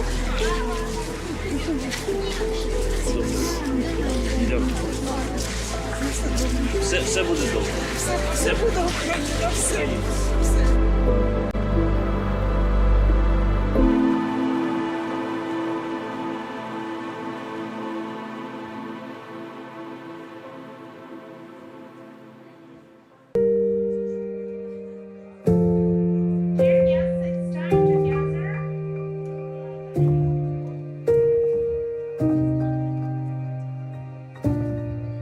Мы держимся, город любим, дом любим, никуда не уезжаем. Я на родине.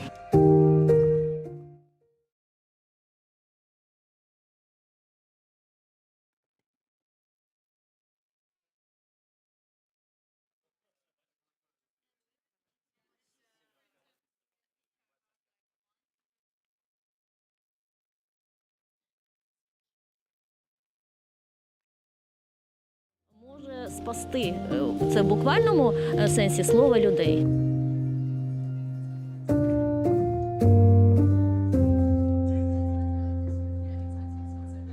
Наша місцева організація повністю відновила свою роботу у місті Херсоні, і ми зараз займаємося тим, щоб розширити їх потужності з боку фінансів, логістики, постачання гуманітарної допомоги, а також координацію з місцевою владою щодо роботи Червоного Хреста. Що потрібно? Пункти, будемо робити пункти. Генератори, будемо вести генератори. До 10 кВт ми за 2 тижні можемо знайти генератори, привезти. Ми законтактували з Товариством Червоного Хреста, і мені дуже приємно було, що вони одразу взялися за вирішення цього ряду проблем. Це стосувалося проблем з енергетикою, допомоги в роботі наших гуманітарних хабів.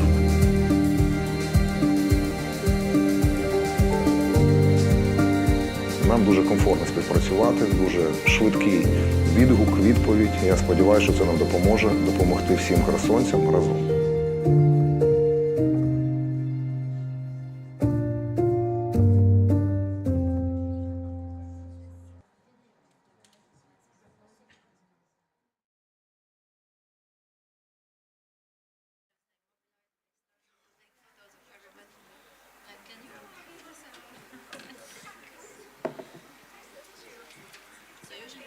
Okay, dear guests, I hope you enjoyed your lunch and also had a chance to absorb some of the information received during the day. And now we can move forward. And I'm pleased to announce the fourth panel discussion for today. It's dedicated to long-term support and social adaptation in rehabilitation. Again, we will be able to hear from representatives of our movement, and please note that this session will be conducted both in English and Ukrainian. So if you need translation, please use your earphones. And Dominic from German Red Cross kindly agreed to moderate this panel as well, and I'm happy to give the floor to you.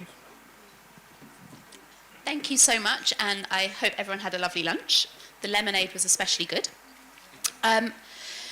So yesterday, myself and a lot of the people in the room had the pleasure of attending the panel discussions where many talented Ukrainian doctors, clinicians and experts talked about the multidisciplinary approach they are taking to rehabilitation and the need to be human-centered.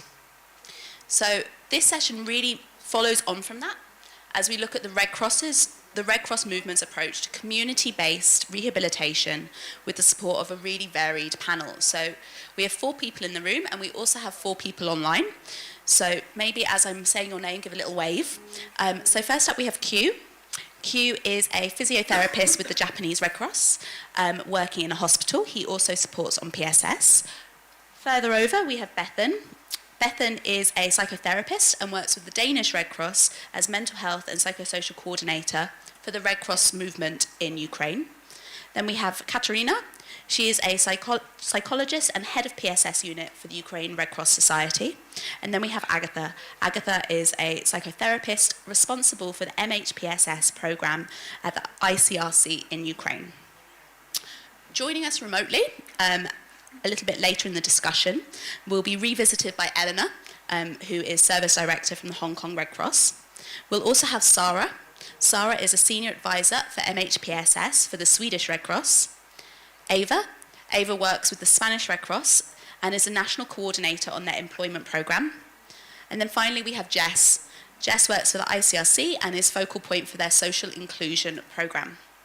So, a lot of very interesting people, and I'm sure we're going to have some really interesting discussion. But first off, I'm going to go to Q. Q, could you kick us off by talking a little bit about Japanese's Red Cross to long-term rehabilitation, and specifically your approach to engagement with the community? Thank you. Thank you, Med. This is Hisamoto Nakashima. I'm a physiotherapist from Japanese Red Cross Society. Well, Hisamoto Nakashima is sometimes difficult to call, so please call me Q. Today, I just want to introduce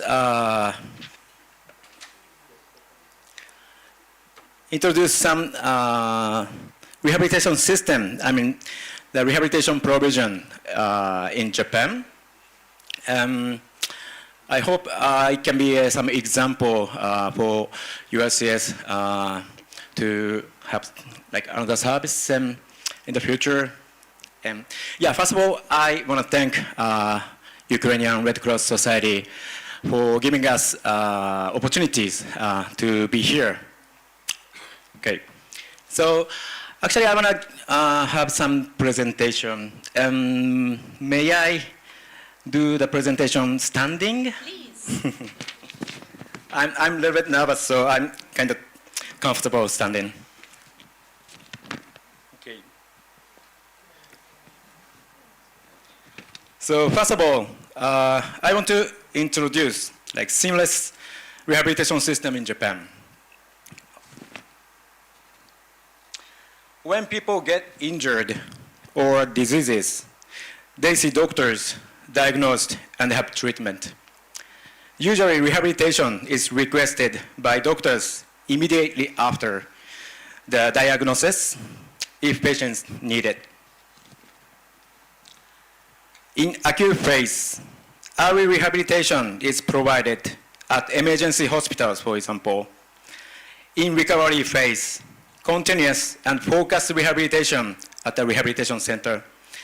In chronic phase, rehabilitation in community are provided, such as home visit rehabilitation or day health care center.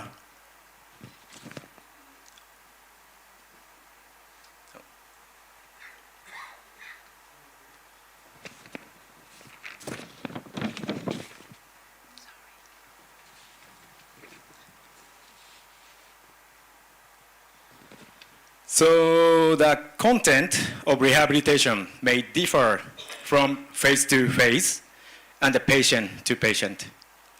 But we rehabilitation staff are caring from acute phase, not only physical functions, but also patients' activities of daily life and participation in society, as well as environmental factors and personal factors of the patient.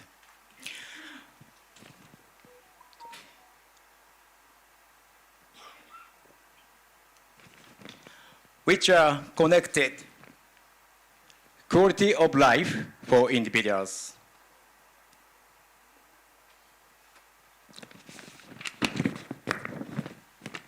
Now I'm going to talk about Japanese healthcare insurance used for rehabilitation provision. So universal health insurance coverage in Japan is all citizens have obligation to join the system and pay the premium. So everyone who joined the system needs to pay only 10% to 30%, depending on the age, from whole cost of the medical services.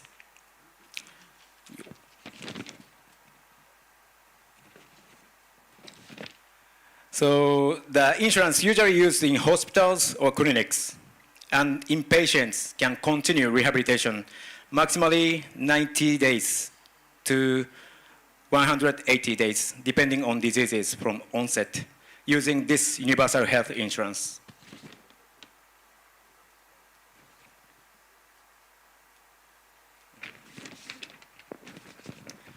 Another health insurance system, nursing care insurance, is for people who need health services in community. The system is people after 40 years pay the premium, and people basically after 65 years may use the insurance if they are certified to have nursing care by government. It's usually used for patients who live at home or nursing care facilities. The service could be providing rehabilitation, renting assistive devices for patients' daily lives, or caring services such as supporting eating, cooking, or bathing. The picture on the left, it's day healthcare center. People who need rehabilitation services in community come to healthcare center where provides services such as rehabilitation or group recreation. So it can be not only physical rehabilitation, but also peer support or social connection, which can be part of psychosocial support. On picture on the right, it's home visit rehabilitation. The rehabilitation staff visits patients' home and give patients or their family some advice for daily life. For example, how they can move, adjusting their home environment, what kind of exercise they need to continue, or what kind of devices they need in the environment. So since Ukrainian Red Cross has Department of Mobile Health Unit or Home-Based Care Unit, it could be some example for developing rehabilitation services for community people in need.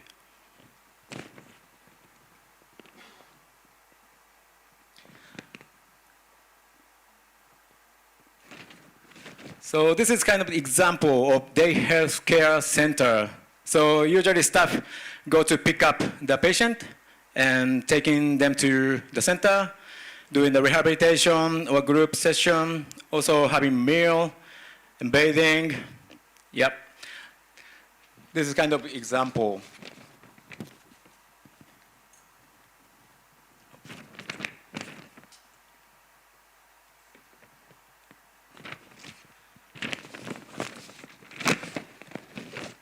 So Japanese Red Cross Society has 91 Red Cross hospitals in Japan, about 35,000 total beds.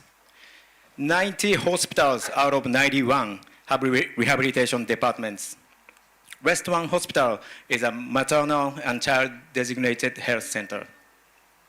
In Japan, 44 oblasts out of 47 has one or more Red Cross hospitals in the region. So this is our added value in community, that JRCS provide medical services nationwide, and its accessibility is important, especially for people living in local area, which may be connected to the world, no one left behind.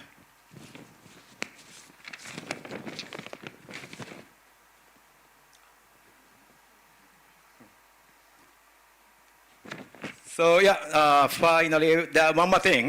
The referral pathway is important.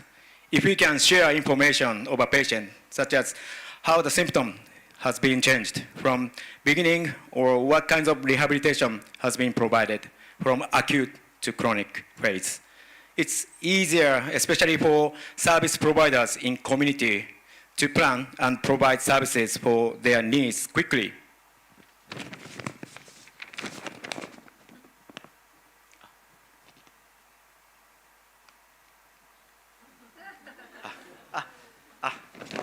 This, thank you.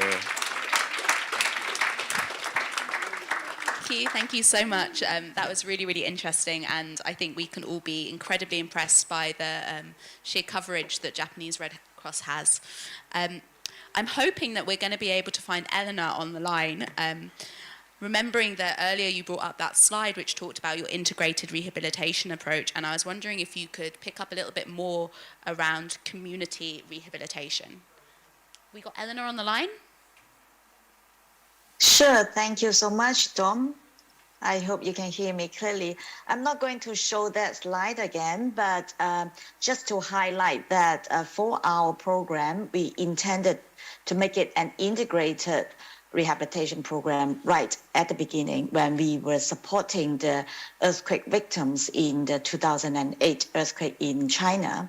So that means when we designed the community rehabilitation program, we make sure that it is also connected to the rehabilitation program in the hospital and in the rehabilitation center. So when the patients are discharged from the rehabilitation center, they are immediately connected with community-based rehabilitation program. I just want to highlight a few things in that community rehab program. Of course, mutual support group will be really important. It provides psychological support to the group members, to the patients, and it also helps them to continue their physical rehabilitation when they go back to home.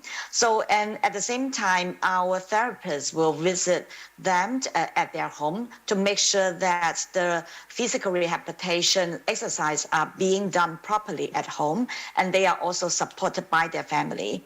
And we also put elements of home modification to that community rehab program, which means that we, the occupational therapists will pay visit to their home and then look at the physical environment to see what kind of installation would be needed to ensure their security and also mobility at home.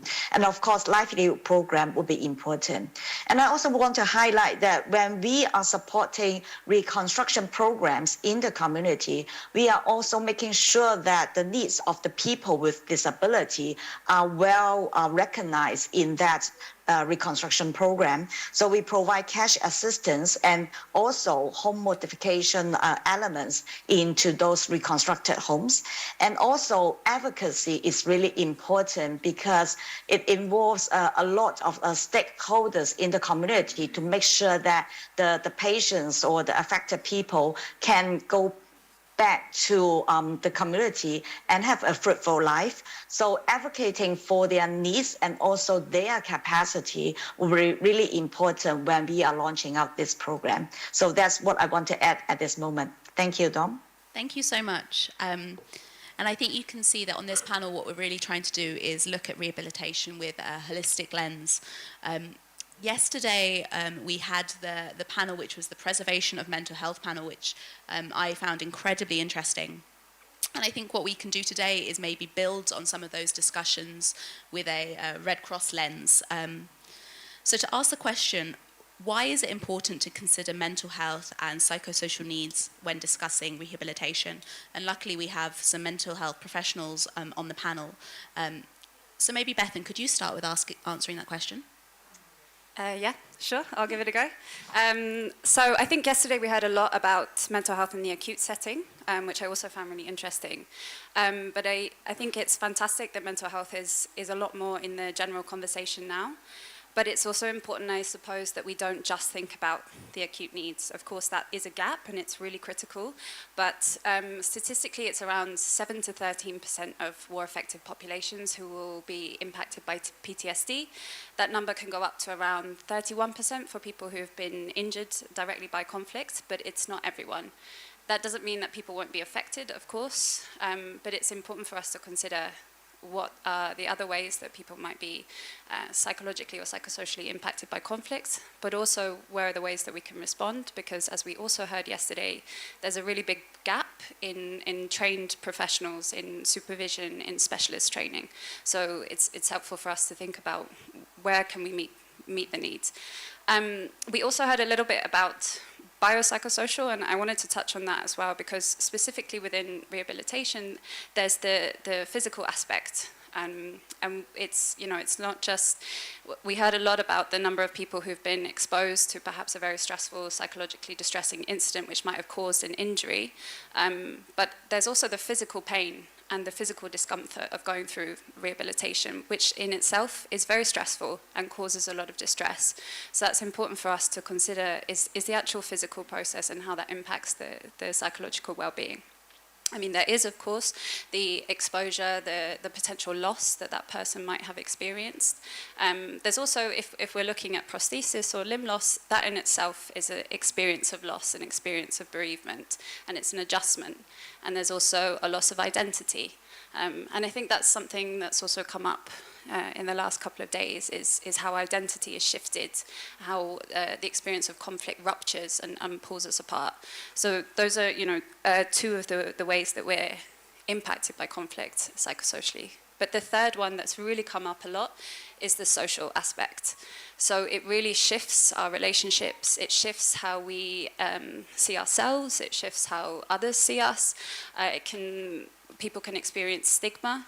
And the research shows that people who have been exposed to a traumatic incident and then experience stigma due to their physical disability or because of conceptions around mental illness are more likely to develop anxiety or depression. So the way the community perceives and interacts with the person is really, really important to their recovery and to their, to the likelihood that they might begin to feel unwell or to struggle a little bit. So I suppose for me those are three really important things for us to consider. It's the physical aspect, it's the distress itself, and then it's the social aspect. And that means that these things are really important for us when thinking about a response as well. So as I mentioned, this biopsychosocial response, and I think that's been mentioned a lot, which is great, is why have everyone been talking about multidisciplinary teams? It's because the three interrelate. If I'm in physical pain, it causes me stress. If I'm under a certain amount of stress, it might make me ill. My body might be in pain. If I'm feeling low, if I'm feeling depressed, it might be difficult to engage socially. If I'm having difficulties in my social relationships, it's going to make me feel anxious. So these three things really interrelate, and that's why this multidisciplinary team is so important, is that we see this person as a whole, and we try and pull together this fragmented experience of conflict that pulls people apart. And then the second thing is, of course, as everybody has been talking about, which is wonderful to hear, is the community. So there's a lot of different research about what is most effective when looking at rehabilitation, physical or mental rehabilitation, and it has various rates of success and different ideas about what's most effective. But one of the things that comes through consistently is the involvement of family and of community and of peers as early as possible. So this, we can say for sure, has a really significant impact on a person's recovery. And there was some really useful discussion about the difficulties of returning home. Whether or not you're a soldier or a civilian, there is a transition from an experience of pain to recovery, from war to peace, from victim to survivor. So there is a transition here, and the family also has to adapt to that transition. So involving families as much as possible in understanding the symptoms, understanding stress, but being able to also communicate and calm down is really, really important. Yeah, as I mentioned, language is super important as well. So using words such as survivor rather than victim, using words like recovery rather than illness, actually has an impact. Studies have shown on the likelihood that someone will recover or how quickly they recover, because it's that belief that I have the capacity, I have the ability to recover, I will be well. So this is something that, you know, spreading these simple messages can have a really big impact. And I think even an experience of this event, you could arguably say is a rehabilitation event in itself, because you're bringing together people who have all experienced experiences of loss, of fragmentation, of being exposed to difficulty, and you're in one area as a collective to address that. So this is a kind of healing initiative in itself. So there's a lot of things that can be done like that. And then the third thing, I've lost my little timer, so I hope I'm doing okay. The third thing I want to mention is the timing of the intervention. So again, that is something that has come through very clearly, is that just like with a physical wound, the earlier we can come in with psychosocial support, the better. And again, we heard how there is a lack of professionals, but it doesn't necessarily need to be that you have a psychiatrist on hand. Of course, that's critical. But just in those early days, having messages that help the person to understand, what is it that I'm experiencing?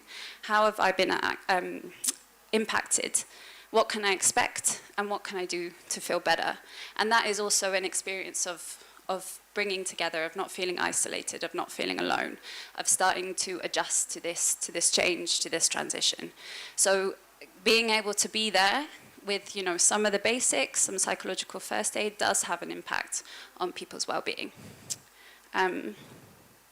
Yeah, I think that's what I wanted to say. Perfect. And maybe this is let's go for a clap. And it's my pleasure, I think, to pass over to Katerina. Yeah. Thank you, Dom. As emergency people, we know that language matters, and words can give strength, can change perception, can support and heal. And our language is part of our identity and our well-being. Therefore, I will be speaking Ukrainian about what the Ukrainian Red Cross does for the people living in Ukraine, to be heard, visible, understood, and to give a space for recognition and compassion.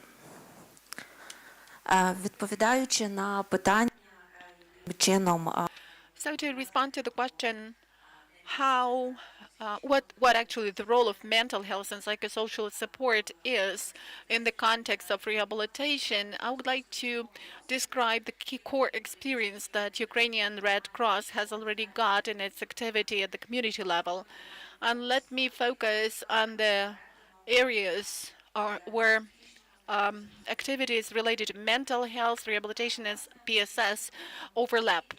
In the Ukrainian Red Cross Society, social support, psychological support was launched in 2015, and we've got the experience of providing such support to children, veterans, their family members of IDPs, and vulnerable categories of the society. Psychosocial support and mental health activities have covered 21 regions and the city of Kyiv. And we've got more than 500 volunteers working in PSS who are providing daily PSS, who are ready to provide psychological first aid. And they work for the people who have been affected by the war to feel better, to feel supported and not isolated. And now the overall number of people who have got PSS and who keep getting PSS is more than 300,000 people. We are working in different points in different areas of the country, and we are trying to improve the level of awareness of mental health. We are trying to explain people what people can do with the stress, how stress is manifested. We train people in psychological first aid, and we get feedback from people, showing us how their life changes when they feel that they are supported, that they are not alone, that they are heard, their voice is heard, and when they have an opportunity to understand that the responses they feel are quite normal, normal reactions to abnormal situations in which we are. Now we are training mobile teams in terms of PSS, also home care teams, teachers, social workers, because these are the people who are the first to communicate with a great number of people who feel the stress, and our role is to teach them and to kind of give some equipment for them, some techniques to them for them to be able to support other people, to normalize their state of the survivors. And we are creating safe spaces where our volunteers work almost throughout the whole territory of Ukraine. Our volunteers try to make people feel more comfortable, try to make people feel that they are in the community. And in that way, they are developing the understanding that they can make some small steps and thus change something in their lives. And they also instill hopes in them. From our experience of the development and creation and functioning of those safe spaces, which are transition spaces where people can get some support in the stressful situations, and after that they can transform those skills and use them in their lives. So now we understand that we need this transition space between staying in the rehabilitation center or therapy and the moment when they get back to their communities. And since we understand that there is a need for such transition space, we have launched a rather interesting type of program together with the Ministry of Social Policy. And let me tell a couple of words about this program. The idea behind it is that families must have an opportunity to be staying together. They must have some common space, and we will organize it in the following way. We want a person after rehabilitation to be joined by family members and let them have a 6-day stay in the place where they could live in a comfortable way, somewhere in the nature where there are more resources for recovery. And we will have a multidisciplinary team working with those families, and this team will be implementing the comprehensive approach, starting with basic things, starting with establishing communication and connection between people, giving them the ability to somehow change their perception of the relationship in which they are. And we will end up with the provision of the information on the services that they will be able to use later in the community.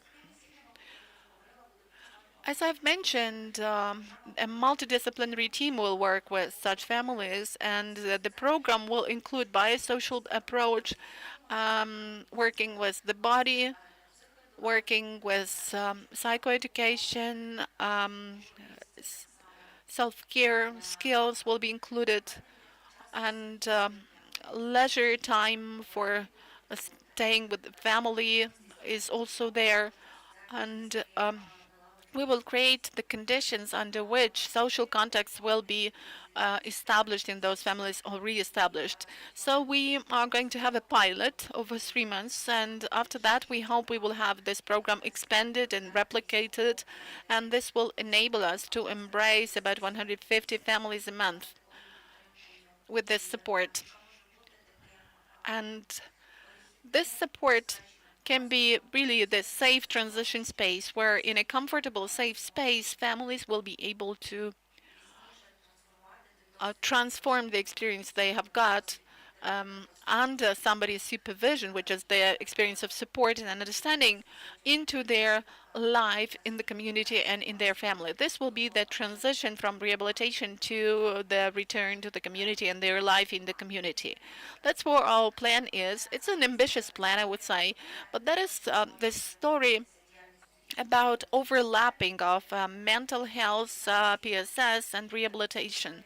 And this is the story showing that everything we do in the context of PSS is related to giving an opportunity to people to feel capable, to feel empowered, empowered to cope with the situation they are in, and they are become able to feel the support of the family. So that's all for me. Thank you. Thank you so much for that, and especially for bringing up volunteers, because I think that's something very unique about the Red Cross movement, is that we're volunteer-led. And Maxim earlier talked about how the Ukrainian Red Cross really does have volunteers across the country doing amazing work every day. And that includes offering psychosocial support. So just to quickly ask, how are volunteers and teachers and all of the staff that you're training in PSS, how are they feeling about being offered that opportunity to learn a little bit more about mental health and PSS? Thank you for your question. I will again switch on to Ukrainian. Rightly so. Yeah.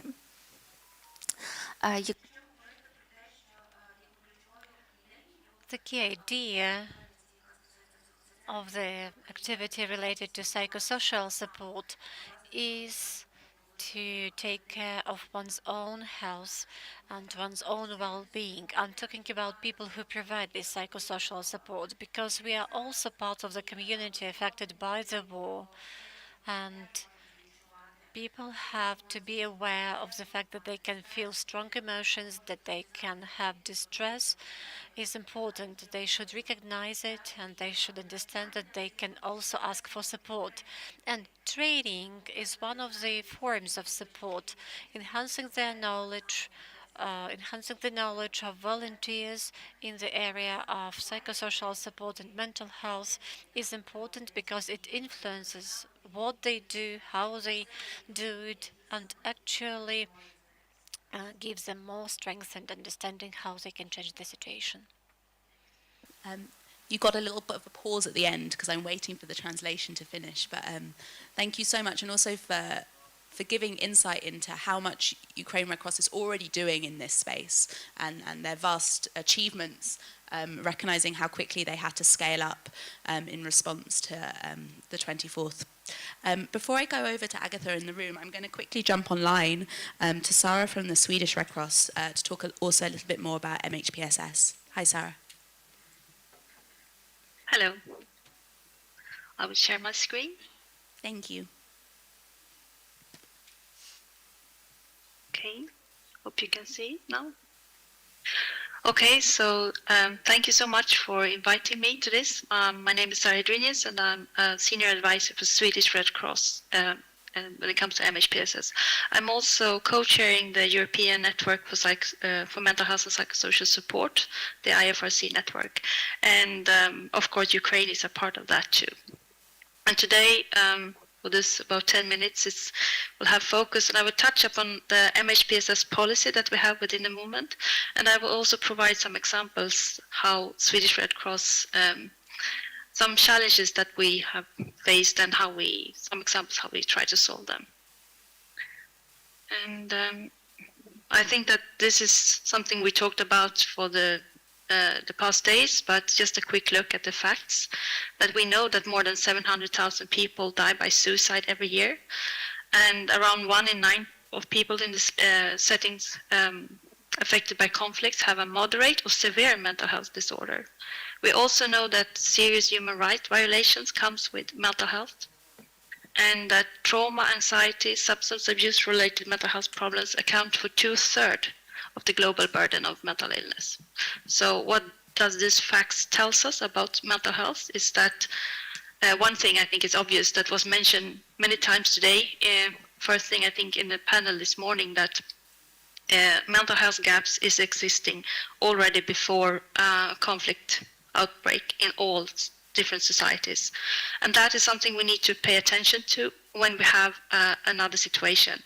So when you address the rehabilitation for in a conflict, you also need to think about that there are already existing groups and people that we need to attend to in the same time. Another thing I think is important to point out is that trauma, anxiety, substance abuse related, that they account for 2/3 of the global burden. That tells us that what we are experiencing in our life affect our mental health, obviously. And that could be potentially traumatic events, in a conflict setting, but it can also be in the everyday life. So that is also ongoing.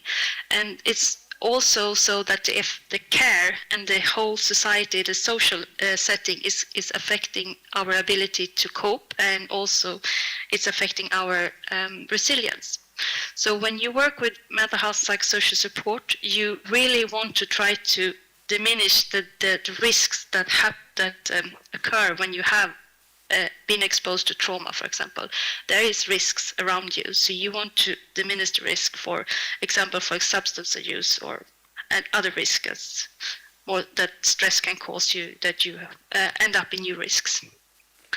And I think it's quite complex when you work with mental health and psychosocial support, because it's very complex. It could be everything from like a welcoming smile in an activity to very advanced treatment. So I think one important stepstone for the movement was when we adopted a policy in 2019. It's a joint policy, movement policy, and we also adopted a resolution together with 192 states. So we have a mandate as a movement to work with this, address this topic, and we also have the policy to help us to sort out how we should address it. And one of the whole 8 policy statements is this that I wanted to address today, that how to ensure comprehensive and integrated support and care for people with mental health. Another thing that we stated out in this policy is something that Katrina from the Ukrainian Red Cross just mentioned, that we really need also to protect the mental health and psychosocial well-being of staff and volunteers, because that's also crucial. If we are not prepared ourselves, we cannot deliver the support.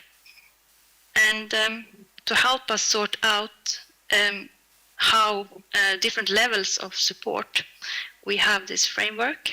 And I can just explain a little bit from the Swedish perspective. So that in the basic psychosocial support, well, that is mainly our local branches that carrying out those activities and focusing on the basic psychosocial support.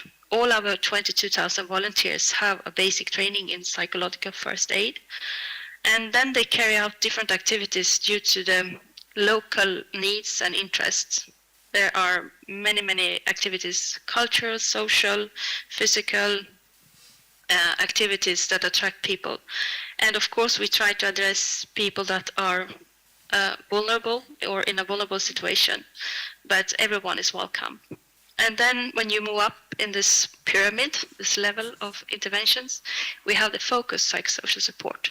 It is still volunteers carrying out those activities and programs, but those programs are more structured, and the volunteers have a little bit more training and also support from the national society.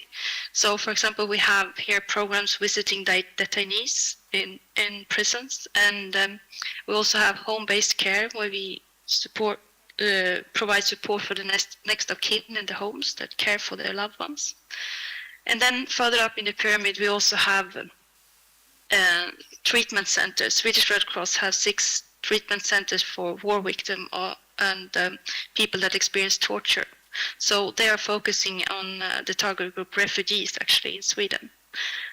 And in those centers, in the very top of the pyramid, it is healthcare professionals, people that work there, is psychologists, and our centers is a part of the healthcare system, but we are filling in a gap with a specific knowledge about the refugee and the situation, about trauma and all of that.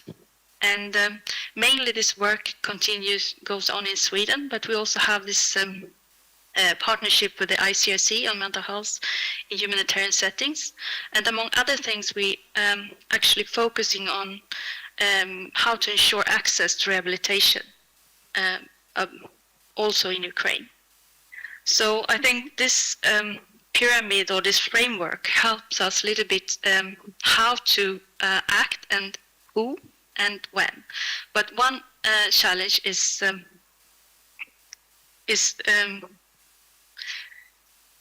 for example, when you have the everyday life, it's working well, but when you have a strain in the society, you have to step up from the basic to the focused psychosocial support.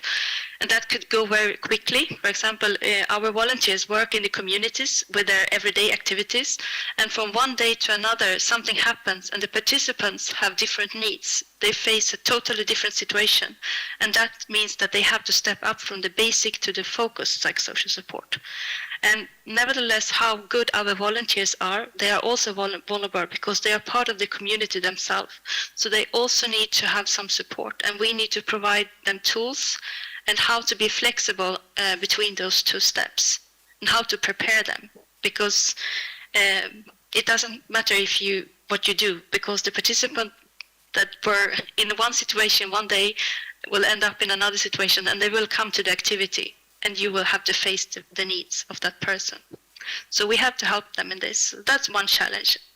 And another challenge is that when you want to integrate MHPSS in other sectors, because we need to work across the sectors in the health and the education, protection, all the sectors where we meet with people who are vulnerable from this situation and needs to have rehabilitation. So then we need to work with knowledge dissemination a lot. And that is also a challenge, how to do that. So I will give you 2 examples very quickly. Yep. That is in 2 minutes, I think. One thing is that we work together with the target group to find out how to disseminate the knowledge and how to talk about these issues. And I think that's very important that you work together with the target group to find out how they express themselves. What is most important for them when it comes to mental health? How do they describe their situation? And when we do this kind of focus group, for example, with this picture, there was a group of young women living in a suburb with the social economic deprived areas. They themselves explained what is most important. And then we created messages with their, in this example, we actually did film clips, but they expressed about their situation, about their mental health.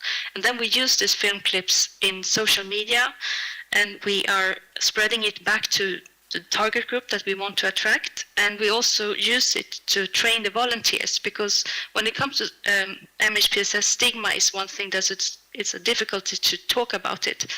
But when you are prepared as a volunteer to hear the target group discuss mental health issues among themselves, that can give you key how to discuss it and how to open up the question about mental health. That's one example.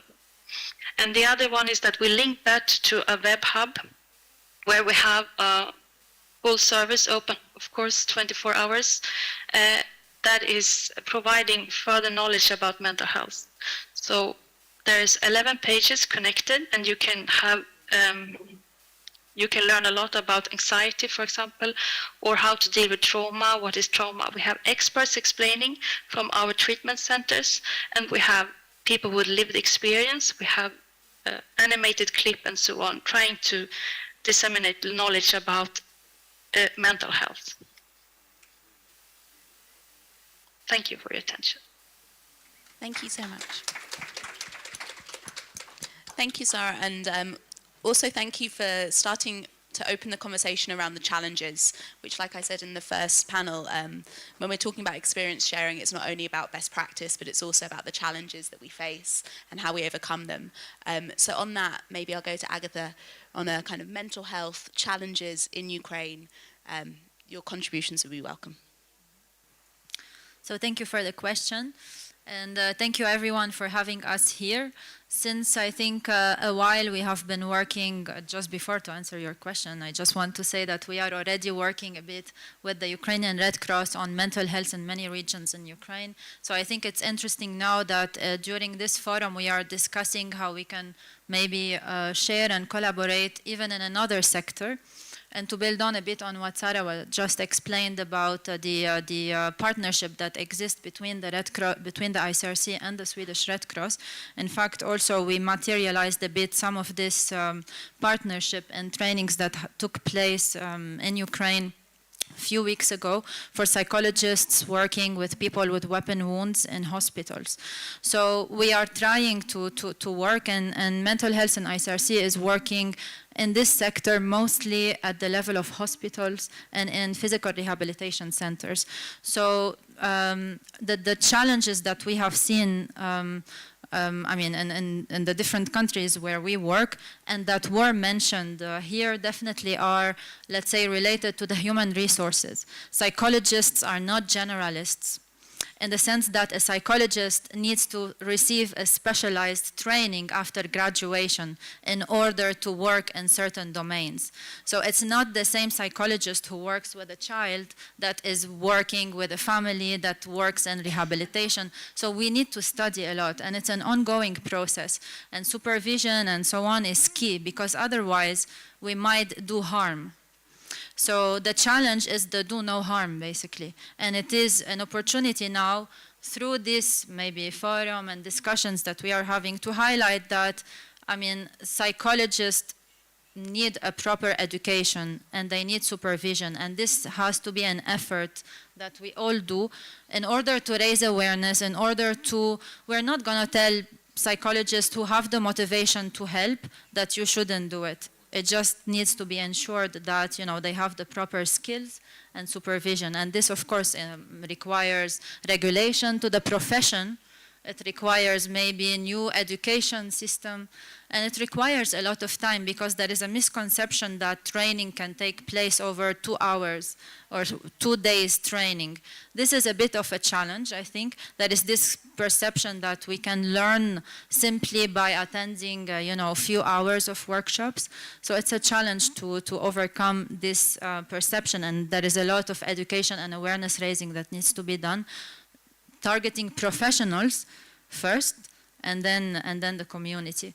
Now, another challenge which I saw in many other countries is when people with weapon wounds or people who undergo surgery, they go home for some time, and then before coming back to the center for another surgery or for other procedure, during this gap of time, which could last between weeks or months, what we saw is that people tend to manage their pain by using coping mechanisms that are unhealthy.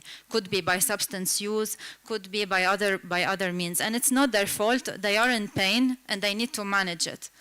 So this gap, when we saw that professionals, so psychologists, are working in the hospital, but then when the patient leaves the hospital, goes home for a while, before coming back, they tend, due to the pain, due to the stress, due to the shame sometimes, to the stigma, to cope in an unhealthy manner. And this develops a lot of issues related to, and then sometimes it prevents them from coming back to the hospital. So there is a treatment disruption. That is when you cope in an unhealthy manner, especially using substances to manage pain, then you are adding to the mental health condition. And when you come back to the hospital, the professionals have an additional challenge to help you. So I'm just mentioning, because here a lot was said about the bridge between the hospital and the community. So yes, there is a bridge after treatment, but there is a bridge during the gaps in between certain treatments. So anyway, this is where I also see a lot of role, let's say, for those who are doing community work or the Ukrainian Red Cross. I have more time.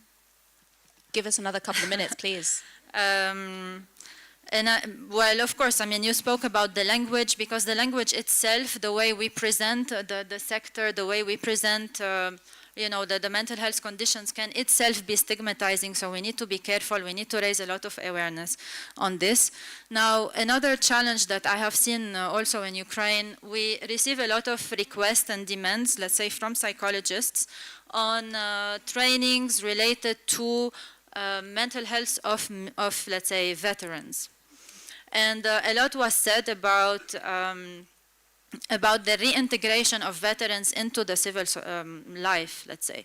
What I want to highlight also is that the civil psychologists or psychologists working normally with civilians need also to be educated on the military system to know what a military or a veteran experiences so that they know to help them. So here I think the collaboration between psychologists working in the hospital or at community and those working in the military setup needs to happen. There should be an experience sharing between the two of them, because all of us, in order to work with the veterans, for instance, we need to be familiar with what they are going through. Otherwise, our education does not prepare us for this.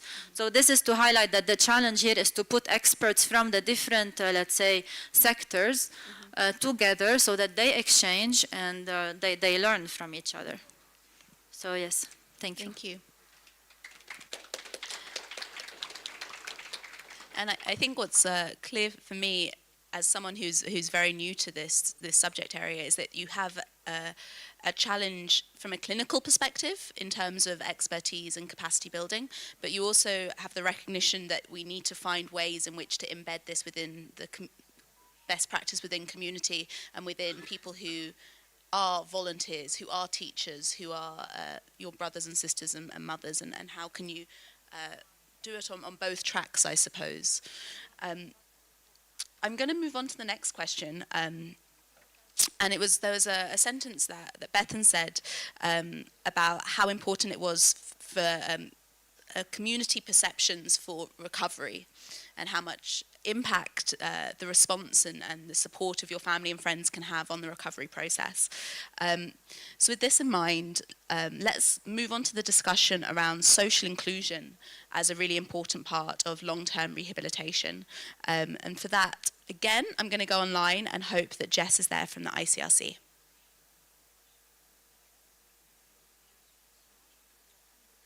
Can you hear me? I think we can. Okay, I'm going to go ahead and share my screen real quickly. Perfect. We're not seeing the right person at the moment, but we are hearing you, so that is half the battle. Okay. We can see you. All right, great.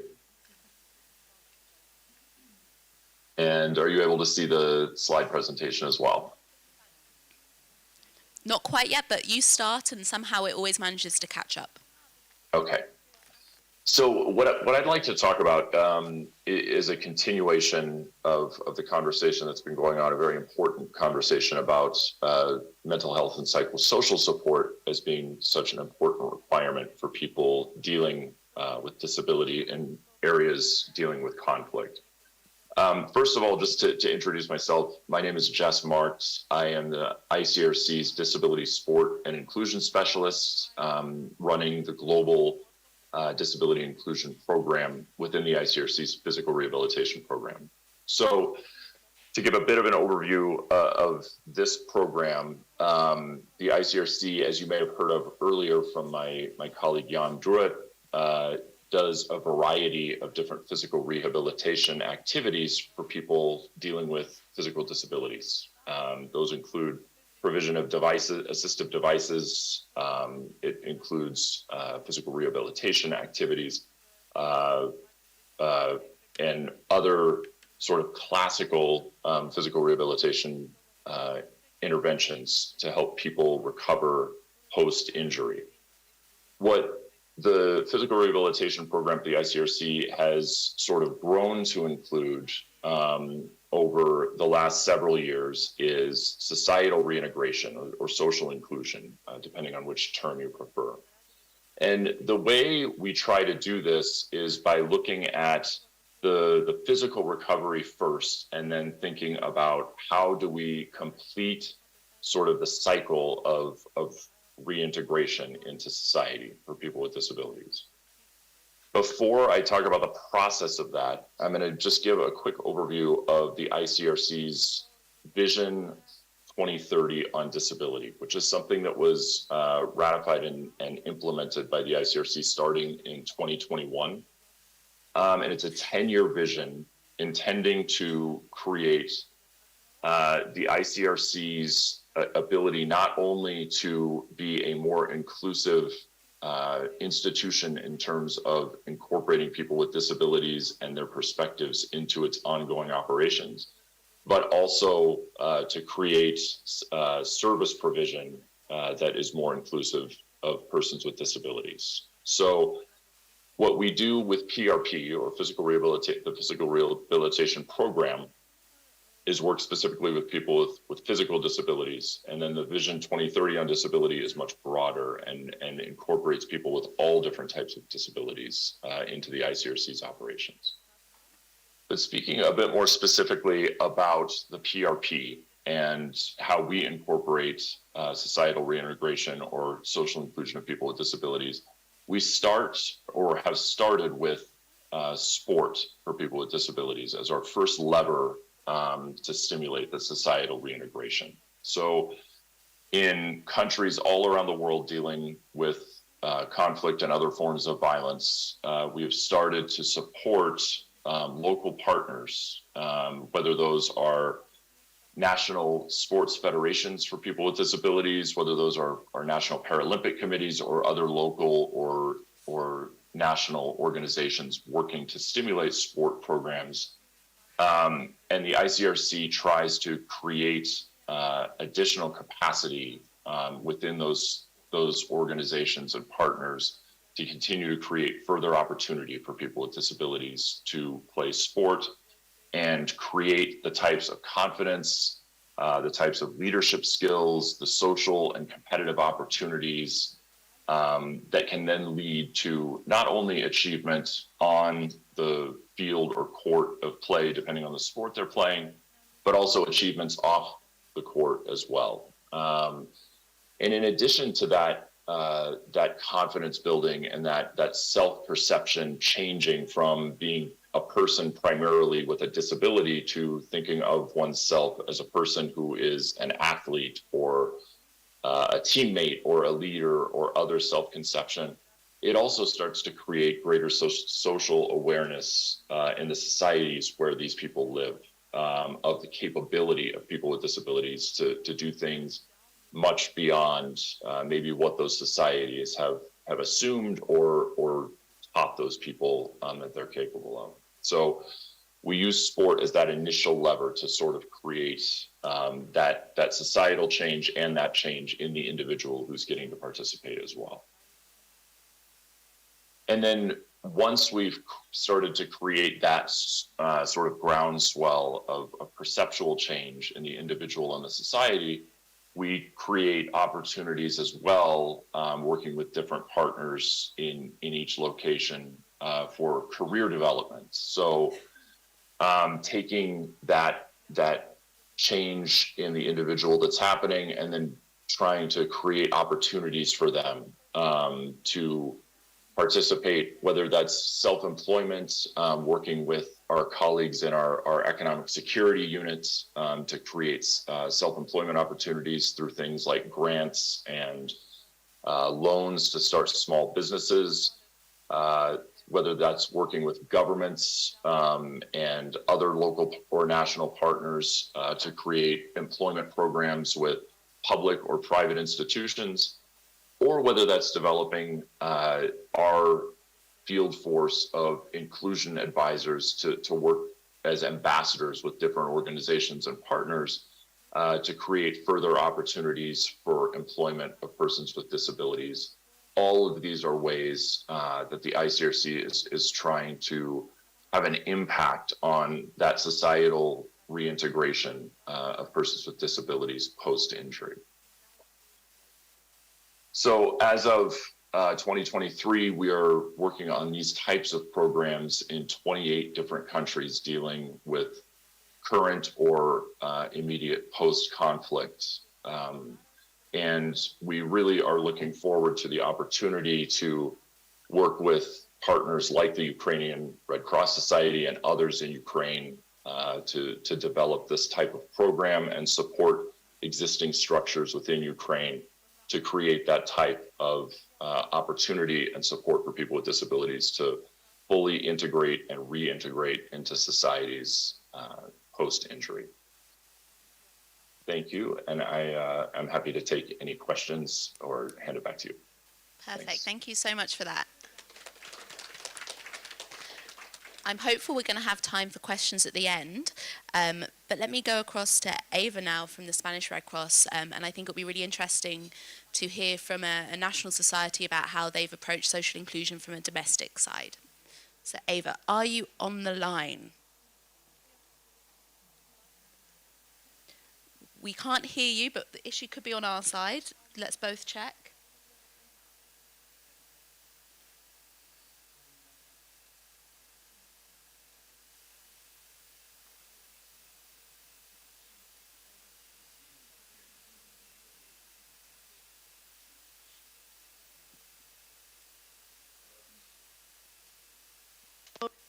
Oh, maybe there was a word.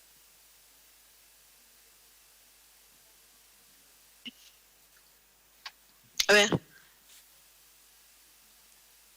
She's really building tension.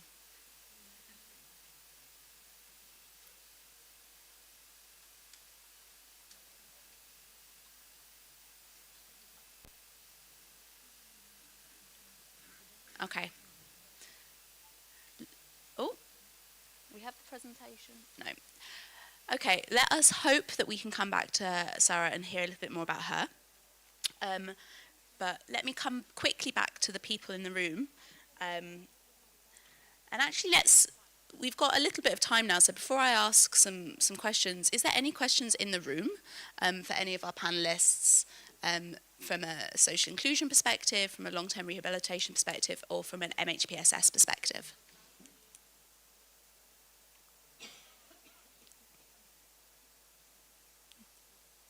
Nothing? Okay, so my question would be, we've discussed quite a lot of the challenges, but it's clear to me, I'm basically consistently amazed at how quickly things have changed and evolved in Ukraine in response to last year. So I think all of you have been here for a while. What do you think is really going well in this space? Would you like to answer it then, Bethan? Lift the microphone. There we go. Okay, I think there's a lot going well in this space, especially, I mean, I guess seeing what the Ukrainian Red Cross is doing is always really impressive. I think seeing the impact, again, of this psychological first aid for professionals, but I also, for me, the thing that always stands out for me is the focus on caring for staff and caring for volunteers, and that being at the forefront, and this, it's so strong, it's almost a value of that we cannot do anything if we're not taking care of ourselves. I think maybe that could be better in terms of also the staff of URCS being cared for, and I think us as partners also play a role in this, in how we support or how we how we can help or how we can pressure. But what I like is that it's always a focus. And I see that as something that can develop and also something that can be modeled for healthcare professionals, because we've heard it a lot that doctors, nurses, social workers, they're feeling stressed, they're feeling overwhelmed, there's a lot to do. And I think if volunteers have that message that I matter, my mental health matters, that I deserve to rest, I deserve to feel calm, I deserve to take a break, then that will have a huge impact on that, again, that community shift, on that family shift, on that idea that, I'm allowed to access support as well as give support. Absolutely. And Q, I'm going to jump to you because I know you've actually spent a bit of time in hospital here in Lviv. What were you impressed by coming from a different context into Ukraine? Thank you. Yeah, thanks for the question. Actually, I came to Lviv last January as well, and I had some assessment of rehabilitation center. Also, yeah, actually I had some assessment for emergency hospital in Lviv as well. So I just kind of compared between emergency hospital and rehabilitation center. Then I found that there are several difference what they are doing in both hospitals. So I just thought that maybe it could be needed to kind of standardizing the approach of rehabilitation or some like documentation, I mean like for a medical record or some effect, I mean outcome of rehabilitation approach. And one more thing, I found that like in emergency hospital, the usually patients stay like 10 days to 14 days. And after, in rehabilitation center, if patient can go to rehabilitation center, they stay there for about like 10 days to 14 days again. So that means like about like 1 month, they can stay in public hospitals. That means like I thought that I imagined that like still like after the hospital, there are many patients who have severe symptoms or some ability to improve their like skills. So I'm kind of wondering like how they are living. I mean how the people who have still severe symptoms living in home. So yeah, that's my kind of question that I want to figure it out. Yeah, absolutely. And I think it's we're all here together somewhat, trying to work out. I think we have Sarah back on the line. My office is now very well. Thank you for the invitation in this forum. My name is Eva Chimeno, and I'm going to talk about the employment plan. Red Cross has been working since the 2000 year in the insertion of people with special difficulties. The main objective of this program is to improve the employability situation of our participants. We work in 2 areas, improving the skills and capability of our participants to place them in a better situation to find a job, and also reducing the social barriers that hinder their access to the labor market and offer appearance as stereotypes like discrimination practice. It's important to think that we work the employment as a tool of a social integration. The program activities are addressed in 2 main targets. We work with the persons, we develop labor insertion pathways with all the participants, and also we work with the environment. We establish alliance with companies and public administration, and launching awareness raising campaigns, bringing the attention of society and employers on the barriers and difficulties faced by the vulnerable groups to access to the labor market. Then the main objective in the employment plan are improve the employability of vulnerable groups, raise awareness about barriers and difficulties to access to the labor market, also promote the equal sharing of family responsibilities, and contribute to create an inclusive work environment, reducing barriers. To develop all these activities, we need to involve all the main stakeholders in the labor market. I'm talking about business field, of course, persons in risk of social exclusion. Also, we work with public administration, and of course, we work with the general society. We have to think that we have to work with all the main stakeholders that in the labor market. Also, we work with different profiles. We work with young people, we work with people over 45 years old, women and social difficulties, long-term unemployment, migrants, people with disabilities. Also, we work with people with trauma and ex-offenders. I mean, we work with a lot of people because our population, our participant is around 100,000 people during the year. Then we have different projects. Then the integration pathway to employment are the main symbol to our identity. We pay particular attention to the specific situation of each person who participates in the project. It depends in the family situation, like health, housing, income matter, and personal circumstances. Each participant is assigned to the employment project that meet with their needs.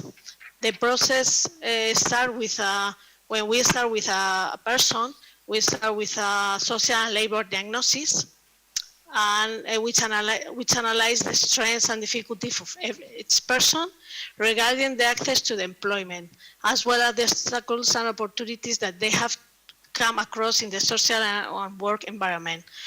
After we finish with the diagnosis, we continue with skill diagnosis to know the starting point of every participant in their qualification.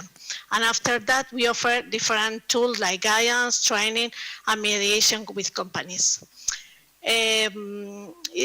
This is some of the activities that we work with our participants, and we customize with the requirements of every participant. One important tool that we are working with is the training. Then we offer training like soft skill training and also professional training that they can, after all this training, they can work in a different companies. The success of this project is individual guidance and also to adapt every itinerary insertion labor of every case and a specific handicap or special situation. And also it's very important to involve the companies in all the process of the project. They are involved from the beginning of the project up to the end of the project. Also, we have to analyze the person, this person is be able to start a job. I mean, it's true that in this forum we are talking a lot about the trauma, and also we have to think if this person is able to start a job. It's possible we have to do a previous phase. Then we have to work with trauma and the psychological situation of this person, and after that we can start to work with employment insertion of this person. And also it's very important to involve the companies from all the phases and all the phases of the project, no? The orientation, the guidance, the training, and also, of course, to get the insertion with the companies, because at the end, the most important thing is to get that this person get an insertion in our society. We have a specific project in Vietnam for people with handicap that we are very successful. This is our main project that we work with people with handicap, and also in Spain, of course, we have people with disabilities, but these people are involved in our project. Is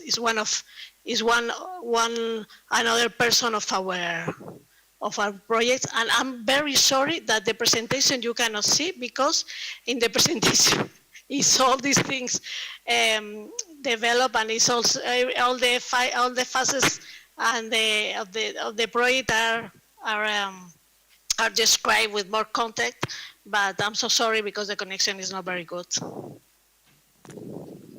No problem, and it's just really interesting because in the last panel we were speaking with Haim from Magen David Adom, and he was also talking about the importance of working with the private sector to look at how you can support integration as part of rehabilitation, and I think it's really important the recognition of the transitions that a lot of people are going to be going through, as Bethan taught earlier, and a lot of that is going to be around combatants now looking for different areas of work and how much of our identity is taken from our employment. And so I think it's a really interesting element to this conversation, so thank you very much. We're now coming to the end of this discussion, so I'm just going to open to the floor in the room really quickly, just to see if there's any personal reflections that they would like to add as a final takeaway. Agatha, anything from you? Personal reflection for Ukraine in this conversation, please. Okay, well, what I take personally, basically, from Ukraine so far is the solidarity that you are having towards each other, the love that you have for one another. It's really inspiring. It is probably my number 10 country in which I have the privilege to work, let's say. But it is the first where I see everybody is so eager to learn, to help, to work, to deliver. I know from my team, I have 10 psychologists on the team. They are around the clock asking me, can we do this, can we do this? I know from the Ukrainian Red Cross branches and volunteers what the number of requests that they come to you or to us with. So this sense of everyone wanting to help, everyone wanting the best for the others. I think this is so inspiring, and unfortunately, I mean, you are in such situation, but it's bringing you together, I guess, for the best of the people, and it's so inspiring also to see, you know, how much, let's say, support and attention Ukraine is getting by the different partners in the movement, and how much all of us are also trying to work together so that we support each other, because yes, the needs are a lot. And yeah, the challenges are many, and definitely, I mean, we hear a lot about rehabilitation, we hear a lot about recovery, but let's not forget that the conflict still didn't stop. And after it, there will be also a clearer view on what the needs are, and people need a bit of time to realize what happened, you know, to grieve what they lost, and to try to look forward to the future. So I think, because I come from a country that has been at war and crisis since I was born, pretty much, I can tell you that really, I mean, a lot of the consequences come, I mean, yeah, they start to be clearer after the war finishes, and they go from generation to generation. This is what yesterday the clinical psychologist from Harvard was mentioning, that, you know, the generation passes on trauma to the other generations. So I think a lot of effort is being done, so I congratulate you for this effort, and if we can be part of it and help you, we are ready. So yes, thank you. Thank you. And I'm gonna finish off by going to Katerina, and I know she'll hate me for this, but she could see that I was looking over, and I just think that the best person to finish off this conversation is absolutely the person who's been working here for their life and is currently working for the Ukraine Red Cross. So any final thoughts?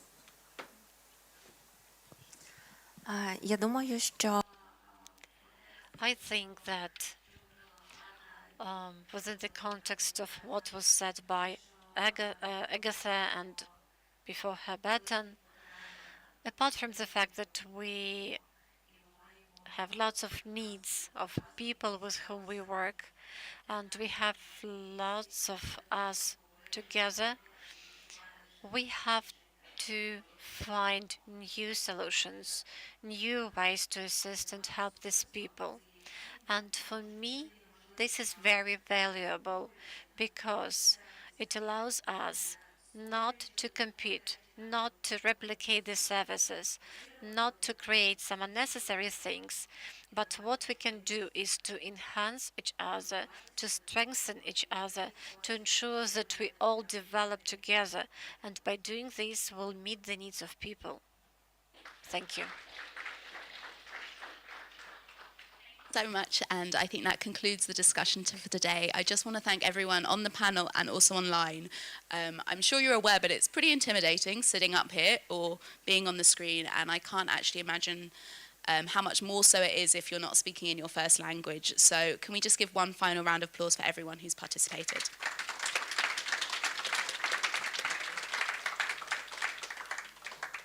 Thank you, Dominic, for amazing moderation, and thanks to all of our speakers today. And now we have a short break until 4 p.m. Please don't be late, so we could stick to the schedule. See you in a half of an hour.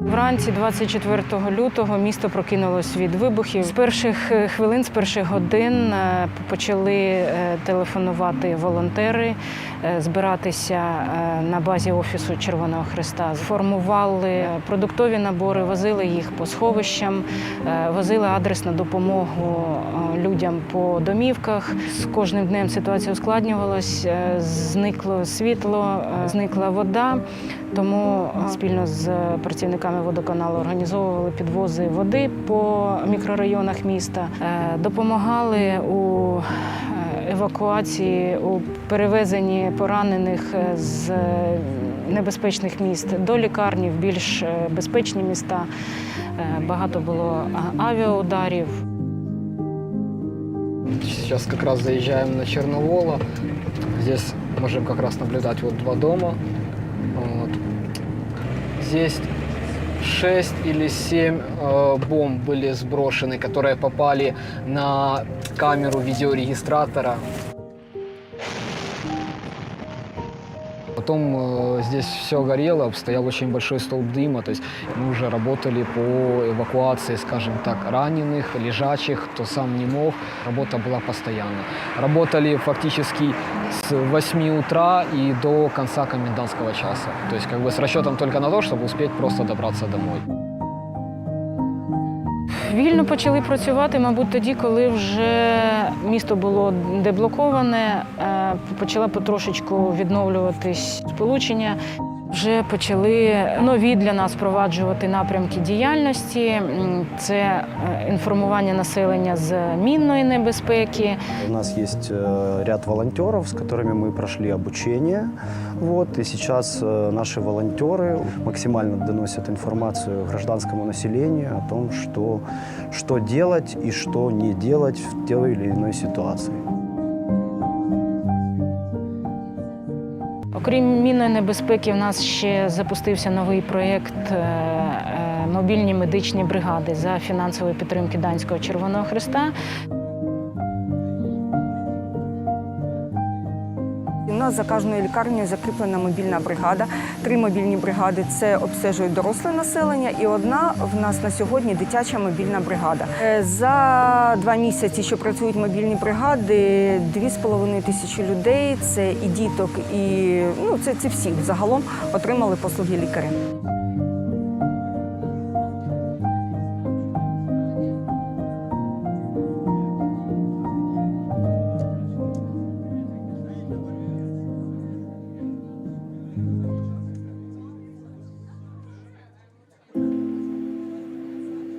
Виживали як у війні.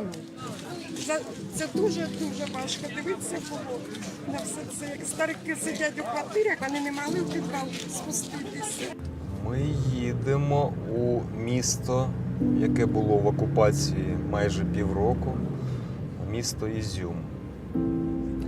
Веземо гуманітарний вантаж для мешканців деокупованих територій. Взагалі, з моменту початку військових дій в нашому регіоні ми здійснили тисячі маршрутів та допомогли більш ніж 1 мільйону людей.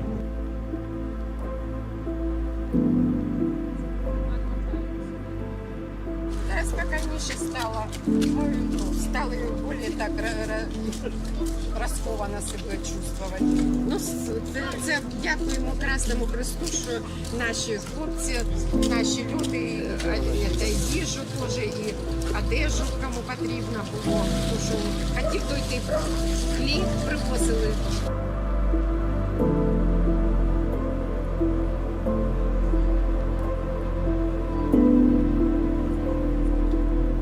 Гуманитарку не получали. Июль, август и вот это сентябрь, что мы привезли. И все. Что мы у подвале, света нету, газа нету, вот воду возим через 2 квартала.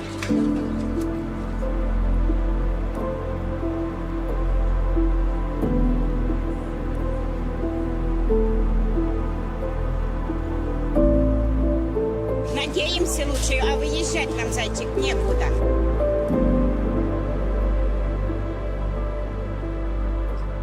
Дай Бог здоров'я, хай вас Бог. Така рада, що вони приїхали.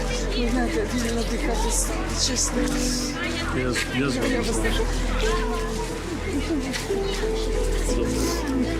Дякую. Все буде добре. Все буде Україна, все.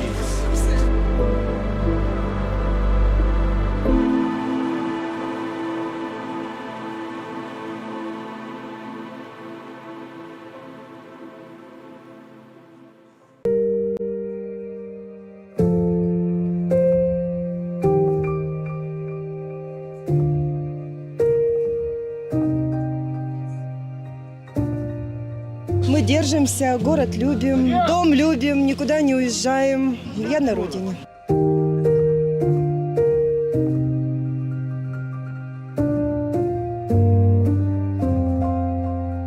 Наразі Всі наші волонтери щодня працюють над пом'якшенням гуманітарної кризи, яка є на Херсонщині.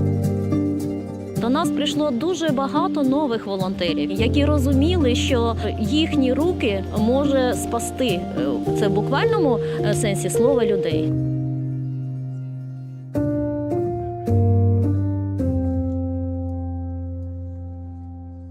Наша місцева організація повністю відновила свою роботу у місті Херсоні, і ми зараз займаємося тим, щоб розширити їх потужність з боку фінансів, логістики, постачання гуманітарної допомоги, а також координацію з місцевою владою щодо роботи Червоного Хреста. Що потрібно? Пункти, будемо робити пункти. Генератори, будемо вести генератори. До 10 кВт ми за 2 тижні можемо знайти генератори, привезти. Ми законтактували з Товариством Червоного Хреста, і мені дуже приємно було, що вони одразу взялися за вирішення цього ряду проблем. Це стосувалося проблем з енергетикою, допомоги в роботі наших гуманітарних хабів.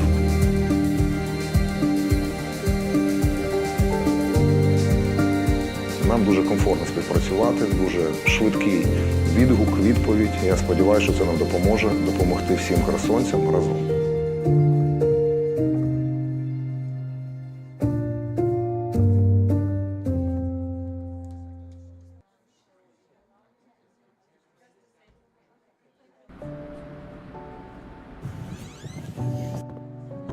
Здесь помещения разные. Это был единственный музей в Украине, музей Красного Креста. Но так как, собственно говоря, сейчас пошла война, площади требовались очень серьезные, поэтому использовали как складское. Здесь, собственно, аптека. Здесь еще одно, тоже забито под завязочку. А здесь работает отряд быстрого реагирования. Вот здесь происходит, скажем так, мозг своего рода. Вот мы тут работаем. Так, а теперь покажу вам наше убежище. Аккуратно. Тут вы пережидаете обстрелы, да? Да. Здесь почистили, вынесли все, выложили, выбросили, сделали здесь именно убежище под гражданских. Вот на матрасы, вот в таком вот виде.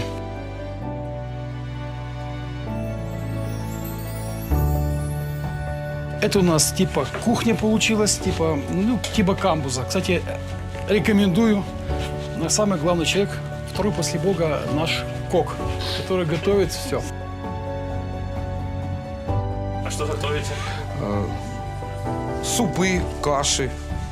Ну, вот гороховый хумус был, у нас гороха было много. Все, кто что принесет. Хлеб пекли сами, волонтеры тоже дома. Я самоучка, но все пальчики облизывают. Вот же говорю, можете попробовать. Суп у меня сегодня гречневый. У меня сын, он уже тут 3 года. И когда при 24 февраля, при первой же бомбежке, он говорит, ну что, куда? Давайте в Красный Крест. И вот вся семья сюда пришла в Красном Кресте. Сейчас вся семья здесь. У меня дочка, которая помогает мне по кухне. У меня жена, которая общается с людьми там. Ездили, бегали, доставали, привозили и успевала отдавить еще. Плюс проводили обучение отрядов, да? Конечно, тренинги постоянно. 2 раза в неделю проводили тренинг с отрядом. Готовились к тому, что очень сильно боялись того, что город начнет раскатывать. Вот, что сейчас очень и происходит. Поэтому готовились к тому, что будет проблема.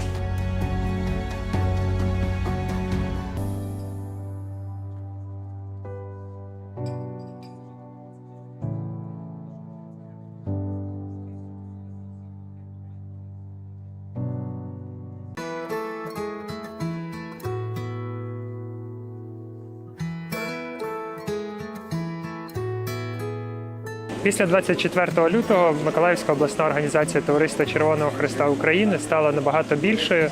З'явилось більше 800 волонтерів, які працюють в системі, з'явились нові напрямки та збільшилась кількість бенефіціарів, які отримують допомогу. Головною ціллю всієї діяльності є допомога тим, хто того найбільше потребує. Наразі ми знаходимося в одному із офісів Червоного Хреста, який розташовано в місті Миколаєві. Тут знаходиться оперативний штаб. Далі знаходиться один з 2 розташованих в Миколаєві центрів видачі гуманітарної допомоги.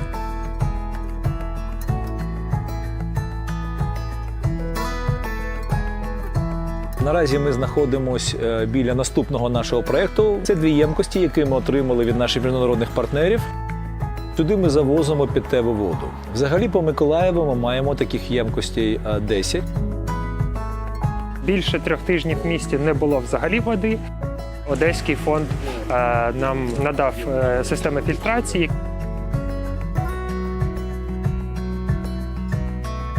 У нас є власна свердловина, в нас встановлені 2 системи очистки води шляхом зворотнього осмосу.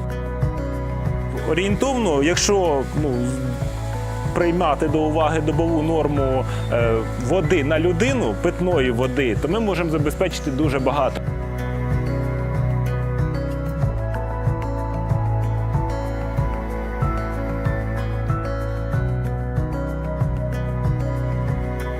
Це ми зараз просто покрокували тут по цьому центру. Хочу ще раз сказати, що це тільки одна точка, їх багато.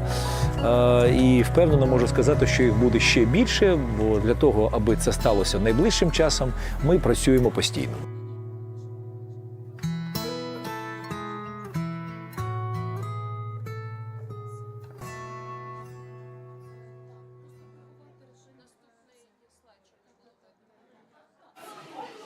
Потрібно стояти на місці і кликати допомогу. І подзвонити, щоб не було вібрацій і раптом не зарвалася міна. І не панікувати.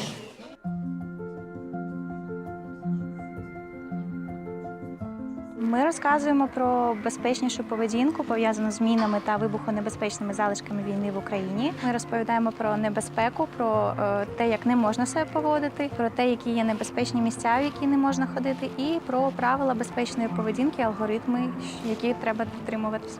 Із 10 боєприпасів не взривається до середньому 3. Це дуже багато. І ці такі боєприпаси лежать і чекають свого часу. Тому такі речі часто є, на жаль, в місцях, де були бойові дії. Тому ми до них не підходимо, не чіпаємо.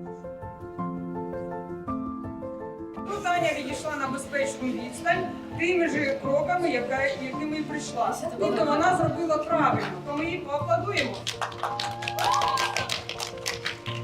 Наша програма покликана для того, щоб ми допомогли людям вберегти їхнє життя та здоров'я. Особливу увагу, звісно, ми приділяємо дітям. Ми проводимо інформаційно-роз'яснювальну роботу в закладах освіти, проводимо лекції. Які є небезпечні місця, яких краще уникати для того, щоб залишатися в безпеці?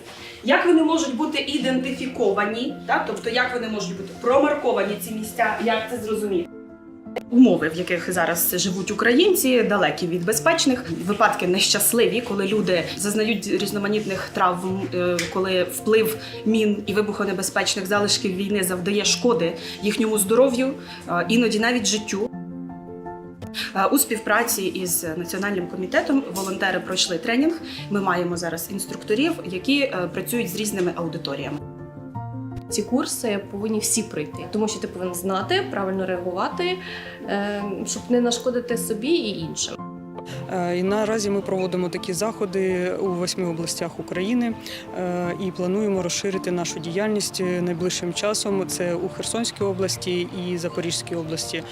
Кожна людина має право знати елементарні правила безпечної поведінки, які допоможуть їй зорієнтуватися в небезпечних ситуаціях.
Це був дуже складний рік. Рік повномасштабної війни. Мільйони людей втратили своїх рідних, втратили житло, втратили роботу. І їм доводиться починати все спочатку.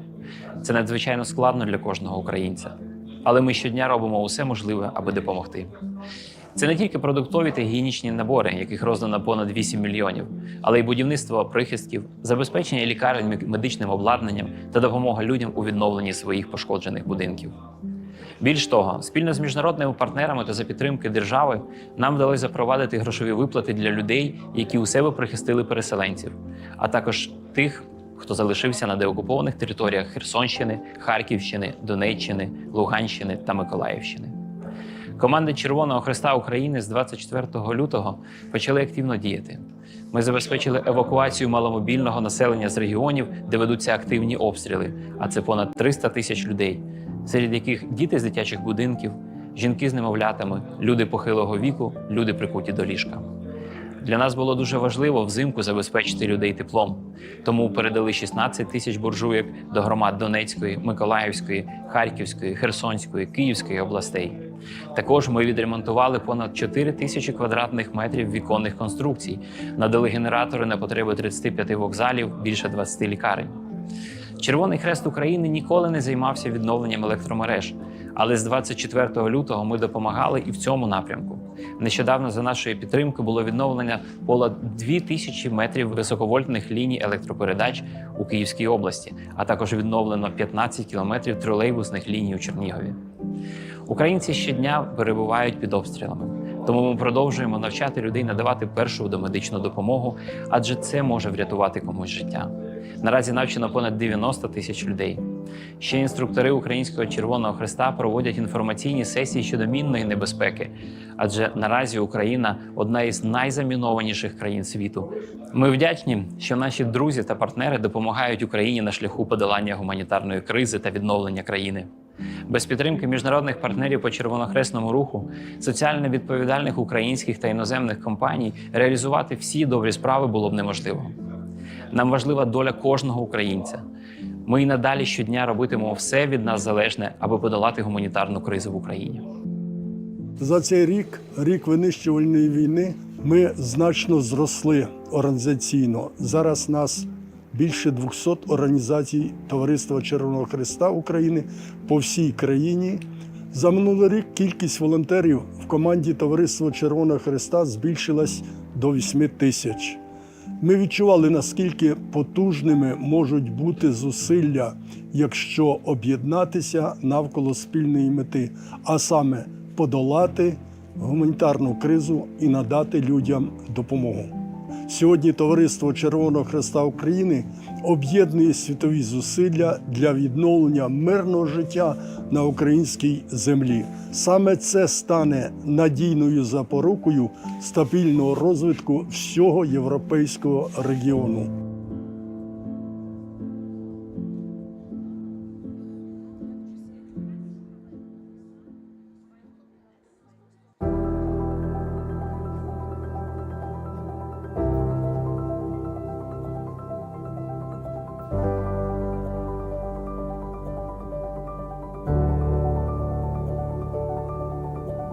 Наші жінки, які очікують народження дітей, вони не мають часу чекати, коли війна закінчиться.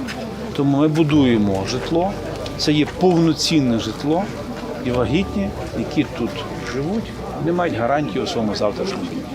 3 місяці тому тут було поле. Ми розуміли, що Львів буде центром, куди будуть багато наших громадян тимчасово переміщатись. Тому ми запропонували свою допомогу. Разом з міською владою розробили концепт, архітектуру, безпосередньо функціональність цих гуртожитків для вагітних жінок.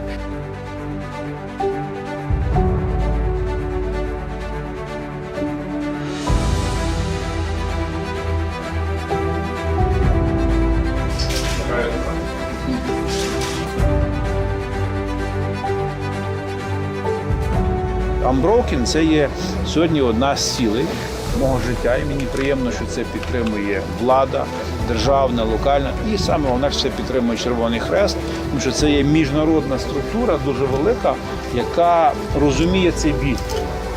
інших немає, вони є. І не було 3 місяці того всього, це з'явилося, тому що є Червоний Хрест.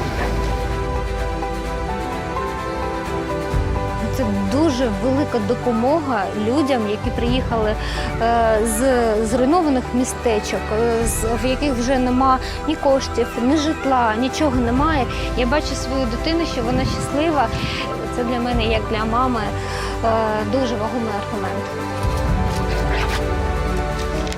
Я, чесно кажучи, вражений, що є така структура, яка відгукнулася на нашу пропозицію, і ми разом фактично за 3 місяці вибудували оцей перший крок екосистеми, а сьогоднішня наша угода, вона передбачає вибудову великої системи реабілітації Unbroken, де міністерство робить свою частину, область свою, місто свою. Тобто ми маємо об'єднати весь світ, Червоний Хрест, всіх, щоб всі працювали і українці мали шанс і мали надію на нормальне життя. Хочу сказати, що я вражений тим, що вдалося зробити за 3 місяці. Так? І це дійсно буде підтримка всім, хто сьогодні потребує цього житла, для того, щоб народжена дитина була здоровою. Величезне дякую Червоному Хресту і місту, і міністерству. Люди, які народжуються, мають відчути, що за них дбають. А оце приклад того, що справді дбають і роблять це гарно. Перемоги нам. Слава Україні!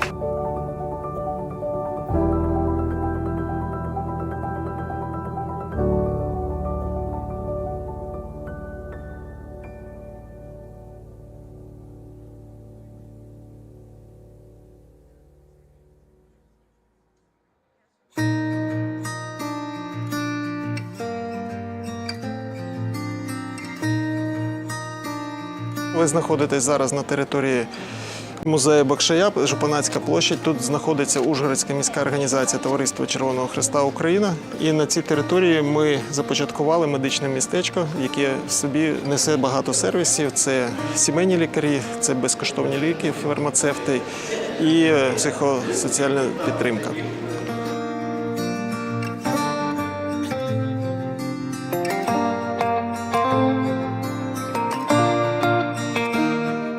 Для нас було важливе те, щоб акумулювати різні сервіси, які може дозволити собі Товариство Червоного Хреста для громадян України, акумулювалися в одному місці, щоб для зручності отримання допомоги по лінії Червоного Хреста. У нас є наразі 4 кабінети, де працюють лікарі. В 3 кабінетах працюють сімейні лікарі. 1 кабінет у нас зарезервовано під фахового лікаря. Маємо надану можливість нашими міжнародними партнерами у оснащенні і медичному обладнанні. Ми маємо всі ліки, ми маємо кисневий концентратор, ми маємо всі засоби медичні для надання і як невідкладної допомоги, як внутрішньо переміщеним особам, так і населенню, яке до нас звертається теж за медичною допомогою. І у нас є окрема ділянка, яка, ви бачите, відгороджена зараз від клініки. Групові заняття з дітьми, це психосоціальна підтримка. Ну, і іноді там працює психолог з індивідуальними консультаціями.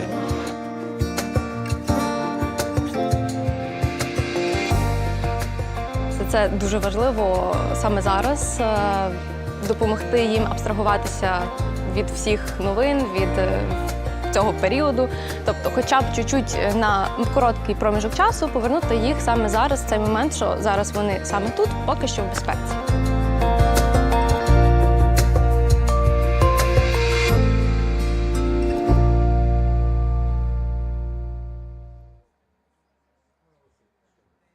Міжнародний рух Червоного Хреста і Червоного Півмісяця об'єднує понад 100 мільйонів осіб, людей по всьому світу. Його мета – захист людського життя, полегшення страждань і запобігання їм. Цей гуманітарний рух складається із 3 рівнозначних відокремлених частин. Міжнародний комітет Червоного Хреста приходить на допомогу в часи збройних конфліктів та інших ситуацій насильства. Його ціль – захистити життя, здоров'я та гідність людей. Наприклад, комітет може бути нейтральним посередником між сторонами конфлікту з різних питань. Він допомагає людям, які виявилися розділеними з родиною внаслідок бойових дій, підтримувати зв'язок зі своїми близькими. Комітет відвідує військовополонених і намагається забезпечити їхнє утримання відповідно до міжнародних стандартів, відновлює життєво необхідну інфраструктуру та надає допомогу найуразливішим людям, а також докладає зусиль, щоб зміцнити повагу до міжнародного гуманітарного права. Міжнародна федерація товариств Червоного Хреста і Червоного Півмісяця береться до роботи в часи стихійних лих, у надзвичайних ситуаціях природного та техногенного характеру. Федерація координує всі національні товариства Червоного Хреста і Червоного Півмісяця задля покращення механізмів надання допомоги. У співпраці з ними вона проводить міжнародні гуманітарні операції, щоб допомогти постраждалим. Національні товариства Червоного Хреста і Червоного Півмісяця представлені у 192 країнах світу, і в Україні, зокрема. Вони навчають українців навичкам надання першої допомоги, забезпечують гуманітарною допомогою та поширюють знання, спрямовані на захист населення. Також вони популяризують донорство крові. Загони швидкого реагування Червоного Хреста України одні з перших реагують на всі надзвичайні ситуації та разом з рятувальниками допомагають постраждалим. Команда працює в містах, селищах і навіть у віддалених населених пунктах та допомагає найвразливішим категоріям населення. Ці три частини міжнародного руху Червоного Хреста і Червоного Півмісяця працюють окремо, проте завжди готові допомогти одна одній. Уся діяльність руху спрямована на захист людства, незалежно від етнічної приналежності, релігійних і політичних переконань.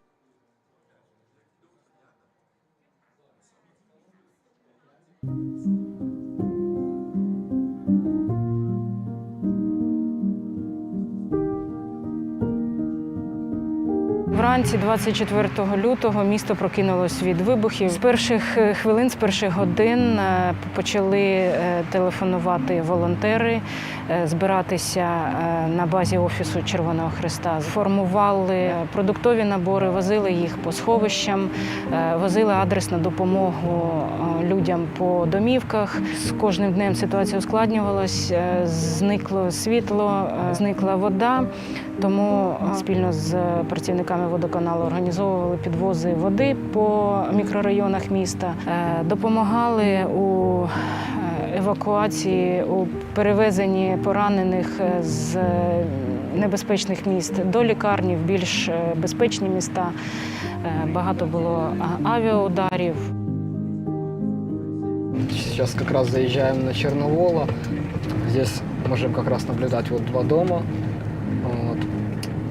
Здесь 6 или 7 бомб были сброшены, которые попали на камеру видеорегистратора.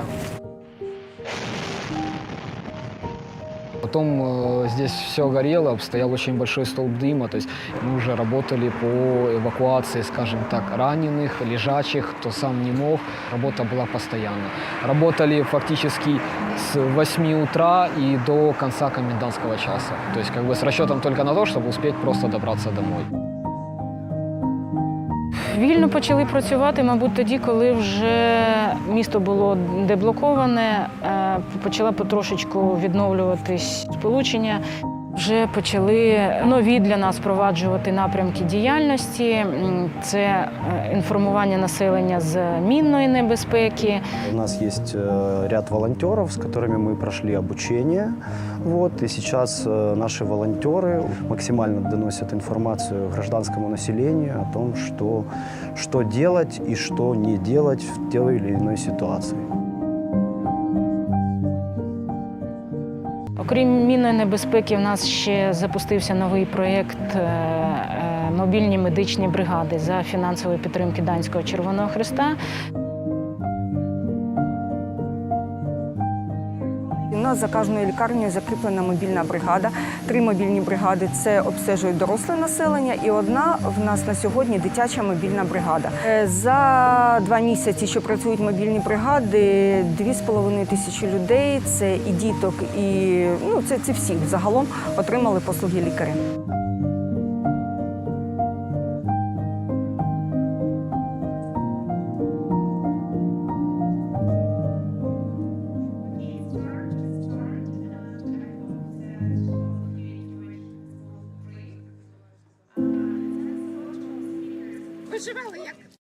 It was really great to hear about the experience that already exists within the movement. However, as your sales representatives mentioned a few times, the escalation of the conflict didn't start in 2022. The conflict has actually already started in 2014. And since then, Ukraine has gained a vast of experience in the field of rehabilitation, and at the same time, faced lots of challenges. And let's hear more about this from the local experts. And the first one for today is Anastasia Boychuk. She is a strategic project manager of the rehabilitation of war traumas in Ukraine, implemented with the support of Switzerland in Ukraine, the European Union in Ukraine, Nova Ukraine, and Patients of Ukraine. Anastasia is joining us online, and Anastasia, over to you.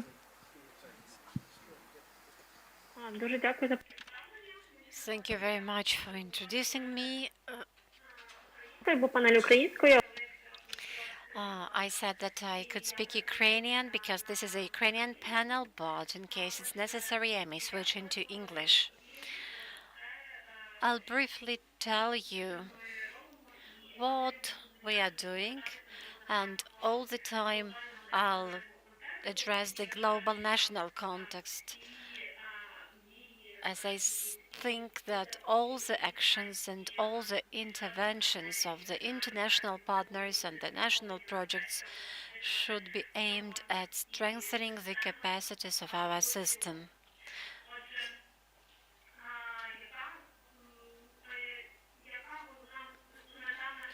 What is the ultimate goal of our project when we just launched it?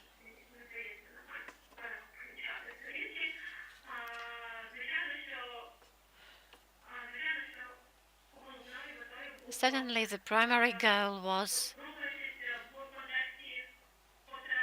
to address the needs of the wounded people and those affected by the war in Ukraine, to develop the capacity of the healthcare system and provide rehabilitation assistance. And we have identified 3 objectives for ourselves.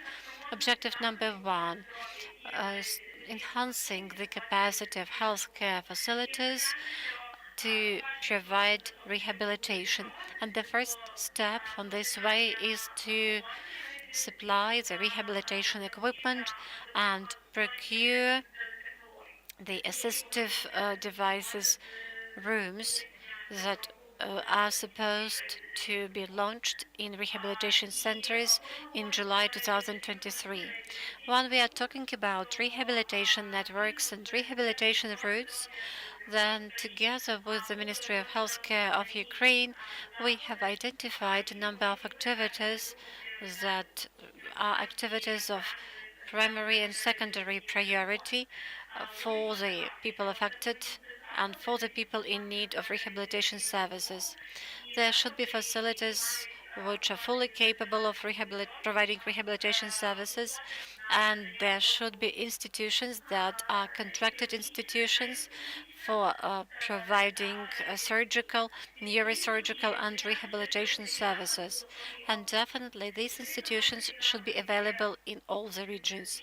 We have 77 institutions like this, of the first and of the secondary priority. And our general logic was to assist these facilities as quickly as possible and to strengthen their capacities to provide rehabilitation assistance. The second objective was to develop expertise and skills of rehabilitation teams to provide rehabilitation services. Equipment is definitely not the most significant part, but the key point is the expertise and experience of the teams. And now all the 15 facilities we have been working with, which were equipped with our efforts, have intensive trainings on provision of rehabilitation services to the wounded people. And definitely, we try to shift the focus of attention from a diagnostic-based rehabilitation on the needs-based rehabilitation. And we take lots of efforts in order to provide training on international functioning classification. And one of our areas is to create online course on using this system in rehabilitation. And the course actually has already been launched at the Academy of Healthcare. And objective number 3 is to improve the policies in the field of rehabilitation. So here we cooperate with the national stakeholders, the Ministry of Healthcare, the WHO, and many other organizations. So we would like to achieve improvements in the regulatory base. Once again, we are talking about developing rehabilitation routes. We would like to approve the procedure for documenting rehabilitation process, and we also would like to introduce the individual rehabilitation plan. There should be some regulations describing how the multidisciplinary rehabilitation team should function, etc. And for all these things to be functioning, we also would like to develop the rehabilitation potential. We would like this process to be documented, and it means that we use the international functioning classification, and we would like to understand what kind of assistive devices are needed by certain people. And I think that at the beginning of June, we'll be able to rehabilitate, fully document the rehabilitation process. Where we are present. Here you see the map of Ukraine, and we focus not only on the healthcare facilities, but also on the higher educational establishments training the experts in rehabilitation. In particular, we are talking about 3 regions, Lviv, Zaporizhia, and some others. We were supporting the establishments training occupational therapists, and we were creating special labs for them. We would like to encompass more higher educational establishments, and we would like to improve the quality of trainings. And definitely we would like to develop sustainable cooperation between the educational facilities and healthcare facilities, as well as the rehabilitation centers, because this interaction is something that is needed now, as the students, the current students, may also be the volunteers, may also be the assistants at the rehabilitation units. And the students will soon join the healthcare system as potential employees, and definitely it's good to train them beforehand for them to join the rehabilitation team and strengthen this team, because every head of the rehabilitation team will say that they lack highly qualified people.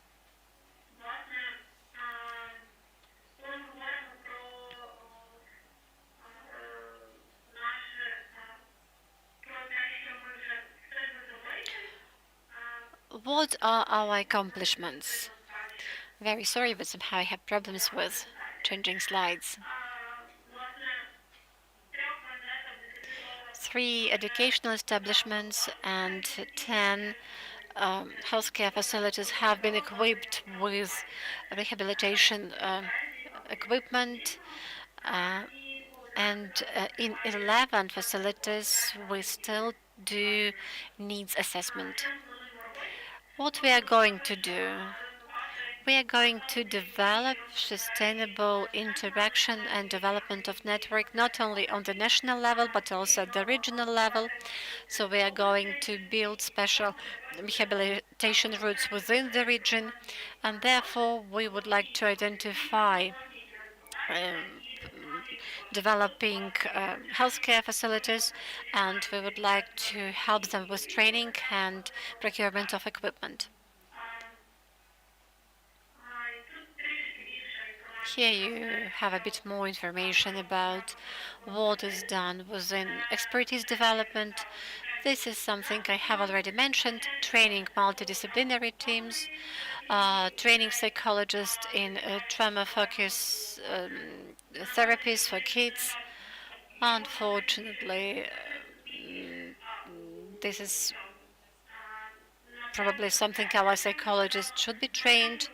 We also try to train our staff how to use assistive devices, and in the nearest future we would like to identify early hearing loss after blast injuries.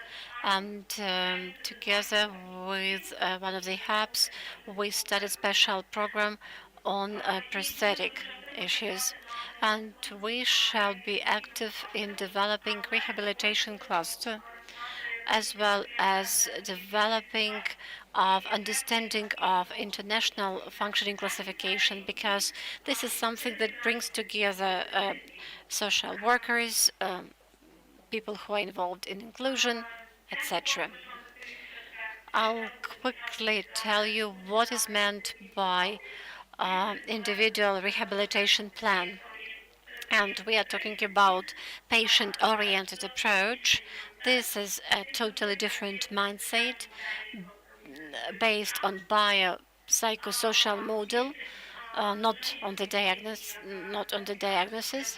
and it includes the national classifiers, the classifier of functioning, and the international classification.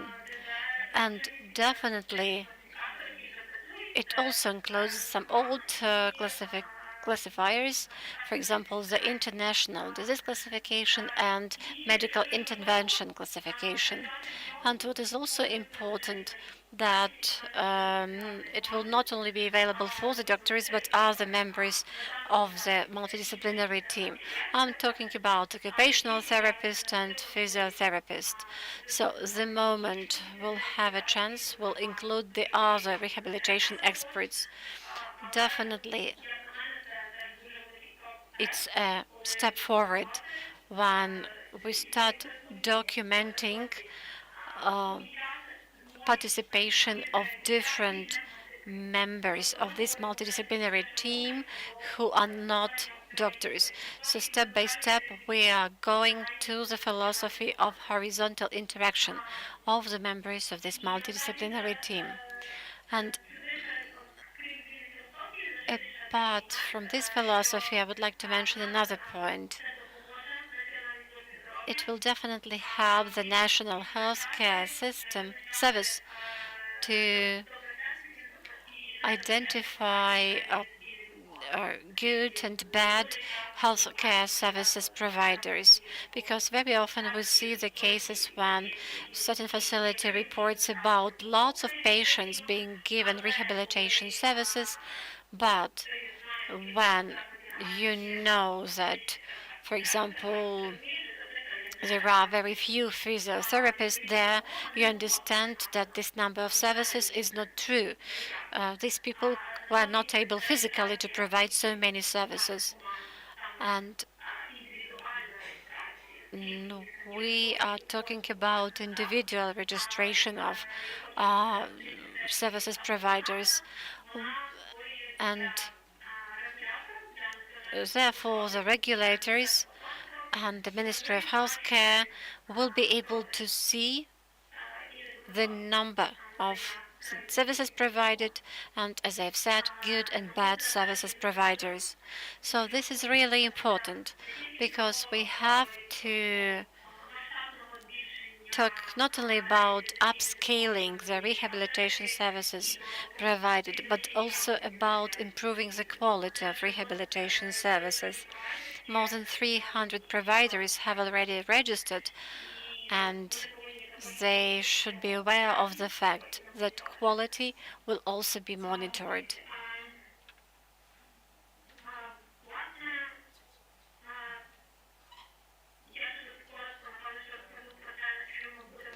I would like also to mention what we are going to do, and this is important for all the partners in the rehabilitation area.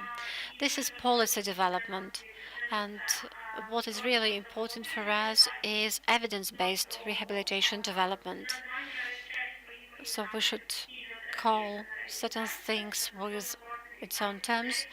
Physiotherapy is not rehabilitation, sanitarium treatment is not rehabilitation, and we should also document these terminological issues.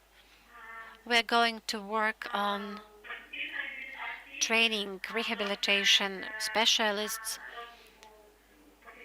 So these are professional and training standards, special qualifications for occupational therapists, special manuals and guidelines for these people. I'm talking about those rehabilitation services providers who are not doctors. We shall also develop the different types of assessments. A very important component is developing the coordination of services around a person, engaging the social worker and his or her role as a member of a multidisciplinary team. We also include here launching the assistive devices rooms at different levels, and we have already prepared some legal grounds for this in cooperation with our international partners, in particular WHO office in Ukraine. We shall definitely advocate development of the medical guarantees program. We want the service design to meet the needs of our patients, in particular, for example, rehabilitation after severe TBI or severe spinal cord trauma, because these traumas presuppose much longer period of time for rehabilitation than it is expected. It is mentioned in our regulations now. And also, I was asked to talk about rehabilitation routes at the level of the region. I don't know whether I have some time for this. Dear organizers, do I have a couple of minutes more? And if there are some questions, I'll be happy to answer them. If we have any, because we are already out of time a bit. Colleagues, any questions?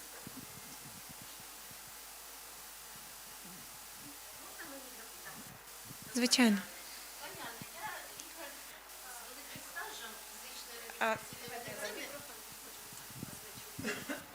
Мене дивує питання, що ви кажете, I'm a bit surprised that you mentioned that physical therapy is not a rehabilitation. Well, there are some traction functionals which are widely used. Why it is not rehabilitation? Why do you have such a negative attitude to device-based physiotherapy? Let's talk about standards and protocols that presuppose usage of device-based or appliance-based physiotherapy. I do not think that it is not under threat in comparison with other types of rehabilitation. So could you please introduce yourself? I would like probably to know more about your question and about your background. You have mentioned that physiotherapy cannot be called rehabilitation. Why isn't it rehabilitation? I have mentioned that we use some traction method, electrostimulation methods, which I used. The protocols are written by people. They are reviewed every 2 or 3 years. Does it mean that the previous 2 or 3 years were wrong. Physiotherapy is also evidence-based medicine. There were some scientific evidence. There are PhD theses written on it. There are lots of experiments, etc. So is it fake? Is it wrong? Because you are definitely very negative about physiotherapy, and this is not for the first time. Yes, I'm negative about physiotherapy because I'm guided by evidence-based medicine, and the key point is active rehabilitation. If we are talking about appliance-based physiotherapy, it can be only complementary to the active rehabilitation. Could you please introduce yourself? Could you mention where you are from? Could you probably give a specific example? And could you mention the international guidelines or standards you are guided by? In this case, we can discuss this particular example specifically. If you are just stating that our wounded people, our soldiers, should be treated with some electrophoresis, I'm really sorry. I'm really negative about it. Lively discussion, but with apologies, I have to stop it as we are really running out of time. And thank you so much, Anastasia, for joining us, for sharing your experience. It was really nice to hear about certain projects, ideas for future, and also achievements. But let's turn to the other side, to the challenges that are also exist. In particular, one of those is lack of medical personnel who can support those who require long-term rehabilitation. And today we have here two representatives of Ukrainian Catholic University, one of the leading institutions, educational institutions in Ukraine, and you're welcome to the scene, please. I'll be happy to introduce you. So, yes, we are welcoming Yarina Kolesnik, Associate Professor, Department of Physical Therapy and Occupational Therapy, and also Vera Rokoshevska, my apologies, Physical Therapist, Head of Department of Physical Therapy and Occupational Therapy from Ukrainian Catholic University. Floor is yours.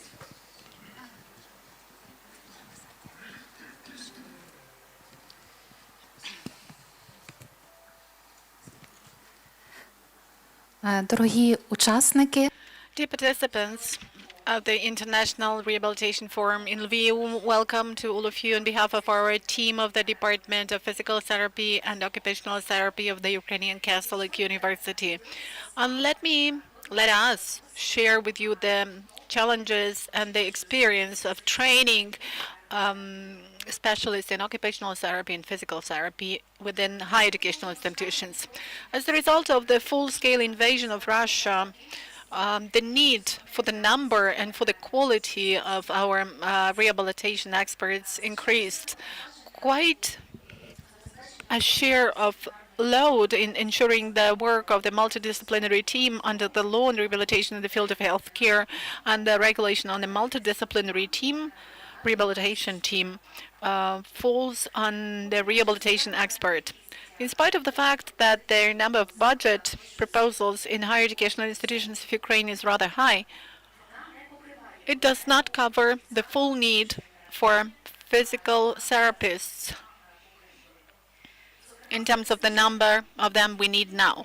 If we take the statistical data given by the World Physiotherapy Association, shows that in Ukraine, 28 and 21 times lower is the number of physiotherapists per 10,000 of residents as compared with Poland or with France. And it's important that this data, this figure, does not take into account the war-related challenges. According to the educational standard for physical and occupational therapy, bachelor programs bachelor curricula intend to train a specialist who can settle practical and theoretical tasks. But our 4-year experience of training physical therapists allows us to make a conclusion on the difference in the level of training. Due to lack of time, we have to adjust the master studies program in physical therapy to the level of knowledge and skills of our students who enter the master studies program. Besides that, quite recently there has been a change in the specialty 227 physical therapy and occupational therapy into the name therapy and rehabilitation, which presupposes the change in the content of the program, of the training program. Besides that, there are some requirements to the clinical component of the educational program of the basic level. Of course, this educational standard corresponds to the international standards, but currently we are facing the challenges of meeting those requirements. And all this causes the need for changes in the market of educational services and development of new conceptual approaches to professional training of experts in the direction of physical therapy and occupational therapy. Для того, щоб сформувати якісну To develop a high-quality educational curriculum, we need to have the understanding of the vision of the mission and profile of the graduate. We think that an important value of our educational curriculum is the fact that experts and specialists are trained within the Ukrainian Catholic University. If we speak about the vision of our university, we can address here the words by our rector that we have to focus on the things we manage to do in the best way possible. And the vice rector on strategic development of our university has also said that, and here is the quote in the slide, that we should focus on the vision of Ukraine, which is human-centered. We do believe that education can and should play a special role in the recovery and upgrading of Ukraine. Today, education is something more than just transfer of knowledge. Education is something that an educational institution can do to have its own impact on the community and on the country in general. How is educational program developed and what components do we need to take into account in the development of educational curriculum?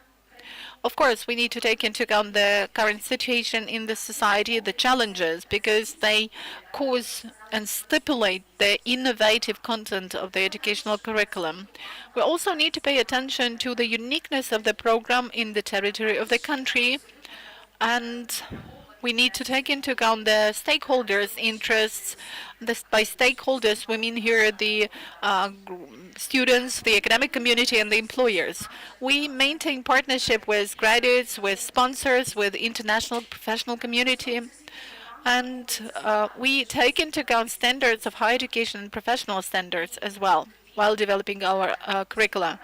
And then we have to undergo examination, which is performed by the Academic Council and the National Agency on Higher Education Quality Assurance. And then we can talk that this is a high-quality curriculum. Let me introduce to you the academic board of our educational program. The examination is already over. It has been completed, and in the slide you can see the positions of our members of the academic board. Let me just tell what countries they represent. This is Yasmin Bekaric, University of Leiden, Dr. Larissa Hoffman, Regis University, Matthijs Witchersan, this is the University of Applied Sciences in Utrecht. This is Oksana Vorobel, head of the Department of Physical Rehabilitation of St. Panteleimons Hospital. This is Lesa Kolandiak, the member of the Management Board of the Ukrainian Association of Physical Therapy. And these are the graduates of our departments. These are Anna Kovalek, occupational therapist, and Natalia Sich, physical therapist. They are also members of our board.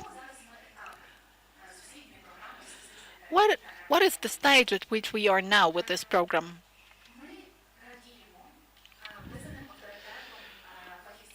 We are happy that the academic community, the professional community has already recognized that our graduates are high-level professionals, and we can prove this by their request for their involvement in different programs.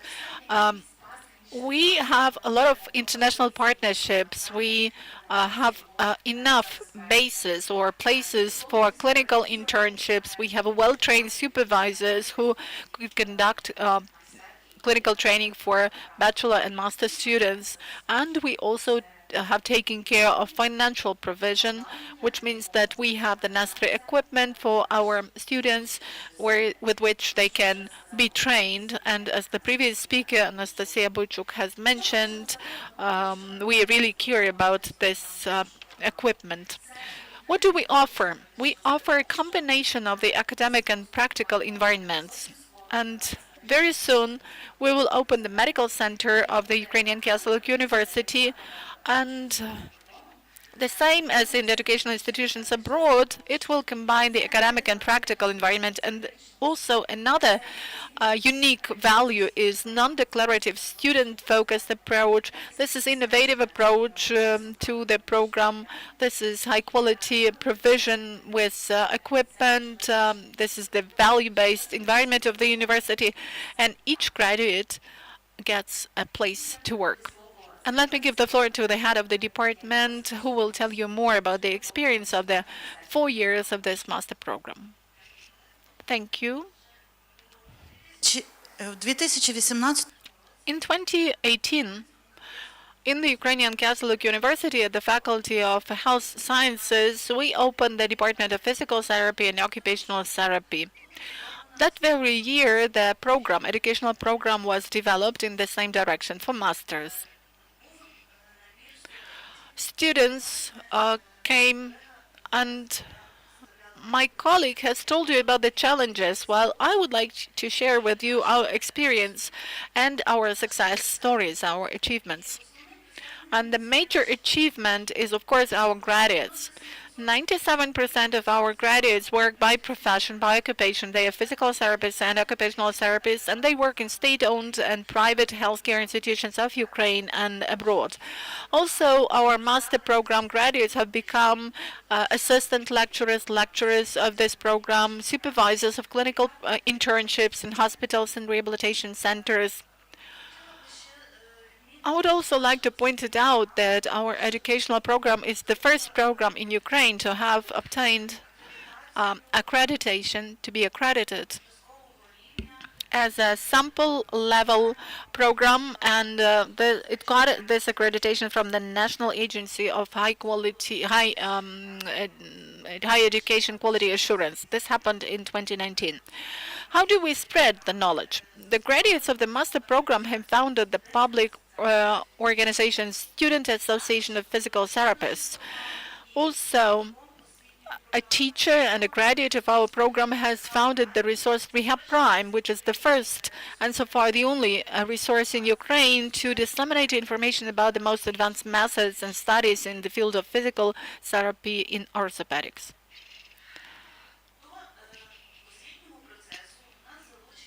We involve foreign experts in the teaching process. These are lecturers from other countries of the world. In particular, these are teachers from Poland, the Netherlands, the UK, Australia. Both students and lecturers can get their education abroad while being in our program, and they can have their probation or internship abroad.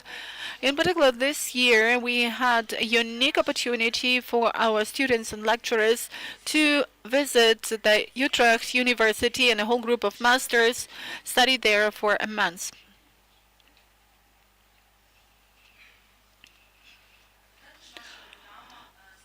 Our program also cooperates with public professional associations. In particular, these are Ukrainian Association of Physical Therapy, All Ukrainian Union of Physical Therapists, NGO, Ukrainian Occupational Therapist Society. And I would also like to point it out that our team is a team of experts, since our lecturers are members of scientific and methodological commissions in healthcare and social provision within the sector of higher education. They are members of the Scientific and Methodological Council of the Ministry of Education and Science of Ukraine. Also, our lecturers are experts and members of the Sectoral Expert Board of the National Agency for Higher Education Quality Assurance and experts in physical therapy of the National Health Service of Ukraine. And also, let me tell you that our master program and both students and lecturers of this program do participate in different international projects. Of course, I couldn't introduce all the projects within one slide, but let me tell you a little bit about the project Comprehensive Rehabilitation of People Affected by War Actions. This is the project that involved students, a group of students and a group of lecturers. They went to the clinic and provided rehabilitation services to the survivors. This is in fact a multidisciplinary team consisting of a physical, occupational therapist, social worker, and a psychologist. And these were both students and lecturers, as I've already mentioned. And there were supervisors who were in charge of this team. Another project already mentioned by the previous speaker is the project Rehabilitation of the War Traumas. It was the Ukrainian Catholic University, it is the Ukrainian Catholic University that is responsible for the training part of this project. The lecturers and the graduates of our program have organized the training for multidisciplinary teams. And also, I would like to tell you about another project, which is the SRSHS project, which is a very important project. It has helped us to improve the standard of higher education and programs in terms of clinical studies. So we would like to see exactly the graduate whom you see in this slide. That is the physical therapist who is a practicing one, who practices professional ethics, who is a researcher and an educator, who is a manager and a leader, who is a good communicator, who is doing self-studies and self-assessment, and who also practices physical therapy. Thank you for attention.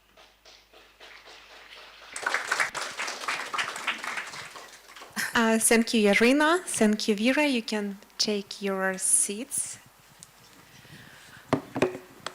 I believe that just to conclude, I believe that the main message of this presentation was that there is a real lack of high qualified medical personnel in Ukraine that can provide rehabilitation services to people who require this.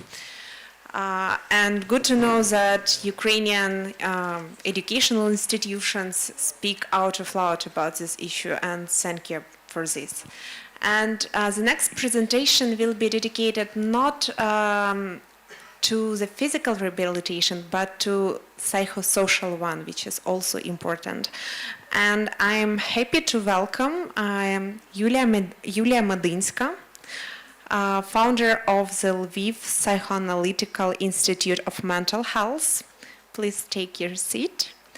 Alexander Filtz, professor, head of the Department of Psychiatry and Psychotherapy, Faculty of Psychiatry and Psychotherapy of Lviv National Medical University, and Yulia Vinitska, founder of the Prostor Space. We will be happy to hear about your experience in terms of psychosocial rehabilitation.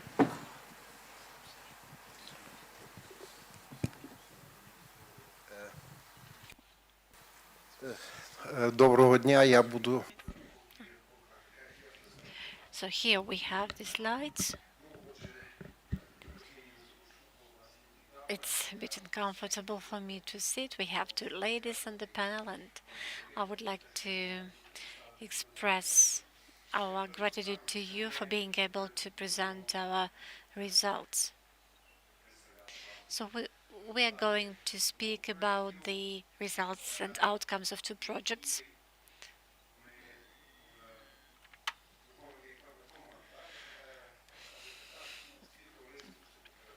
We have a society of psychoanalysts and psychotherapists, and we are the cats which walk alone, so to say. That means that we do not follow the protocols, we do not work according to the standards and recommendations. We follow our own theory and we follow our own understanding of theory and practice. And it's impossible to give all the facts just for 15 minutes. Therefore, we'll tell what we can tell, and then you may think about what has not been said. I would say the following. In 2015, when there was the first wave of soldiers with trauma coming back from the front line, at that time I performed the duties of the chief doctor of the psychiatric hospital, and we didn't have any proper algorithm or protocol how to work with these soldiers, and we had to elaborate our own. After we have elaborated it, we were visited by the Pentagon psychologist and psychosociologist. We discussed our concepts. They accepted it pretty well, and we followed it. And this is only one part. Another part will be later introduced by Yulia Venetska. In parallel, we also started the project on kids. These were kids whose parents were severely wounded or killed in the front line. And it was a voluntary project that is still ongoing. It has been implemented for 8 years, and it is based on volunteer efforts. We have lots of volunteers, both from Ukraine and from other countries of the world. And there was another project added to the first two, and it will be introduced by Yulia Medinska. It is related to our Psychoanalytic Institute. We have the accredited institute that is involved in training, but also we try to finalize our concepts, and we are trying to disseminate these concepts. We have a special sub-project.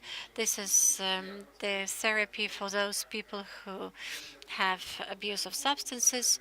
So many things, and unfortunately we won't be able to talk about all of them. So talking about the first two projects, the concept behind these two projects. Okay, you can read what is written on the slides, and I'll talk about our projects, and thus we'll be able to give you some information. So there were lots of theoretical things at the basis of the project, but the key point is the concept of transitory protected space. The theory is very simple if we are talking about the idea, but it's not very simple in terms of its implementation. With the efforts of psychotherapists, we create a special space for the affected patients, and they enter this space for a certain period of time. When we work with them, they get some positive processing of trauma.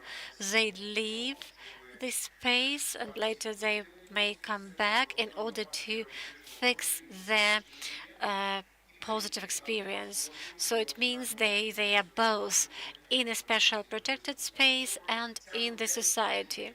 So this concept works pretty well, believe me, because we already have a unique experience of working with a very difficult addictive patients, and we already have seen very positive results.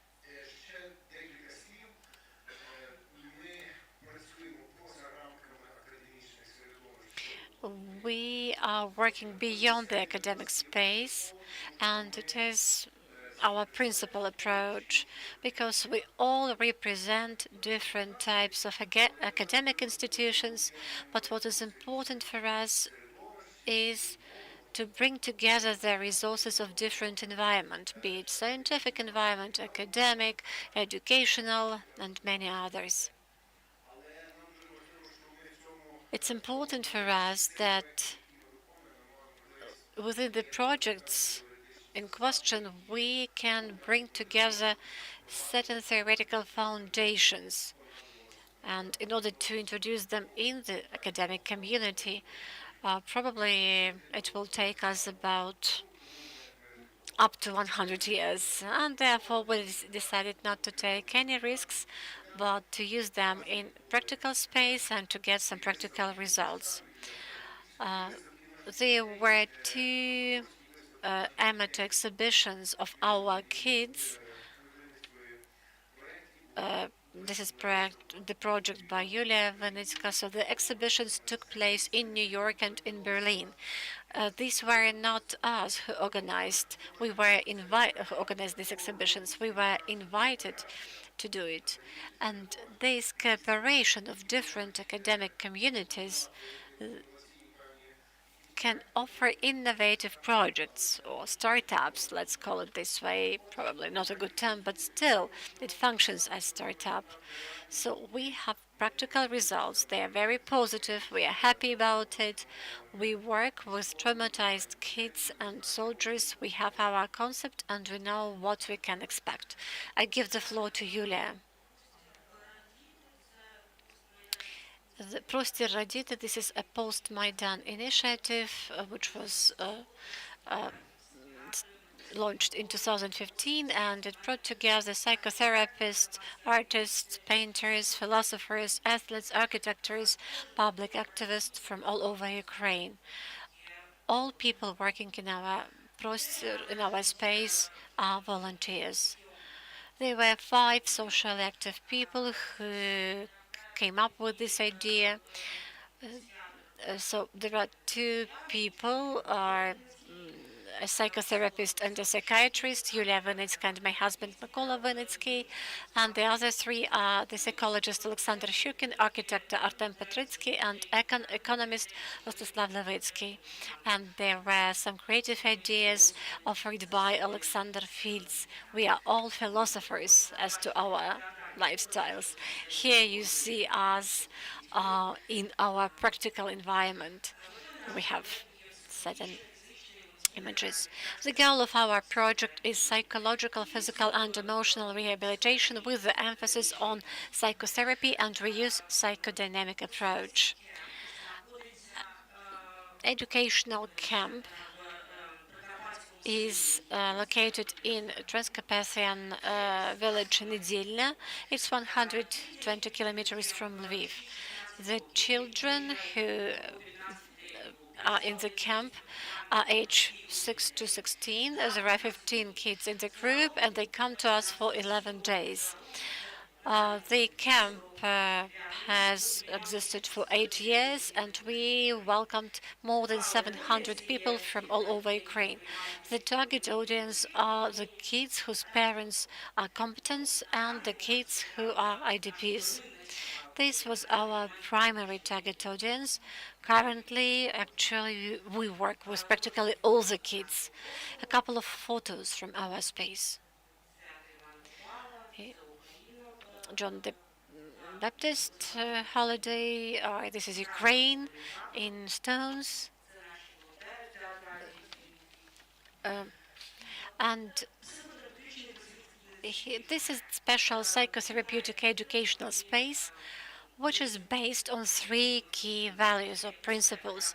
This is safety and security and confidentiality, the basic principle which is necessary to process real and imagined threats, respect to each other, to nature, to space and time, to the language and to the views, and trust as the foundation for the previous principles. Every child has to show some interest and gain some resources through this common living in the Carpathian, using the Carpathian things, etc. The camp has a number of locations for kids. We have the bonfire place, we have the art space, where we have our main interactions with kids, and where we have psychotherapeutic reflective space. Currently, we already have 2 premises like this. We also have a workshop for the painters and artists.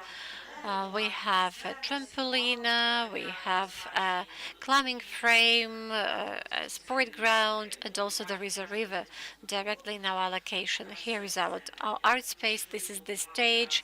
Well, I'm going quickly through my presentations because we don't have enough time. This is our bonfire area. This is kids making some tea. This is one of our art therapy with kids. Again, bonfire night. This is the stone garden, the tents. This is the bungee jumping sort of and waterfall. We developed the concept and idea of the next day at the meeting of the staff. Every member of the team speaks about the dynamics of the group dynamic of a special kid, and we cooperate twice a day, in the afternoon and in the evening. The materials from our art and therapeutic interactions were combined in 3 exhibitions. This is the project bodies, the intimate space of a child, eyes, which were presented in Kyiv, in Ukraine, in US, in the New York, in the UN exhibition hall, and during the International Congress of Group Analytic Society in Berlin, and Beyond the Words exhibition, which took place here in Lviv, and now this exhibition is in Vienna, and it will be there till October 2023. Here you see the posters about our exhibitions, not all of them, but at least some of them. Here you see one of our art therapeutic works, the body's intimate space of a child, and again this is the art shed, so to say. Icons, pottery, musical interaction, art therapeutic interaction, pottery classes. Somehow I have problems with switching the slide. What is more important? What is important? All impressions, particularly those related to traumatic experience, are discussed during dynamic group circles. Twice a day, we have a morning and evening reflective circle for kids. The results of we have for these 8 years. The traumatic experience becomes less isolated and is better integrated into the structure of ego of a child. Kids learn better to use available ego resources. And we also studied the feedback of kids participating in our space, and they actually can extrapolate experience got acquired within our space to their everyday life. So this is everything about our project, and I would like to give the floor to my colleague Julia Madenska. Well, I have just 11 seconds, so I'll be brief. The public organization I represent, as well as my colleagues, was founded in 2010. And since that time, we have implemented a number of educational and art projects. Some of them were 4 years long, some of them were 1 year long. And today I'm going to mention a rehabilitation project lasting 9 months. And it took place in 2020. And we cooperated with the special public organization called Artist. The project was aimed at psychosocial rehabilitation of anti-terroristic operation servicemen and also people who were in captivity, who suffered from tortures. And we have established this transition space, this art space for the participants, where we brought together art classes, dance classes, performance classes, pottery classes, and all these classes were accompanied with therapeutic groups. So before the masterclass and after the masterclass, we have a great experience for these 9 months. We have made our conclusions. We understood our strengths and weaknesses. We understood who we need to train. And this is something I would like to mention. If we bring together the efforts of these two projects, Prostir Radite and our Psychoanalytic Institute, we have the idea how we can train people who can be involved in this psychosocial rehabilitation of people who were affected by the war, by captivity, by torture. I'm talking both about adults and kids. And I give the floor to Professor Fields. A couple of words to add. This space is really good because we are independent.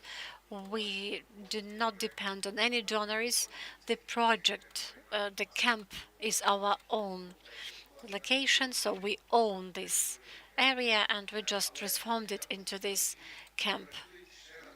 And once again, it is a volunteer project. People come to us from different countries, and that means we work not for money but for the final result. It doesn't mean that we are going to work like that all the time, but still it's an important aspect that we have to think about. And definitely we get some help. We get help from our volunteers. We also have some donations for food, for some other needs of our kids. And if you have this crazy idea to support this project because it's a unique project, you understand why. And the project has already been in New York and in Vienna and in Berlin. So if you have this crazy idea, probably I'm not referring now to the Red Cross as an organization, but probably you have some personal ideas to assist us, we'll be grateful.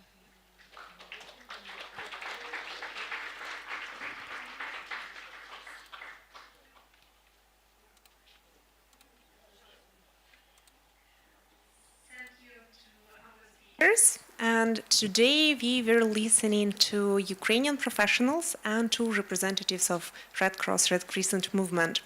And probably you could notice a certain difference in the practices adopted by Ukrainian institutions and adopted by the movement itself. So as we are moving to the final presentation for today, it would be great to hear from movement representative, especially as our next speaker, Gonzalo Martinez Jara, has a profound experience in inclusiveness. He is involved in a project of first aid education for disabled people, and we will be happy to hear more about that.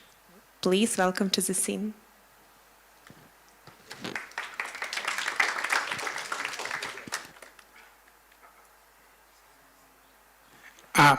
Thank you very much. To a space for my other personalities, it's always great.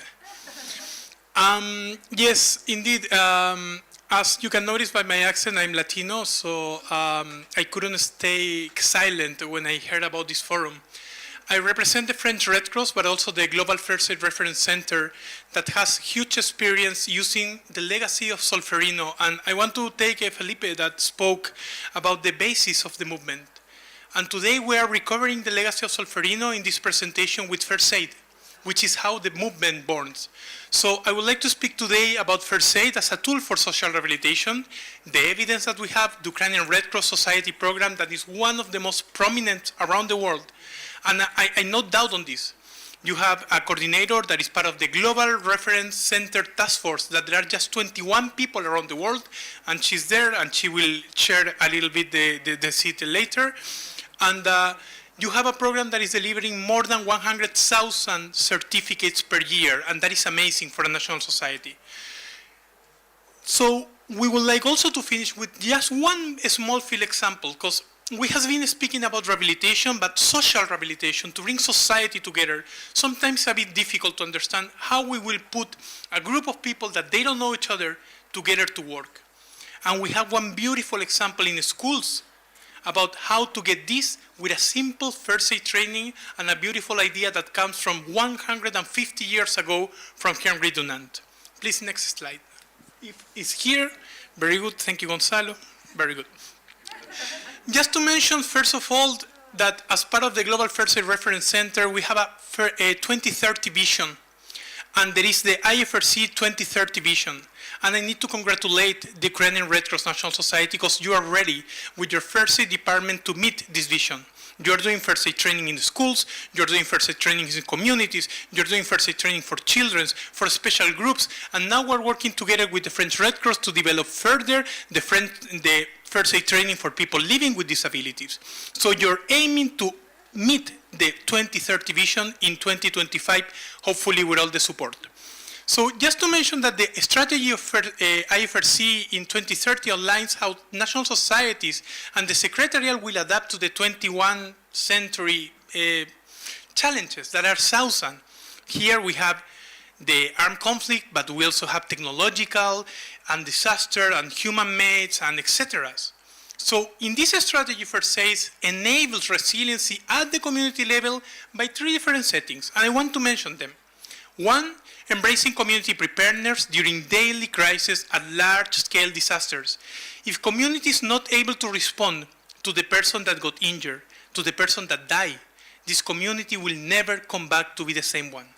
So we need to give them tools to come back to be the whole community, the one that was destroyed by the disaster. Second, promoting healthy behaviors and involving many different audiences and stakeholders that can be an actor for their own community. You have something that is unique, and all the speakers have spoke about this. That is proximity. You are the community, you are in the community. We spoke with Dr. Babenko, we spoke with Nadia about how basic home care, basic health care, how first aid is in deep of the root of the national society. So you need to harvest this. And third, we spoke about psychosocial support by being context-based and therefore respecting local challenges and culture. We know that psychosocial support is not an easy topic in Ukraine, but through the vector of first aid, I'm sure that you are going to be able to reach the core and the heart of the communities. How we see first aid and how we see community is simple.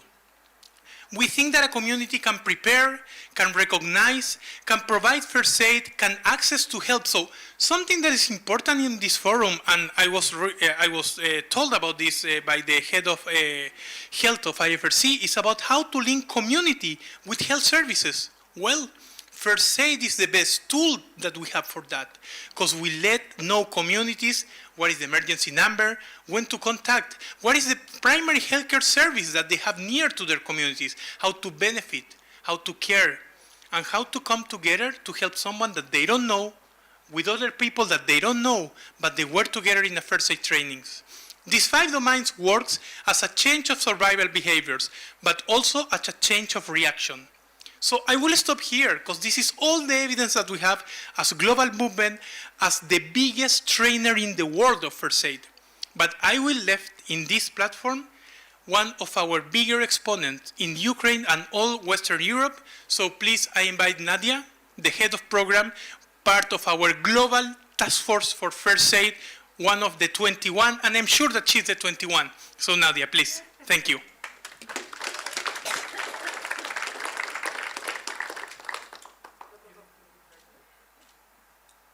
Всім доброго вечора.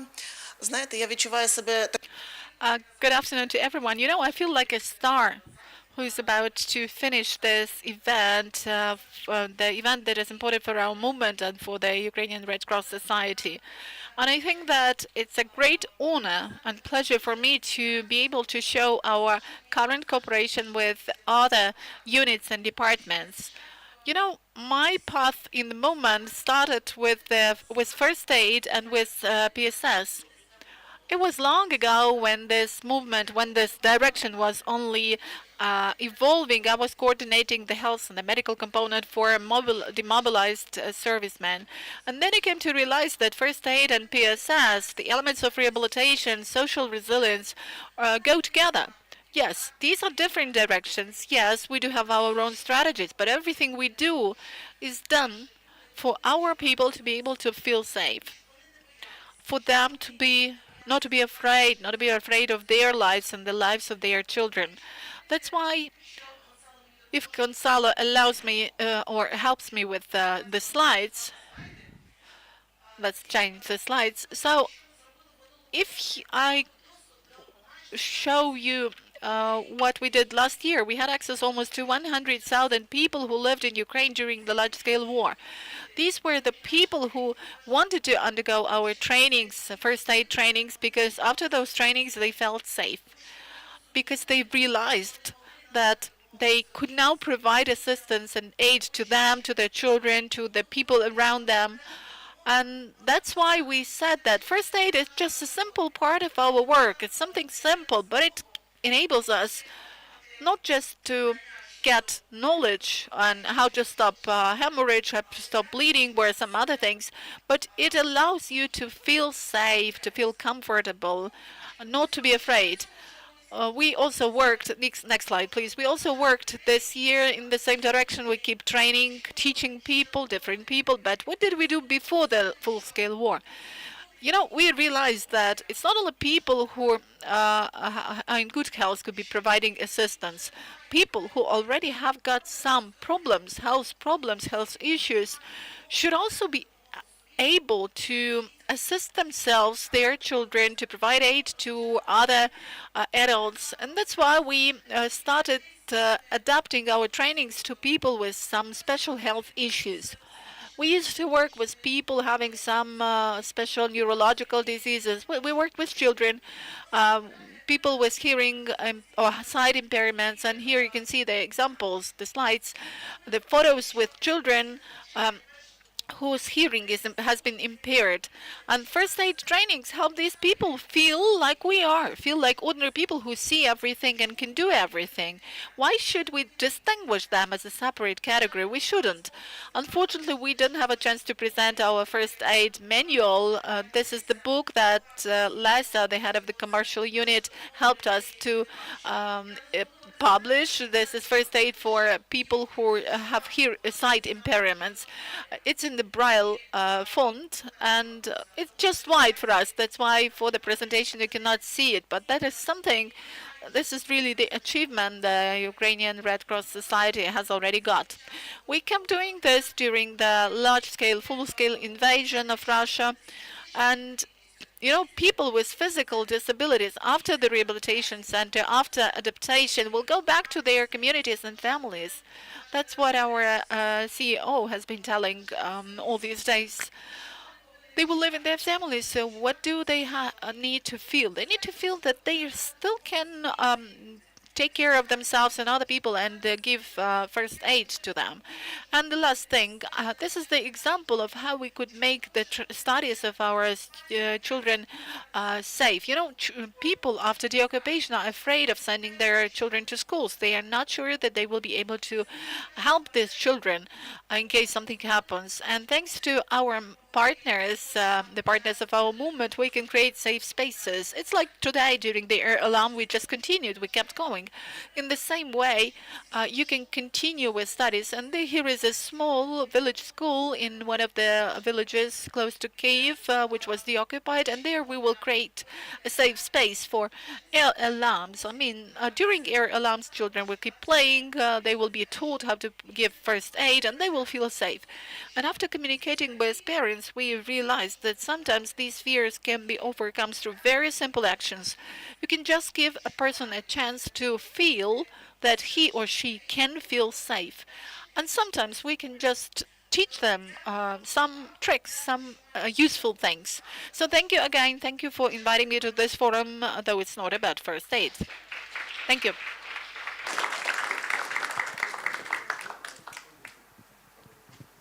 Any question? No? Gonzalo, sorry, may I see the point clearly from A to B, how First Aid is doing social rehabilitation? Very good question. Thank you very much, President.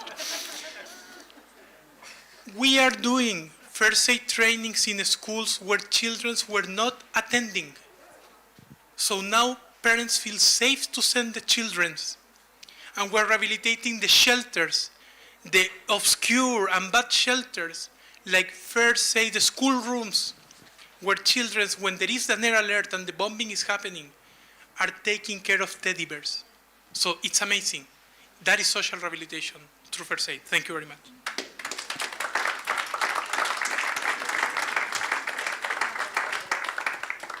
Thank you so much to both of our speakers, and we are slowly moving to the end. But before any concluding remarks, I'd like to remind that through the day, our working group has been working tirelessly to develop a call to action. And I'd like to invite Stéphane Michaud so he could explain a bit more on the work that has been done.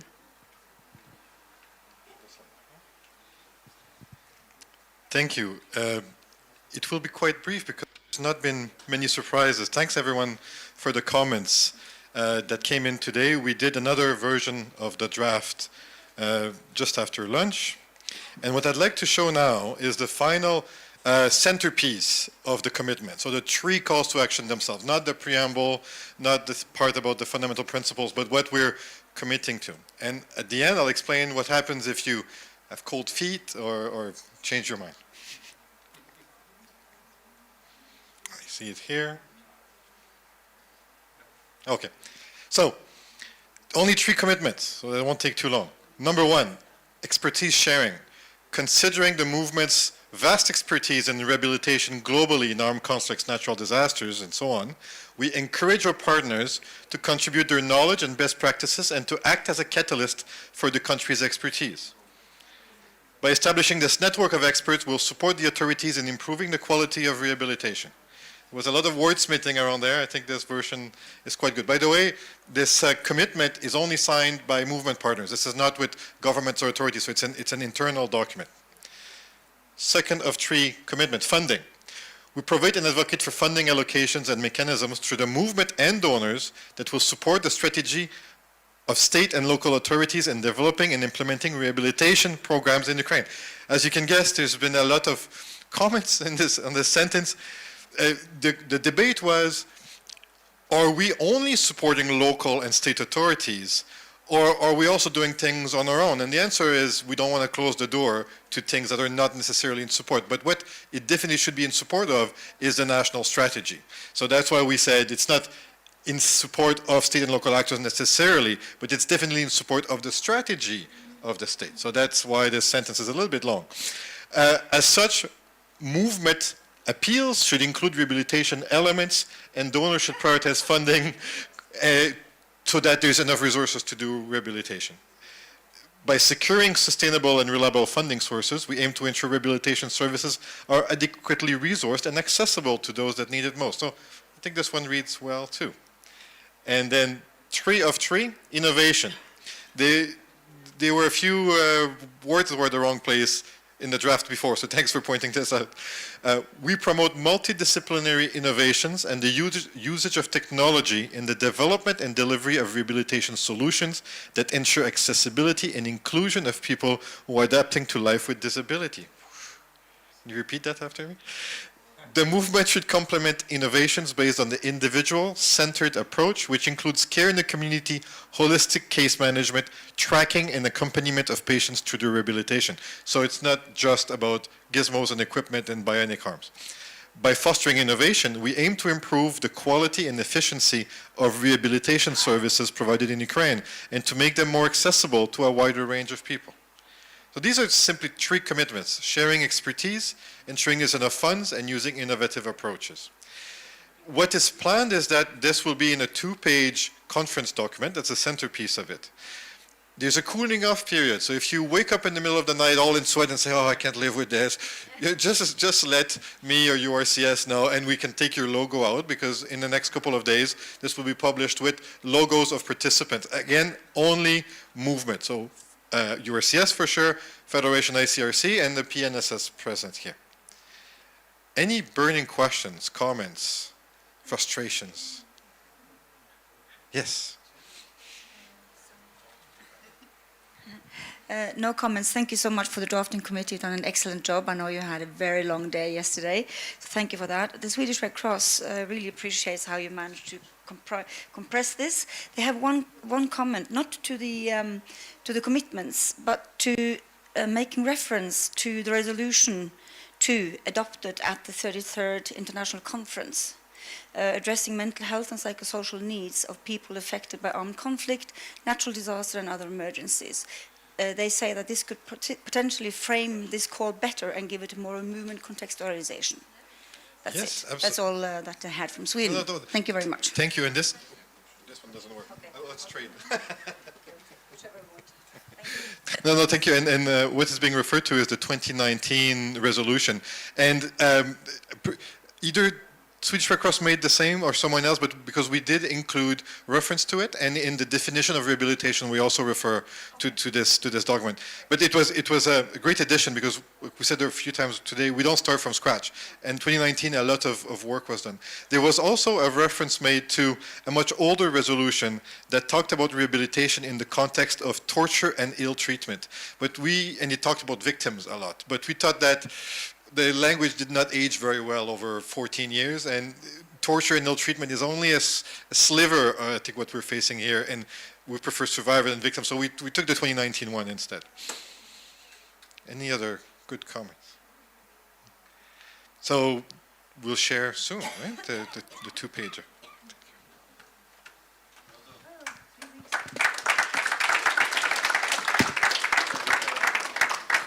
Thank you, Stefan, and the whole group for the work done. Hopefully, this call to action will really amplify exchange of experience, innovation promotion, and of course, funds allocation.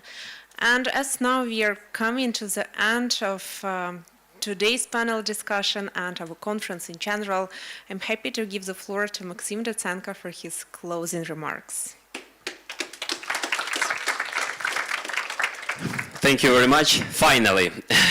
Finally, these long 3 days, 3 difficult days, but I hope very interesting days for everyone comes to the finish.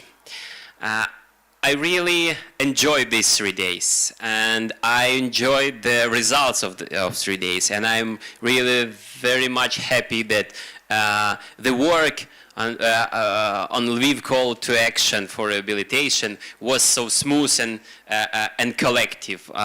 Really want to thank drafting committee and all the people who was involved in creation of the document from the very beginning. I hope you enjoyed these 2 or 3 days. Everyone spent a different period of time with us, but I think you will go home with a good memory, with a good, fruitful discussions, with a lot of food for thought, because this is very important. We are now in the middle of the war. We are now in the middle of the Europe, and we are facing with the big challenges.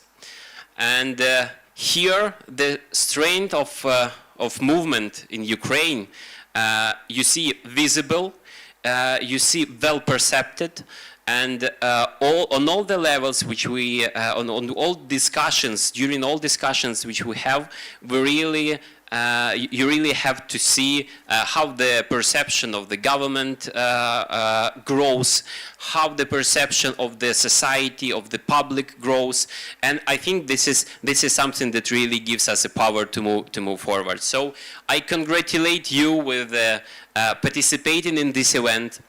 One more time, I hope you enjoyed it, because I am personally very tired, but I'm at the same time very much enjoyed. So the result is great.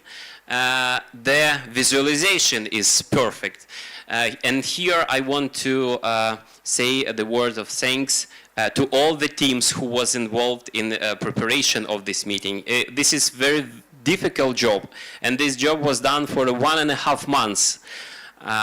Here, you know, like a lot of efforts of a lot of people gives us a great result of what you see today, and the great results I hope for the future, for the positioning of Ukrainian Red Cross Society in rehabilitation, for positioning of all the movement here in Ukraine in rehabilitation. I want to thank to all our teams, to our facilitators, Nastya, Anya, Dominique, thank you very much. It was very professional with a good quality. I want to thank for all technical teams who was really supporting and make this significant, let's say, show here and during all these 2 days. Special thanks for our translators. I know how it's difficult to talk all the days around. Thank you very much for our communication team who provide really great support in our communication in live mode. Provide all these visualizations in live mode. Thank you very much for our rehabilitation and psychosocial support team for all the efforts which you done.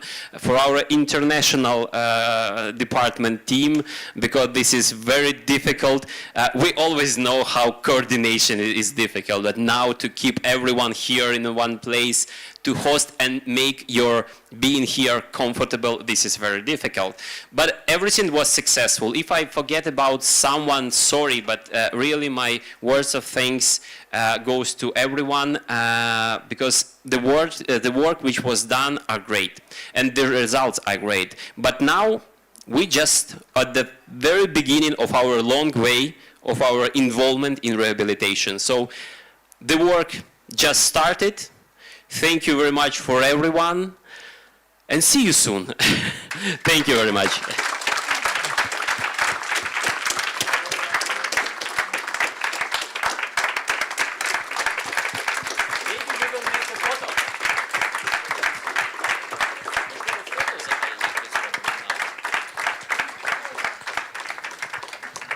Dear guests, my suggestion is please proceed to the scene so we could make a joint picture. Я нагадав, я Back to reality. Yeah, like in Eminem. Very good event. Congratulations. Thank you very much. It was really well done. And while we are gathering, just a small announcement as a finalization. We have one part that is not official and is not in the schedule, but please, after official closing of this event, proceed to the second floor, and a small dinner is waiting for all of us.